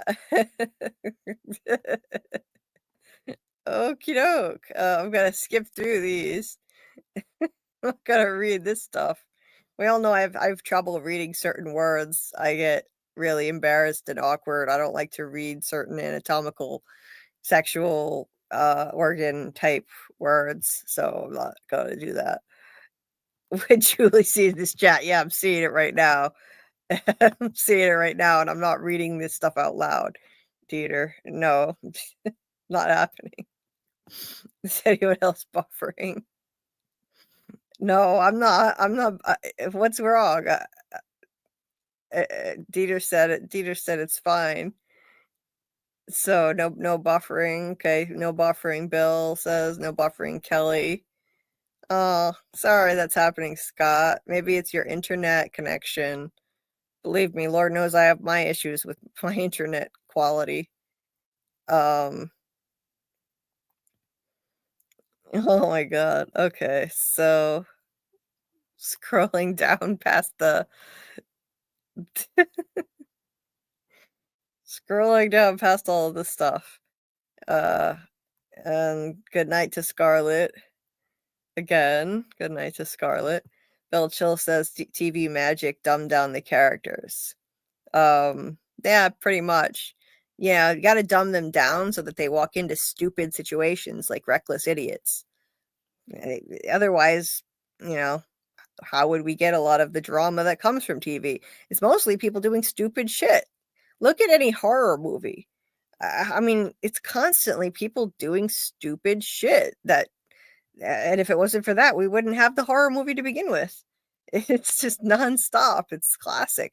You know, the idiots that buy the haunted house that's been built on top of an old Native American burial ground, or, you know, like whole family was slaughtered in there. Oh, but it was such a great deal. Oh, I wonder why it was such a great deal. It was so cheap. So cheap. Yeah. Yeah, we wouldn't have a lot of movies or TV shows if it wasn't for dumb, stupid, idiot characters. So, gotta have them. Um, I'm already on YouTube shit list. Oh, geez, Scott. Yeah, I will definitely, Dieter, I'm not gonna have a choice. I'm gonna have to sleep way earlier than I usually do, because I'm gonna run out of steam before too long on 3 hours of sleep. So yeah, that's gonna help change my sleeping hours so that I can make it on Monday at the time I need to make it, you know, to the show. Um, yeah, 4 hours is pretty good. Yeah. Thanks again to Scarlett for her support and for coming on with me, especially in the beginning. So, you know, even though she doesn't watch the show, she hangs out, so I'm not by myself, and it's greatly appreciated. And thank you so much to Scarlett. So and check out her live with Sci-Fi Vision. I believe it's Thursday night. And so if you go to the Sci-Fi Vision YouTube channel, you can check out her live with Sci-Fi Vision on Towards Zero, the Agatha Christie mystery. So don't feel bad to end the stream when you need to. Oh, I won't, Dieter. I won't. It's I'm not gonna lie, it's not gonna be easy because there's still 84 people here, but I'm not ending yet because I still have the trailer to go through for the next episode. But then I'm gonna need to wrap it up for sure. And I know I say that all the time. I'm gonna wrap it up, but it's become a running joke now. Wrapping it up means another couple of hours. I'll be wrapping it up for an hour, but I'm gonna try to do better for myself tonight. Ticket locked. She's good to go. Julie's glowing head to toe. May 12th. That's her crown. K-Dot stage. No way she frowns. Dieter, you and your AI poetry. You are too much. Jeez. I think Dieter's more excited about this than I am. God. I appreciate the support. He was riding me. Oh my god, he was on my case, nagging me to get this done, and I was dragging my feet because I was really nervous about it. I haven't done anything like this since I developed debilitating physical pain. So I thought, what's the point if I'm just going to suffer the whole time? Why bother? But look, I mean, I'm suffering all the time anyway, no matter what I do. I'm suffering every single day of my life. But there are certain things that can still bring me at least some joy and temporarily distract me. For example, these live streams. And if these live streams can do it, well, for God's sake, King Kendrick sure as hell should be able to distract me at least for part of the time.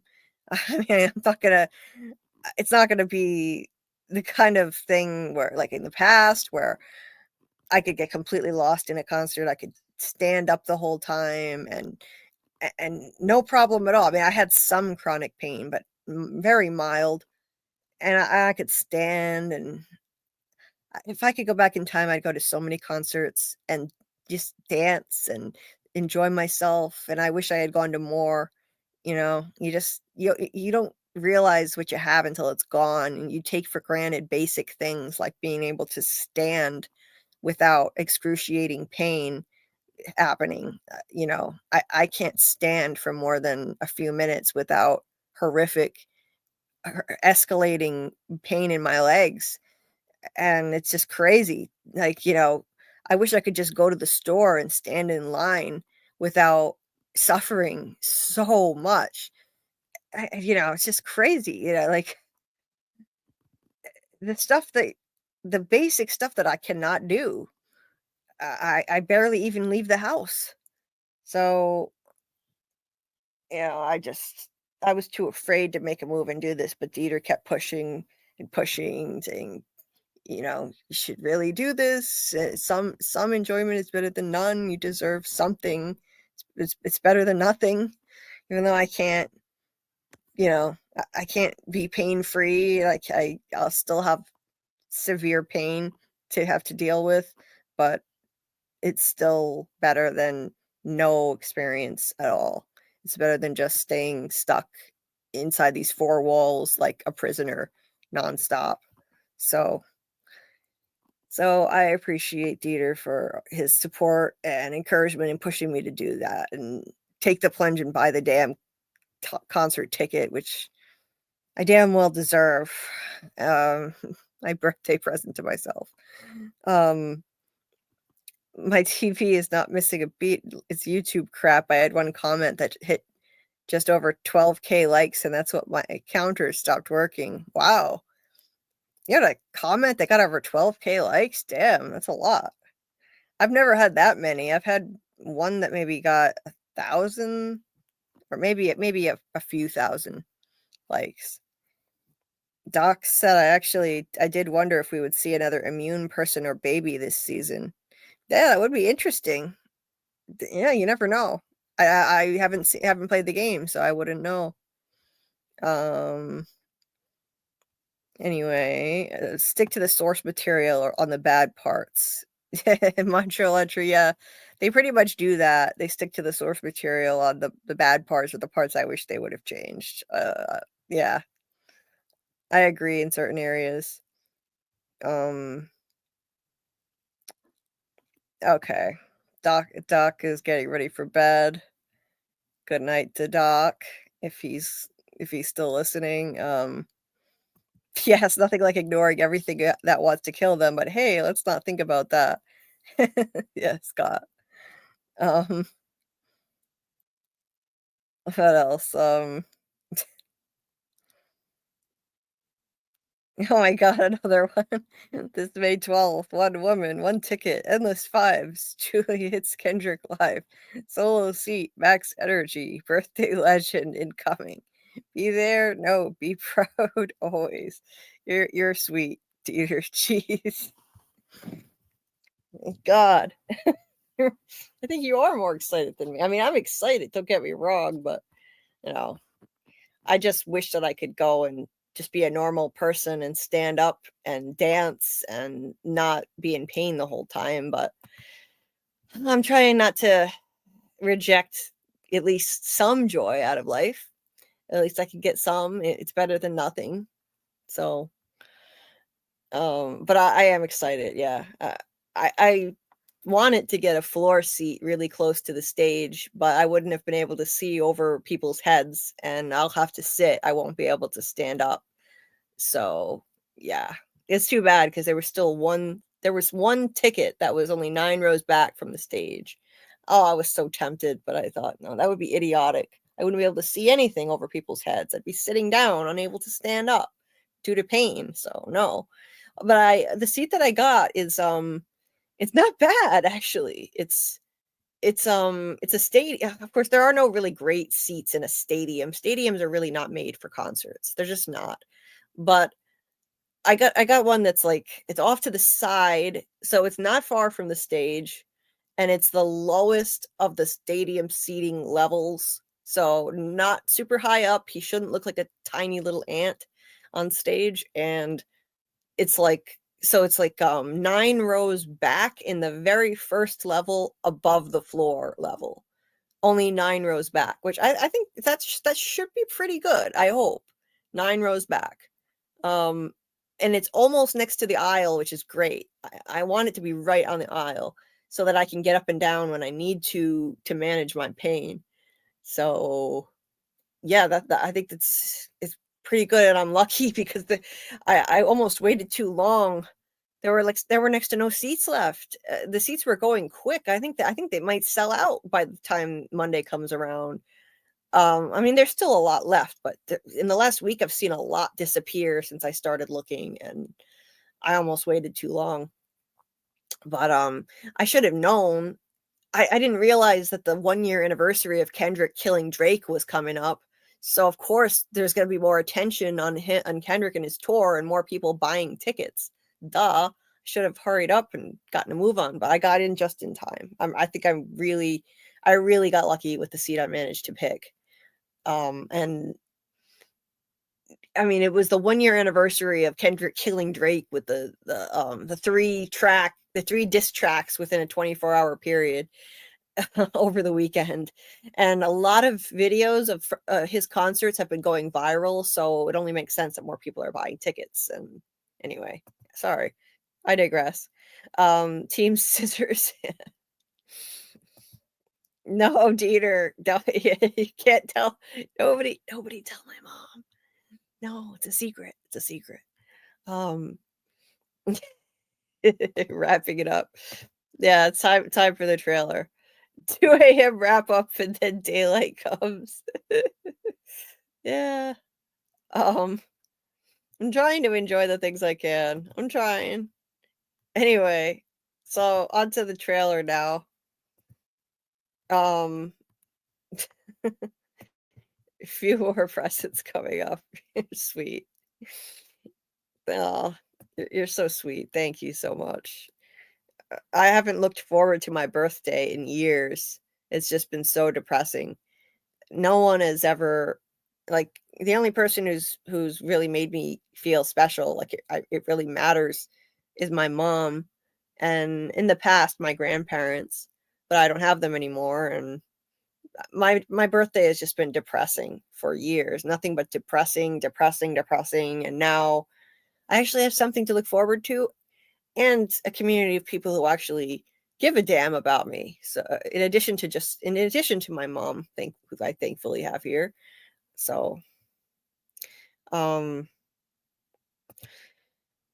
yeah, for the first time in years, I have something to look forward to on my birthday, which is, it's really nice, I have to say. I'm dealing with a lot, and I have a lot of scary stuff coming up. Some scary stuff that I don't even want to think about. Next week, just a few days after my birthday, on the 15th, I'm having a skin biopsy to test for small fiber neuropathy. Still on the desperate hunt to find out what the hell is wrong with me and what's causing all my pain. So, and it's a slightly more invasive test than anything I've had. They actually do take a little tiny biopsy of skin off of my leg, and only a tiny little surface thing, they said, but it is more invasive than tests I've had before. I'm doing that on May 15th. And then like 5 days later, I'm having an EMG on one of my legs where they stick needles in your leg and put like electric shocks in it and test the nerves. So that's going to be fun too. I've had one of those already, so I'm not terrified of it like I used to be. I had one, and it was nowhere near the terrifying, horrifying ordeal I thought it was going to be. But again, it's not something I'm looking forward to. That's coming up. And I also have I think I have my first appointment with a neurosurgeon coming up soon too, for a consultation. So I damn well deserve a little bit of fun and joy before I get to all that shitty stuff that's coming. And I'm going back into physical therapy, which is going to suck too. It's going to be miserable, dragging myself up, like 35 minutes away to this physical therapy place a couple times a week. It's not going to be easy. And I don't have much hope that it's ever going to even help me, but I have to do something. I can't just give up on myself anymore and give up on trying to do something to alleviate my pain.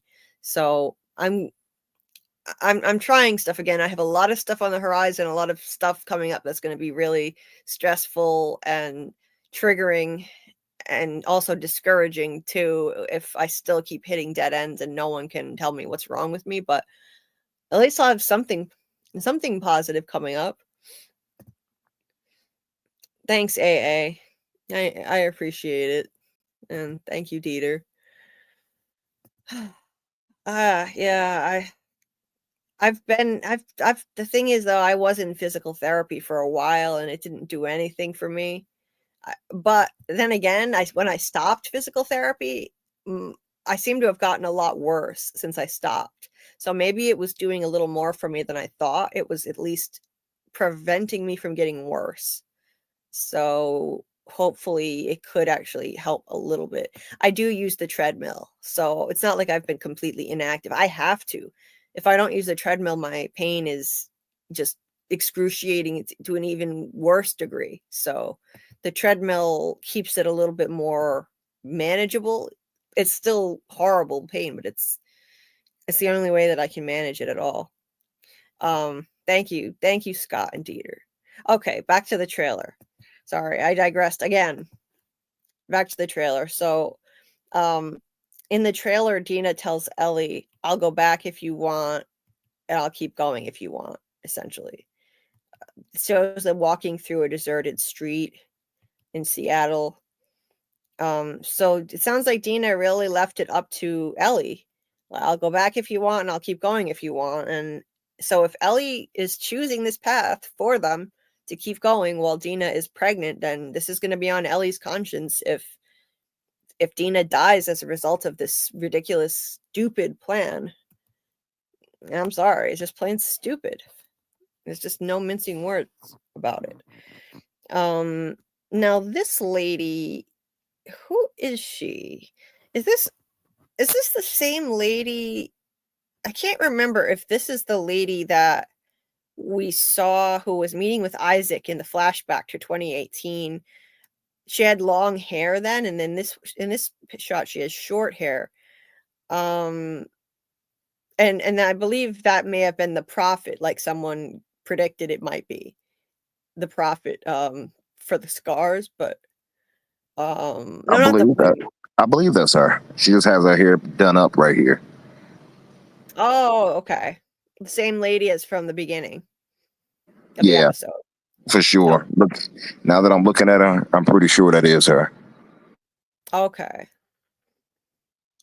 So she's the one who I think like got Isaac to turn on Fedra, and then they launched the WLF, I guess, from what I can gather based on the flashback. So we see a brief clip of her.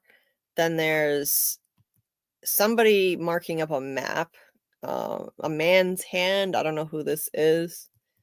And what is this? Heavily armed wolves. Yeah, that's the lady. That's definitely I think that's the lady from the beginning who was with Isaac. Yeah. She looks like a badass lady too. She looks scary. Yikes. She's not a big lady. See, this is an example of how somebody can be small in stature but still imposing. She has that presence. She has that imposing, intimidating presence that Ellie and Dina just don't have. And neither does Abby. Abby does not have that presence either. So the casting, I think, was a bit off. it's not always just the size, it's the presence. I mean, Joe Pesci is a little guy, and yet he played a mafia kingpin, and he was extremely intimidating. Yeah,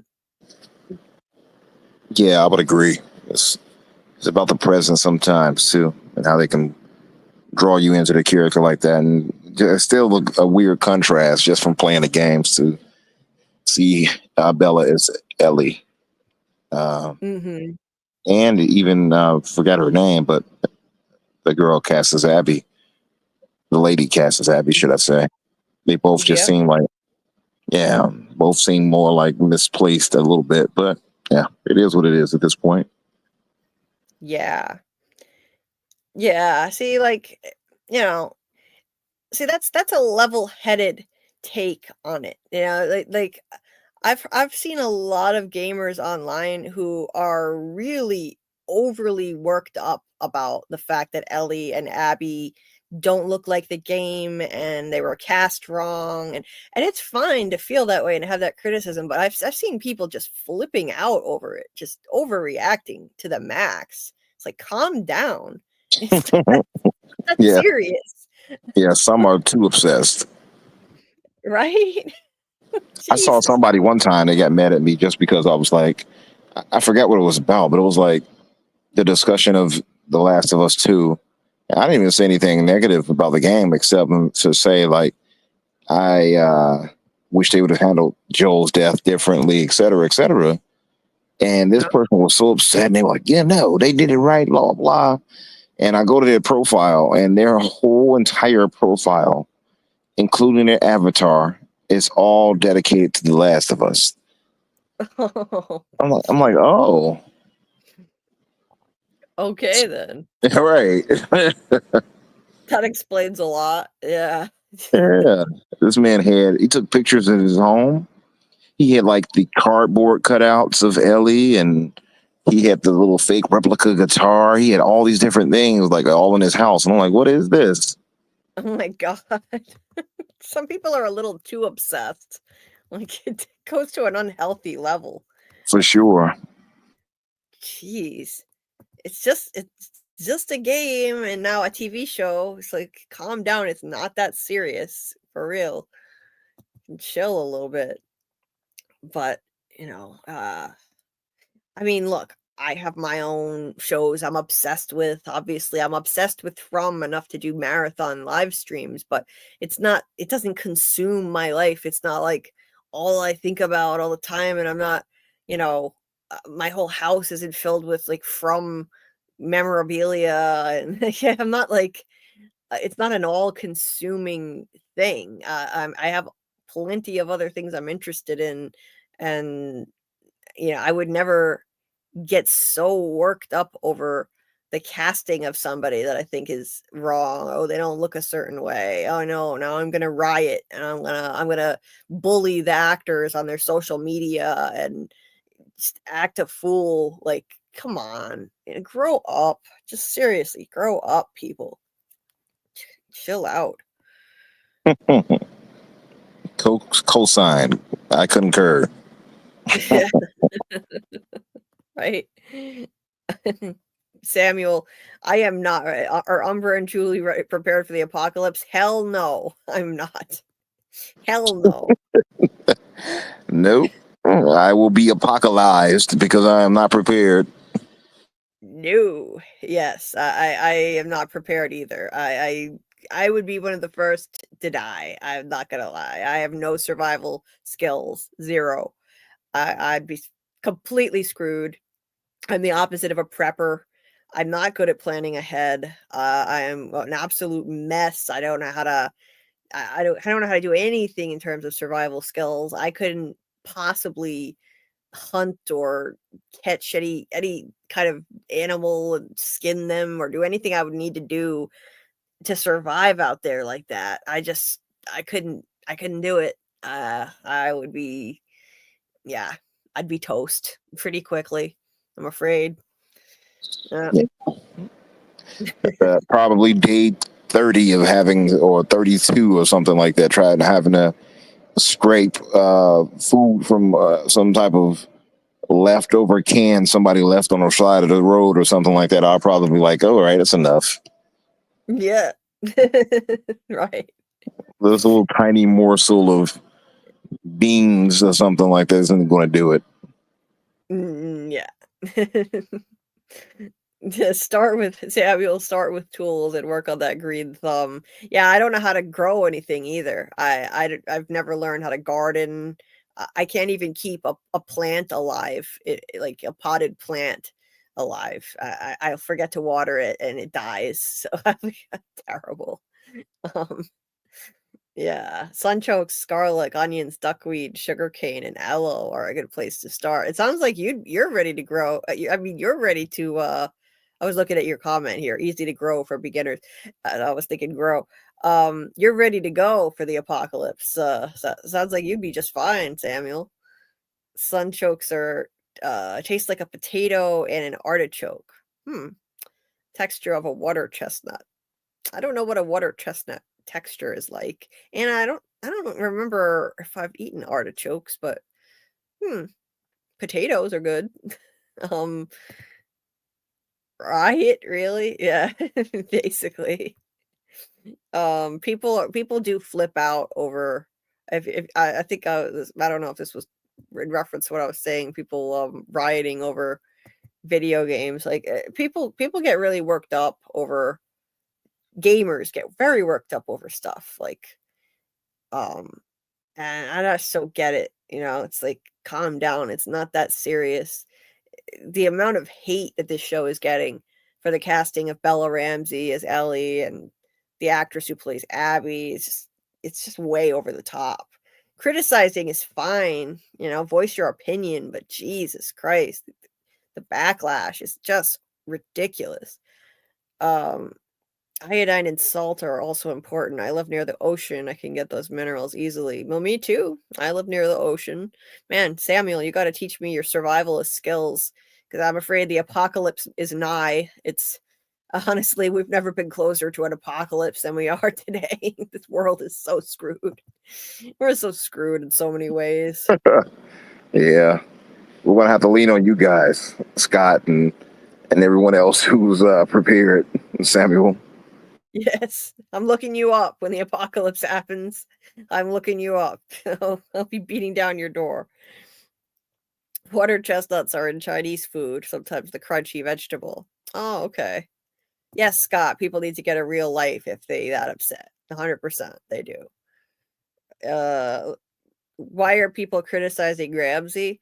Apparently you're not in any of the Last of Us Facebook groups, and trust me, you're not missing out on anything. I joined them and I regretted it, and now even though I got out of those groups, Facebook keeps thinking I'm interested in them because I was in them, so now it's showing me all this toxic Last of Us stuff on my feed that I have no interest in seeing. Toxic bullying of Bella for their appearance. Bella, like making fun of Bella, saying her head looks like a giant potato, and making really mean, vicious memes and cartoons and AI images of her. It's cruel, making fun of the way Bella looks, and the bullying has been so extreme that Bella actually got rid of all her social media accounts. So if you see any Bella Ramsey social media accounts, then someone's running them for her because Bella got rid of them all. Yep.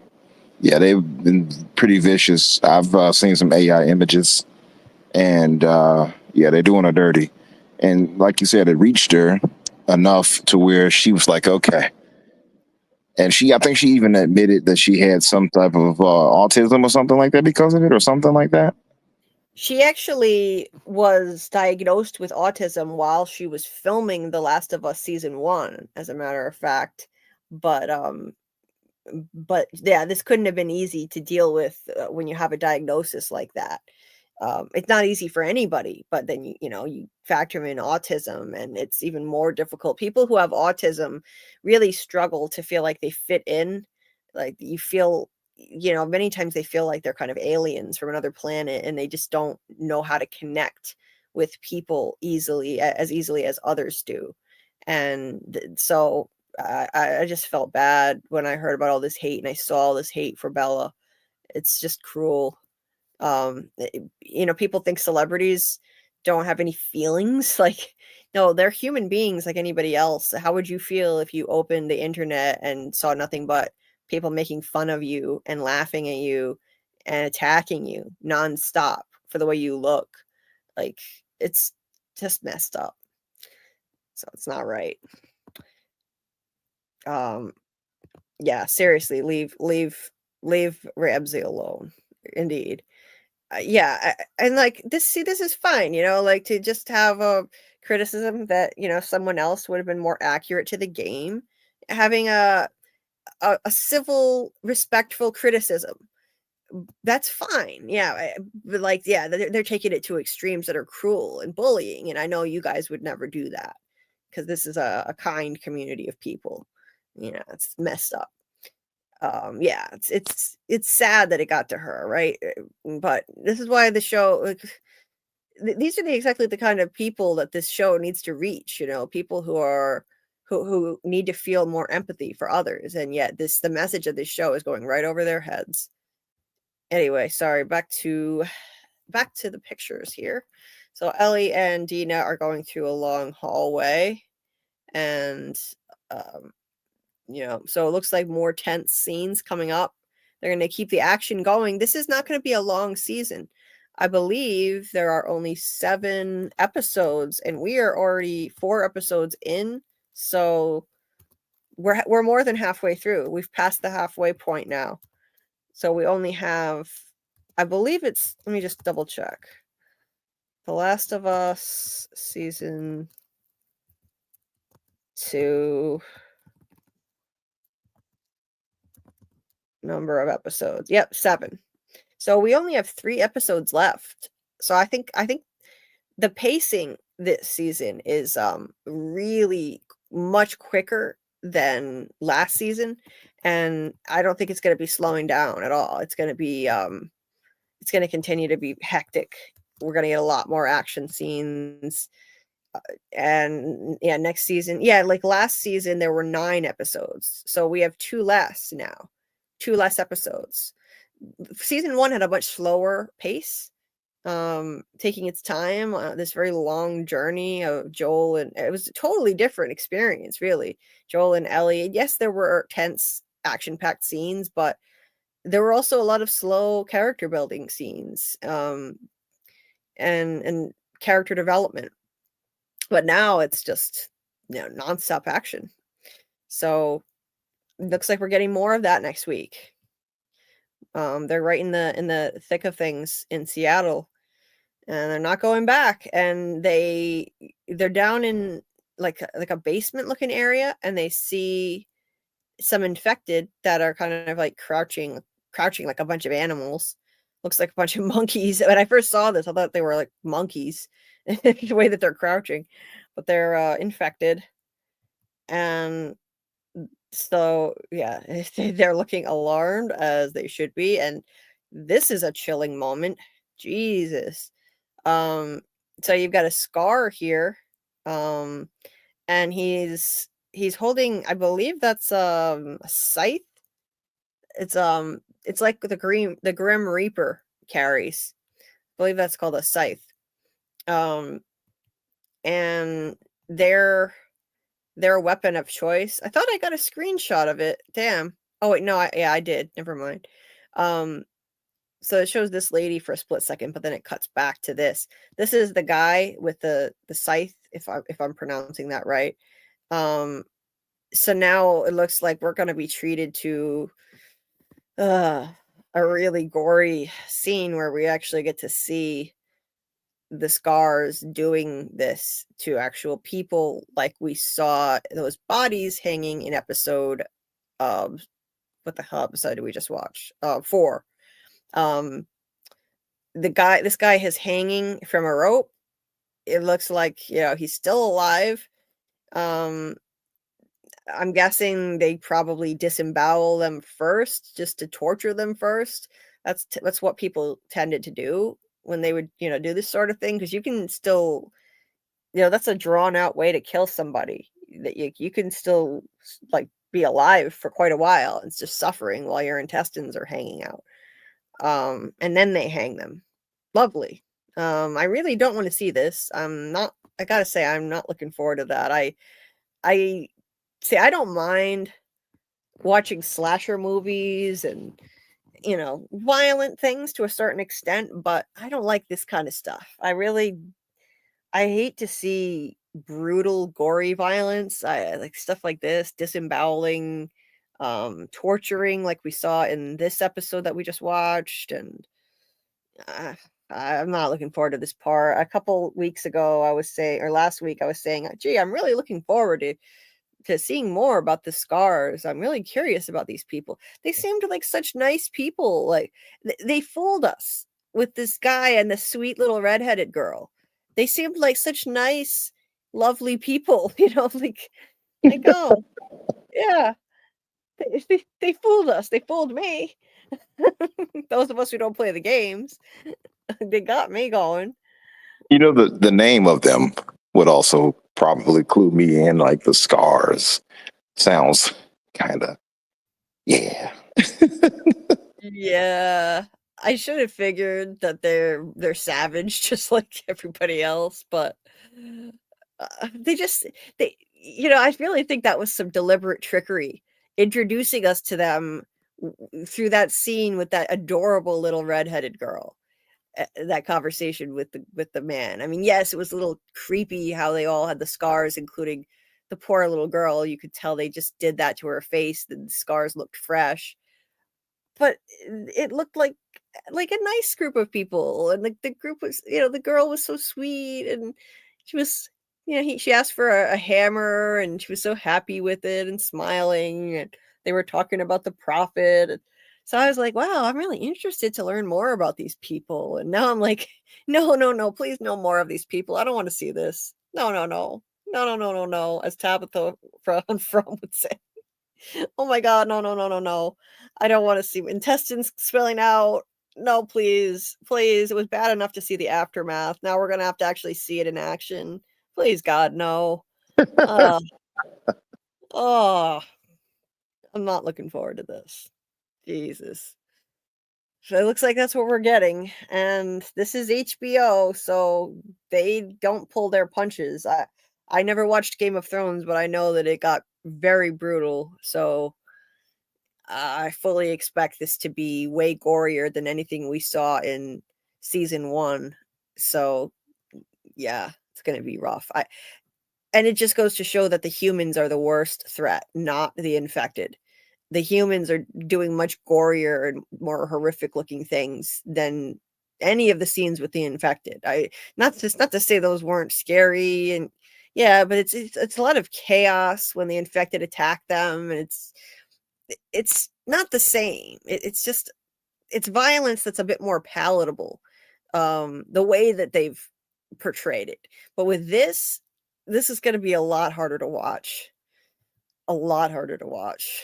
I may have to look away during that scene. And I can tolerate a lot of violence. I've watched a lot of slasher things, but I don't know about that one. And I don't know what this is. So it looks like there were a couple of really quick things. I took screenshots very fast. I have no idea what the hell this is, but it's like a bunch of sparks or water, or I have no idea what this is. But anyway, it's another still from the trailer. And I don't know what that is, so I'm just going to move on. There's this person. Okay, so this is the same person in all 3 stills. I don't know what they're doing, but it's just like, I think it's a woman running. Looks like a woman running through, I have no idea where she is. Maybe a hospital area. I can't tell. Yelling and screaming. And then there's Bella. And Bella is walking through an area where there are spores. And we had heard a lady in this little trailer saying something about how that it's in the air in certain places, that that like all you have to do is be nearby this certain area, and the spores from the fungi are in the air, and you can get infected just from inhaling it. And as she's talking and you hear the voiceover, you see Ellie walking through this space, and then there's a little cloud that appears. This looks like it's totally full of cordyceps too. Okay, that lady's a wolf. I see a wolf patch on her sleeve, and Ellie is looking at an infected body.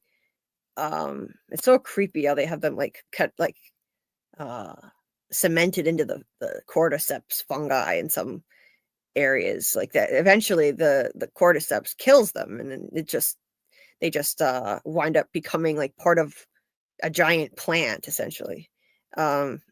And then you see out of the mouth right here, out of the mouth of this like woman who used to be a woman, man, who knows, infected, there's a cloud coming out of the mouth, and that would be the spores. And Ellie, thankfully, Ellie is immune, so most likely I'm sure she'll be fine, of course. If she's immune, then she'll be fine. If that were Dina, she would have been screwed. So now Tony, when he was on here, when our friend Tony Teflon, when he was on the panel, he said that in the video game they had spores in certain areas and you had to wear a gas mask. And in this show they haven't been doing that, but it looks like they're introducing the spores now, so that'll make things more interesting and up the stakes. I don't know where they're going to find gas masks, but hopefully they can locate some, because it's looking like that's going to be a feature of the plot now. And Ellie's immune, but Dina sure isn't. So that should be really interesting to see what's going to happen. And that's the end of that. That is the end of the teaser trailer. I actually wrapped up the breakdown of the episode around the 4-hour mark. It went off on such a tangent that it took me an hour more to finish the trailer. Oh man. So AA said, I hate when people get mad about a show not going how they want it to. Like, are you on the writing team? It's okay to not agree with the show's direction without throwing a fit. Right, exactly. It's like, look, it's not your show. It's not your show, and sorry, but this is their creative license to do what they want with it, and if this is what they want to do, then sorry, but you don't get a vote. Watch something else if you don't like it. Yeah. Anyway, real life is way more important, doing real things with real people. Some people just don't get that. Yeah, I agree. Some people need to touch grass. Yes, 100%, Samuel. Although I will say these online spaces have been a godsend for me, because I haven't been able to connect with enough people in person since my pain has gotten out of control. So believe me, being able to connect with people online is a lifesaver for someone in my position. Bella's acting is fine, great sometimes. I agree. I think Bella's acting is fantastic. Bella, including Bella's crying, it's not easy. Bella admitted that it's not easy for her to do this, to make herself cry on camera, but you'd never know that it was difficult because it looked so realistic to me. I thought she has nailed this so far. I agree that the writers are the main problem, for sure. Is that a monkey? It's a mushroom. If this really happens, Julie is getting us killed. Wait, why? Why would I be getting you killed? Okay, Bill Chill. A scythe has a longer handle, or a sickle has a short handle. So that looked possibly more like a sickle then, because it was very small from the looks of it. Scott said in the first game when we are at the zoo, Ellie gets to see a couple giraffes. the way it unfolds is Ellie is in complete awe of them. It's hard to leave that zoo. Yeah, that's true. She is in awe of them in season 1 also. And it's a beautiful moment between her and Joel. It really is. It was a nice moment, yes, after that traumatic experience with David. Yeah, it was beautiful. It was so short-lived, though. Joel and Ellie being happy together. It was so sad that got cut short quickly. Hashtag Team Cordyceps built chill. Team Cordyceps. No. Team Cordyceps. God damn. Samuel, red wigglers for composting. You can make black gold fertilizer and biochar for your plants. See, that grosses me out so much, Samuel, even just doing that. I would never I'd never make it. I'm telling you, I would never survive an apocalypse. Never. I freak out even if I have to kill a spider. Like, you should have seen me spazzing out the other night when there was a spider above my treadmill on the ceiling, and I was trying to kill it without getting too close to it, and I was like spazzing out, hitting the ceiling with a broom, and then the spider, I didn't know where it went. I thought it fell on the floor, and I got back on the treadmill. I jumped a mile. It was on my Chromebook, which was on top of the treadmill area.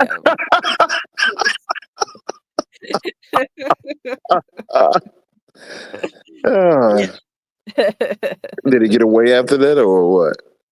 And then I took the broom and I like flung the spider off the Chromebook. And I have no idea where it got to after that. Oh man, it could be in there right now, watching you with all of its eyeballs. It could be. Oh God, what a horrible thought! Plotting its revenge. A horrible thought. Jesus. Oh. Yeah, I spaz out like an idiot, like a total nutcase with these things. I can't stand spiders either, though. So I get it. Really? It's like I'm too afraid to get too close to them to kill it, in a reliable way, to just take a napkin and just squish it. I don't want to get too close, so I try to hit it with like a broom or something, and then I wind up shooting myself in the foot doing that. Inevitably I'll miss, or I'll just wound it, but it's still alive and it falls and lands on something of mine. And yeah, if I could just man up and just squish it, but I can't. I can't get close enough to do that. I'm imagining the little wounded spider, like, you'll rule the day. You come back for revenge against you. Yeah. Seriously. Yeah. Well, actually, come to think of it, the first time I knocked it off the ceiling the other night, it disappeared completely, and then a few minutes later, like maybe I've not even 10 minutes later, I look up and it's right back where it was on the ceiling again. I don't know how it got back up there so quick. I knocked the thing clear off the ceiling. Like, it must have hit the floor. Somehow it went right back up. Like, oh yeah, you think you get rid of me that easily? Haha, I'm right here. Like, it was right back there again. The spider was like, I can do this all night. Right. And then that's the second time I hit it. Then I hit it again. That's when it wound up falling on I didn't know where it went, and I looked and it's on my Chromebook keyboard. Yeah. You were going against the spider that bit Spider-Man. That thing was strong. It didn't want to go away. No, it didn't want to go away. You just missed out on getting superpowers, though. If you'd let it stay alive, it could have got you. Maybe, yeah. This thing was resilient, I'll tell you that. It was. The resilient Julie swinging through your city and stuff like that. You never know. Yeah, I could use some of that. I could use some of the moxie that this spider had. Some of the right. Seriously. Oh man. Yeah. Wish I could get back up that easily when I get knocked down. Give me some of that ability. Let's see. Let's wrap this up now. So, yeah, Samuel. I'm glad they're doing this. It's about time. They could have had 1 or 2 spore scenes already, especially when bloaters show up. Yeah. And in the first game, Ellie didn't need a gas mask to filter out the spores. Okay, so they're following the games, so the spores don't get introduced until later. Earlier this season, they foreshadowed it though, because and Tony pointed out this was a shout out to the game at the time when Ellie was in the greenhouse with all the dead pot plants with who was she with? Jesse. She put on a gas mask and goofed around for a second. And Tony was like, yeah, that's a nod to the game. Turns out, well, it's not just a nod, it was foreshadowing. Now she's gonna wish she had that gas mask, I think. Well, for Dina anyway. She's not Yeah. gonna need it. In the game, now, to be fair, that when you first play, you start as Joel, and you do have a gas mask on at certain points until you meet Ellie, and Ellie doesn't need it. But once you find out, at least once he finds out that she's immune. But in the second game, she is just like freestyling through all of the through all the funguses like it's nothing. But yeah, Joel definitely puts a mask on. Oh, okay. Okay. Yeah, see, I love getting this inside information from the game versus the show, the context for it too, like just giving you more context for the show, because there's a lot. They can't show everything from the game in the TV show. They only have so much runtime, so like there are certain things we're just not gonna see. So it's interesting to get some insight from people who've played the games. I love that. Okay. So, then you threw the Chromebook away. No, Dieter, I didn't. I was tempted, but no, I didn't. If I had squished the spider on the keyboard, I might have wanted to, but I flung it off of there. I don't know where it wound up after that. For all I know, it's probably still like it slunk off to a corner and it's still plotting its revenge. It's gonna rise again tonight. Just like, you thought you got rid of me, huh?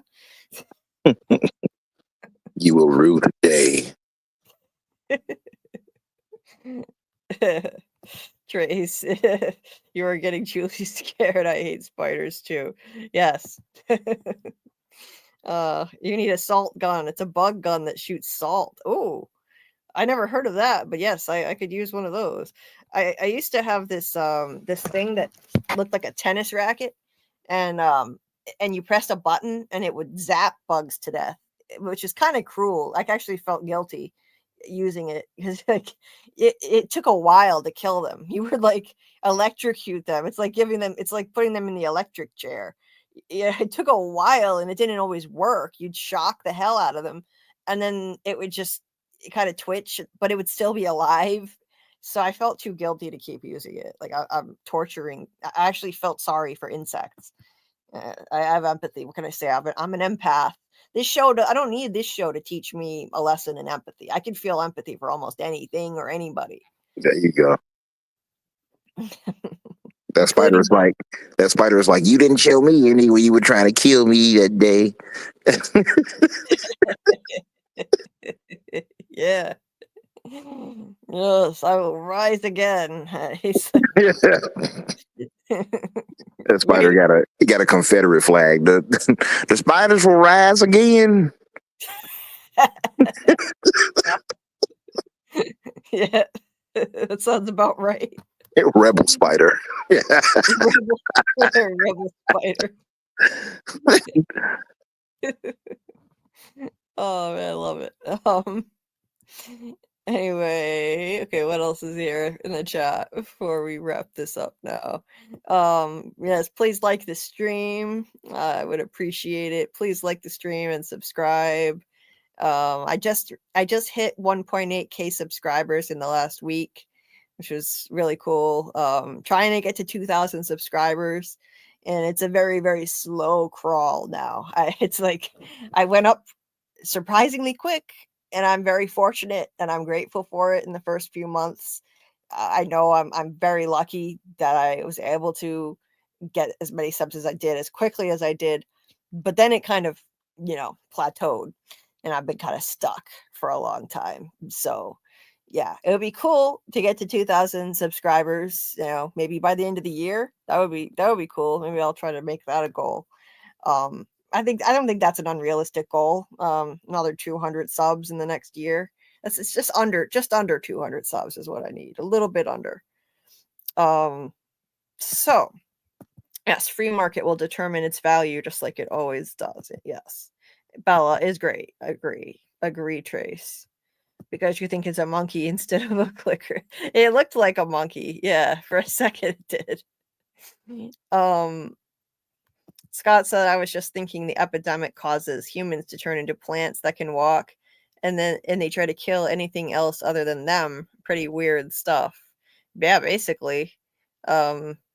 Essentially, yeah. So it's kind of like nature is taking over the planet, and it literally is. The grass and the moss and all the vines have overtaken the buildings in the city and everything, and it's kind of like it really is like a karmic payback to the human race for wrecking the planet with climate change. That's how the cordyceps pandemic rather started to begin with. And so what happens? It's kind of poetic justice in a really dark way that the cordyceps virus, turns people into essentially, they're almost like plants. The fungi. They're a lot like plants in a way, and nature is basically overtaken the earth, all the paved areas and the concrete jungles of the city as well. Anyway, electrocution is quick though, as long as the voltage is high enough. Yeah, sometimes they botch it and they don't use high enough voltage, but yeah, but I think the voltage was too low on this old bug zapper thing because I felt so bad. You're just torturing the thing. It would be more humane to just squash it. Right now manatees are starving to death. Oh no. Well, that's terrible.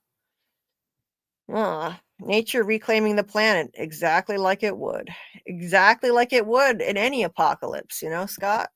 And that's what would happen if humans, continue, killing each other, not only destroying the planet, but even worse, well, not worse, but, just as bad as, the whole us versus them killing each other at each other's throats thing that we see on this show as well. So you've got both, humans are, not only have humans destroyed the planet in terms of, the environment on this show, but now, they're still killing each other on top of it. They're still failing to come together. So you've got that. It's another cancer of human nature. This us versus them mentality, this division. So anyway, well, I am getting a really bad headache from lack of sleep. It's catching up to me now. I can feel it. I miss the days when I could get by on next to no sleep at all, and like I could pull an all-nighter in high school, go into school and still ace a test.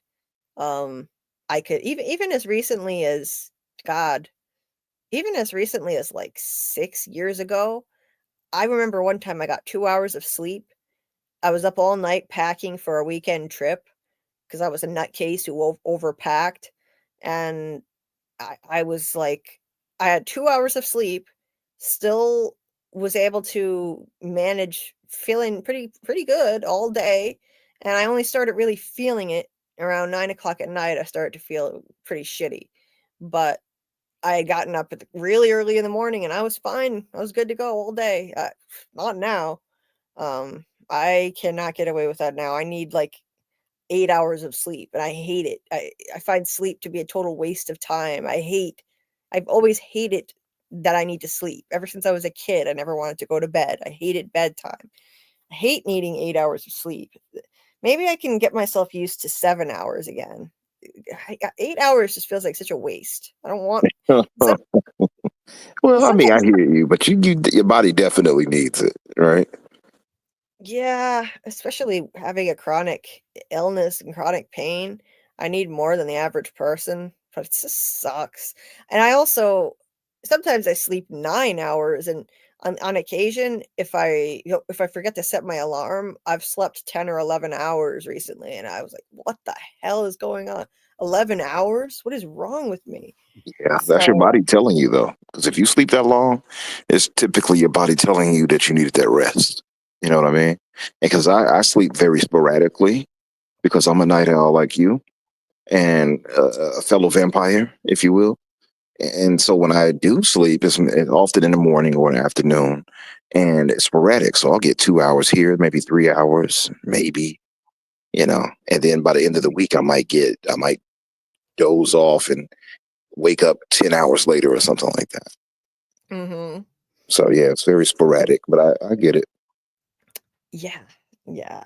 It clearly I'm not ge I think a big problem too is I've been keeping bizarre hours and sleeping in the daytime while staying up at night, and they say that humans are not meant to be nocturnal, so when you work third shift jobs and you sleep during the daytime, they say that people never fully adapt to it, and it can even affect their health. You don't get the same quality sleep that you would get at night, because humans are not supposed to be nocturnal.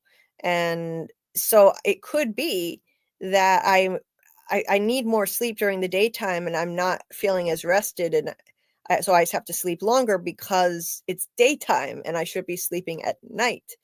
So I'm going to try really hard to roll back my hours and start, even if it means I have to start doing live streams a little bit earlier and so that I can get off of here earlier, like no later than 3 a.m. Like that's my goal. That's what I want to work toward and start going to bed no later than 3 a.m.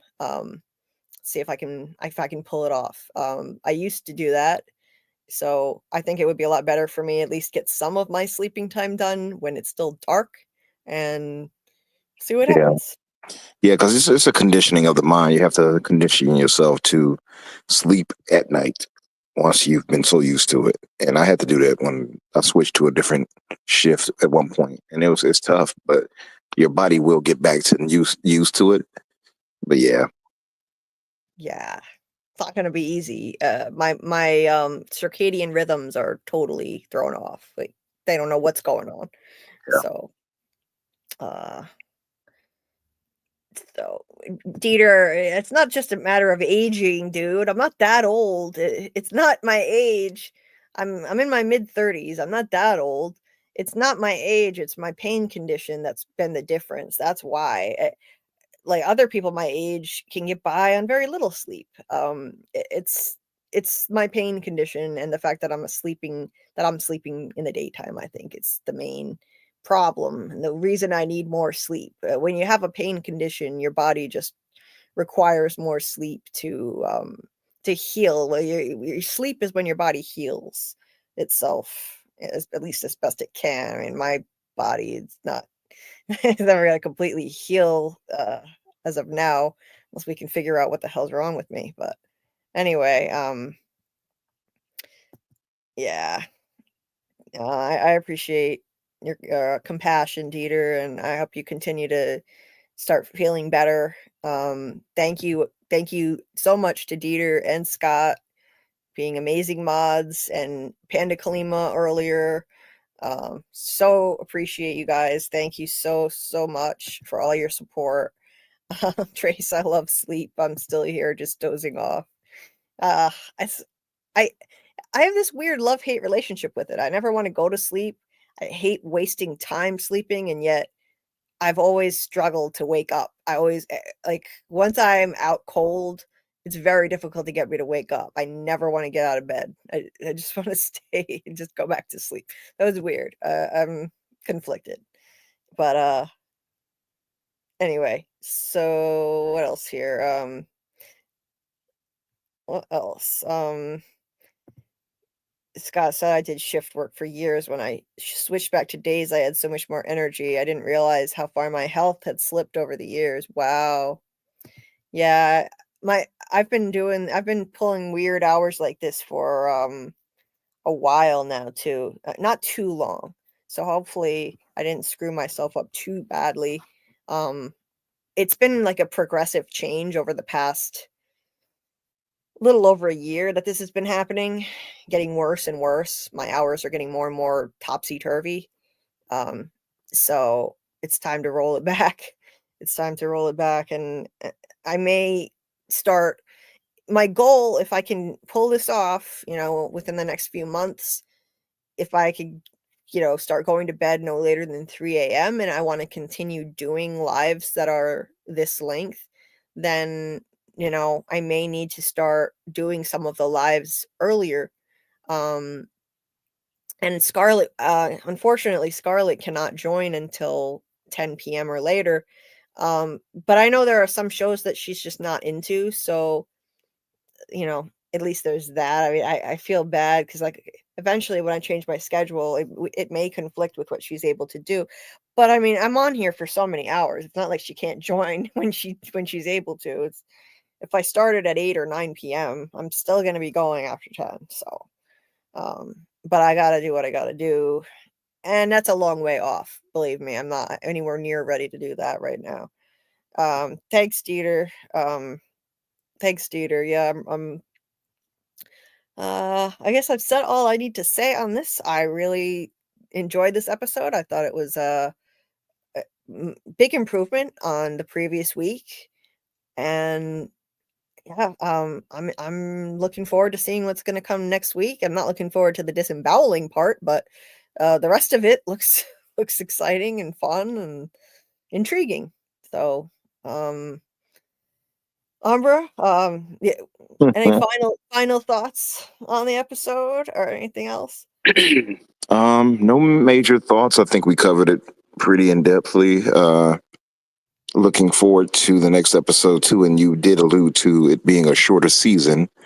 So, because you said 7 episodes, was it? Yes. So 3 more to go. So, what my thinking is that the game has a split between Abby and Ellie at a point, and I would imagine that they'll have us seeing Ellie's perspective as she makes her way to try to find Abby. And then the next season will cover a lot of Abby's perspective until a certain point, until it switches back to Ellie. That makes sense. That would be my thinking. We'll see how that works out, I guess. Yeah, I could totally see that, especially since we haven't seen Abby at all, even though we're now looking at, like, we saw one of Abby's posse members, but no Abby last episode, and then this one, nobody from Abby's group, and now we've got 3 left to go. That's not a whole lot of time. So yeah, that would be it. And it would really fit with the game. We're seeing things from Ellie's perspective. Then next we could switch to Abby as if we're kind of switching players. That would be a really interesting way to do it. So yeah, I'll be interested to see where it goes.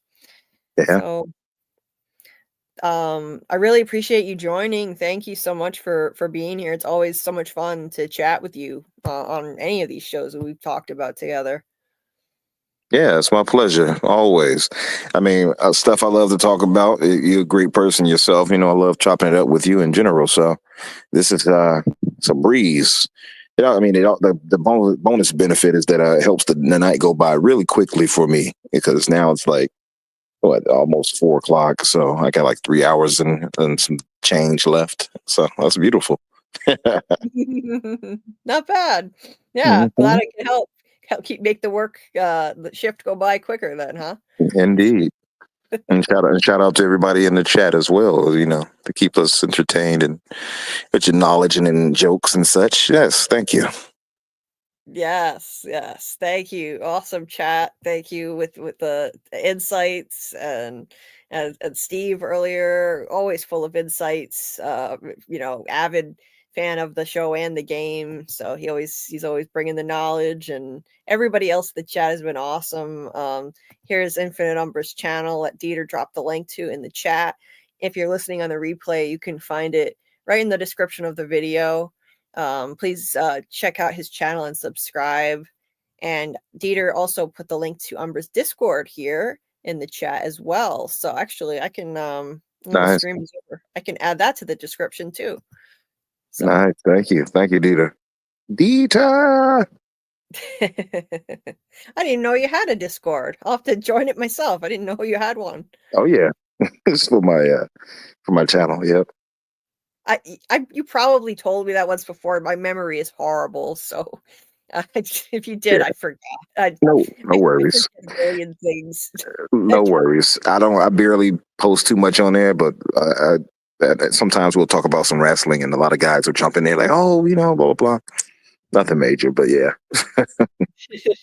Yeah, it's great. I love Discord, but yeah. So anything coming up on your channel you want to mention before we sign off? Nothing too big, but we will be covering big news, if that makes sense. Nothing that the gaming world and people who would be listening to me would be surprised by. But yeah, we'll just be chopping it up about some gaming news. I'm not sure if I want to cover the Thunderbolts because I saw that this past Saturday. But I don't know if I'm going to cover a spoiler discussion for it unless my co-host has seen it and such, because I don't want to give too much away to the audience. So I'll see how that works out.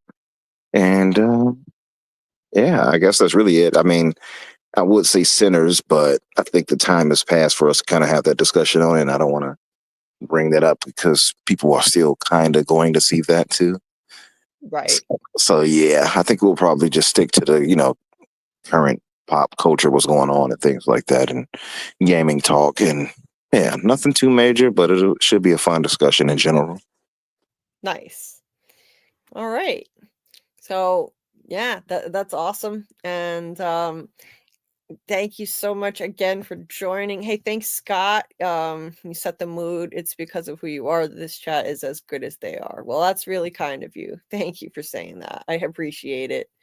Thank you, Dieter. Thank you, Scott. Again, awesome chat. And everybody listening who's not able to chat or just not into chatting, thank you to the listeners too and the lurkers. We appreciate you. And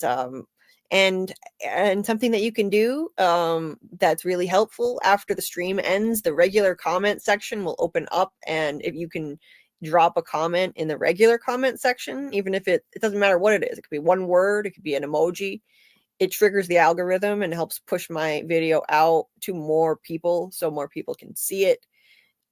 Because I'm fighting an uphill battle here with the algorithm as a newer and small channel like this. So there's that. Keep an eye out for my Last of Us video, my deep dive into this episode. I'll be working on that, getting to work over the next few days, and I'll have that out by the end of the week. I'll probably maybe I'll do I'll clip some more segments from this live stream and the last one on some major themes and moments that we've discussed. I've been starting to do clips from live streams because I know a lot of people don't have the time to devote to this many hours of listening, but there's certain things that people might find interesting. So I'm going to make a habit of doing that. So you'll see more content popping up on my channel as a result. You'll see more videos per week. Last week, I released more videos in 1 week than I've ever done as a result of doing that. And that's directly as a result of my new buddy Koala T's advice. Koala T reacts. So shout out to him. He's given me some really helpful advice on ways to work smarter, not harder, and clip some live streams and make videos out of that. Make videos a bit shorter.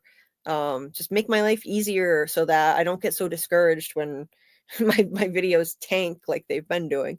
Because it's very tough. It's tough right now, especially covering The Last of Us. A lot of people cover it, and there's a ton of backlash against the show. So yeah, giving every view, like, and comment really adds up. So anyone that has the time to do it, when you see my videos coming out for The Last of Us and even for The Handmaid's Tale, even if you don't watch it, if you do happen to see it pop up in your notifications and you have a moment, even just clicking on it, let it play for a few minutes, you can mute it. You don't even have to listen to the audio.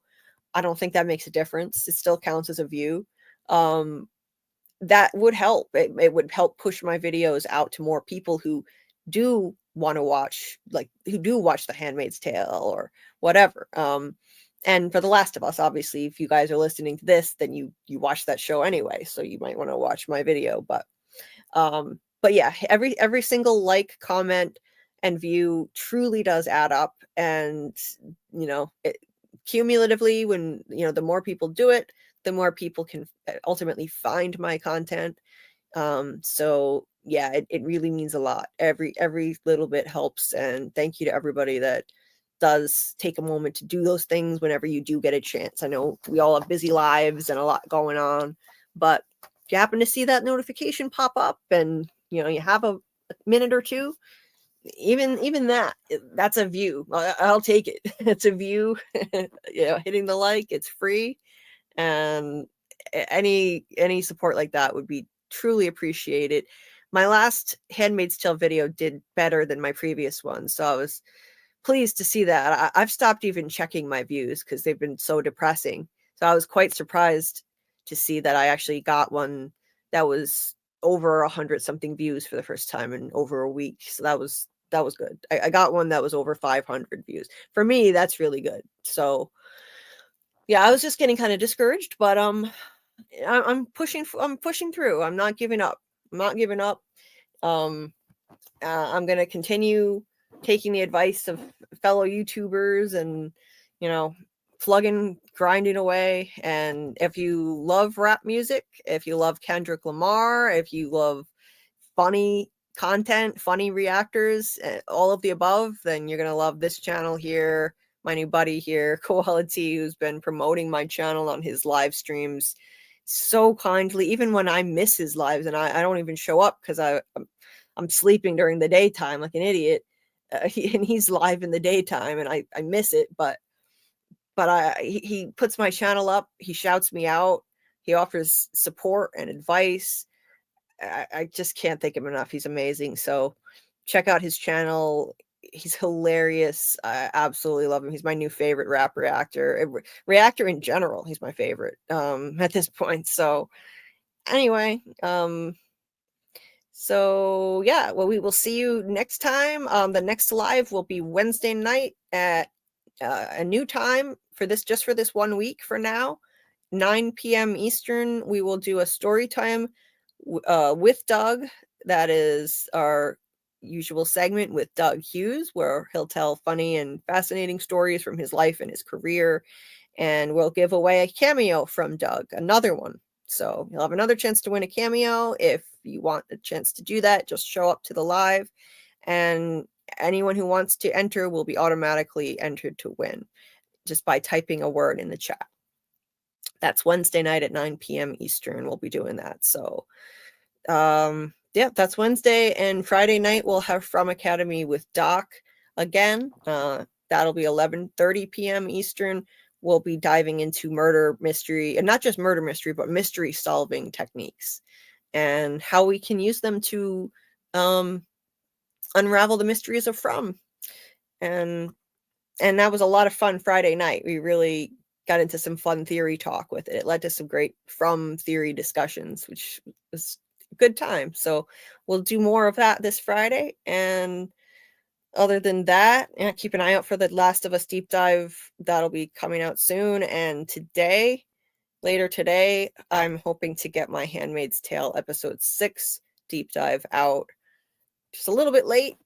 Episode 7 already dropped, but I'm going to get that out hopefully by the end of the day today. The episode 6 deep dive, and episode 7 will have to come after that. So yeah, that's pretty much it. Dieter said, I want to win the cameo. If I win, Umbra gets it, he said. Oh, that's nice of you. Well, thank you so much again, Umbra. It's been a great time. I appreciate it. I hope you can join again next time for The Last of Us, or whatever other live you'd like to hop on. For sure. Thank you for having me again. And like I said, always a pleasure. Yeah, I should be back again. Nice. I hope so. Oh, shit. I should mention though, I don't know if you were here when I said this earlier. It's going to be on a different night, so I don't know if you'll be able to, if that makes a difference. What day But was it? I heard you say something about Wednesday or something like that. yeah, next week, the Kendrick concert is on Monday, so I can't do the live on Monday. I have to move it to Wednesday next week. So Okay. Yeah, Wednesday. I mean, if it's the same time where I joined or whatever, that should be fine. oh, good, excellent. Yeah. Awesome. Tuesday is a little too crowded. Other people do lives Tuesday night, so I'll just do it Wednesday. And so yeah, awesome. So yeah, I will. I'll remind everybody next week too, so that you guys know what's going on with my schedule. But the next Last of Us live will be on Wednesday next week, not Monday. And I'll be doing my watch party as always Sunday night in the Discord when the episode drops at 9 p.m. Eastern. Anyway, you guys have a good night or a good morning, and I will see you on the next one. Good night. Good night, Umbra. Good night, Julie. We'll see you next time. See you guys.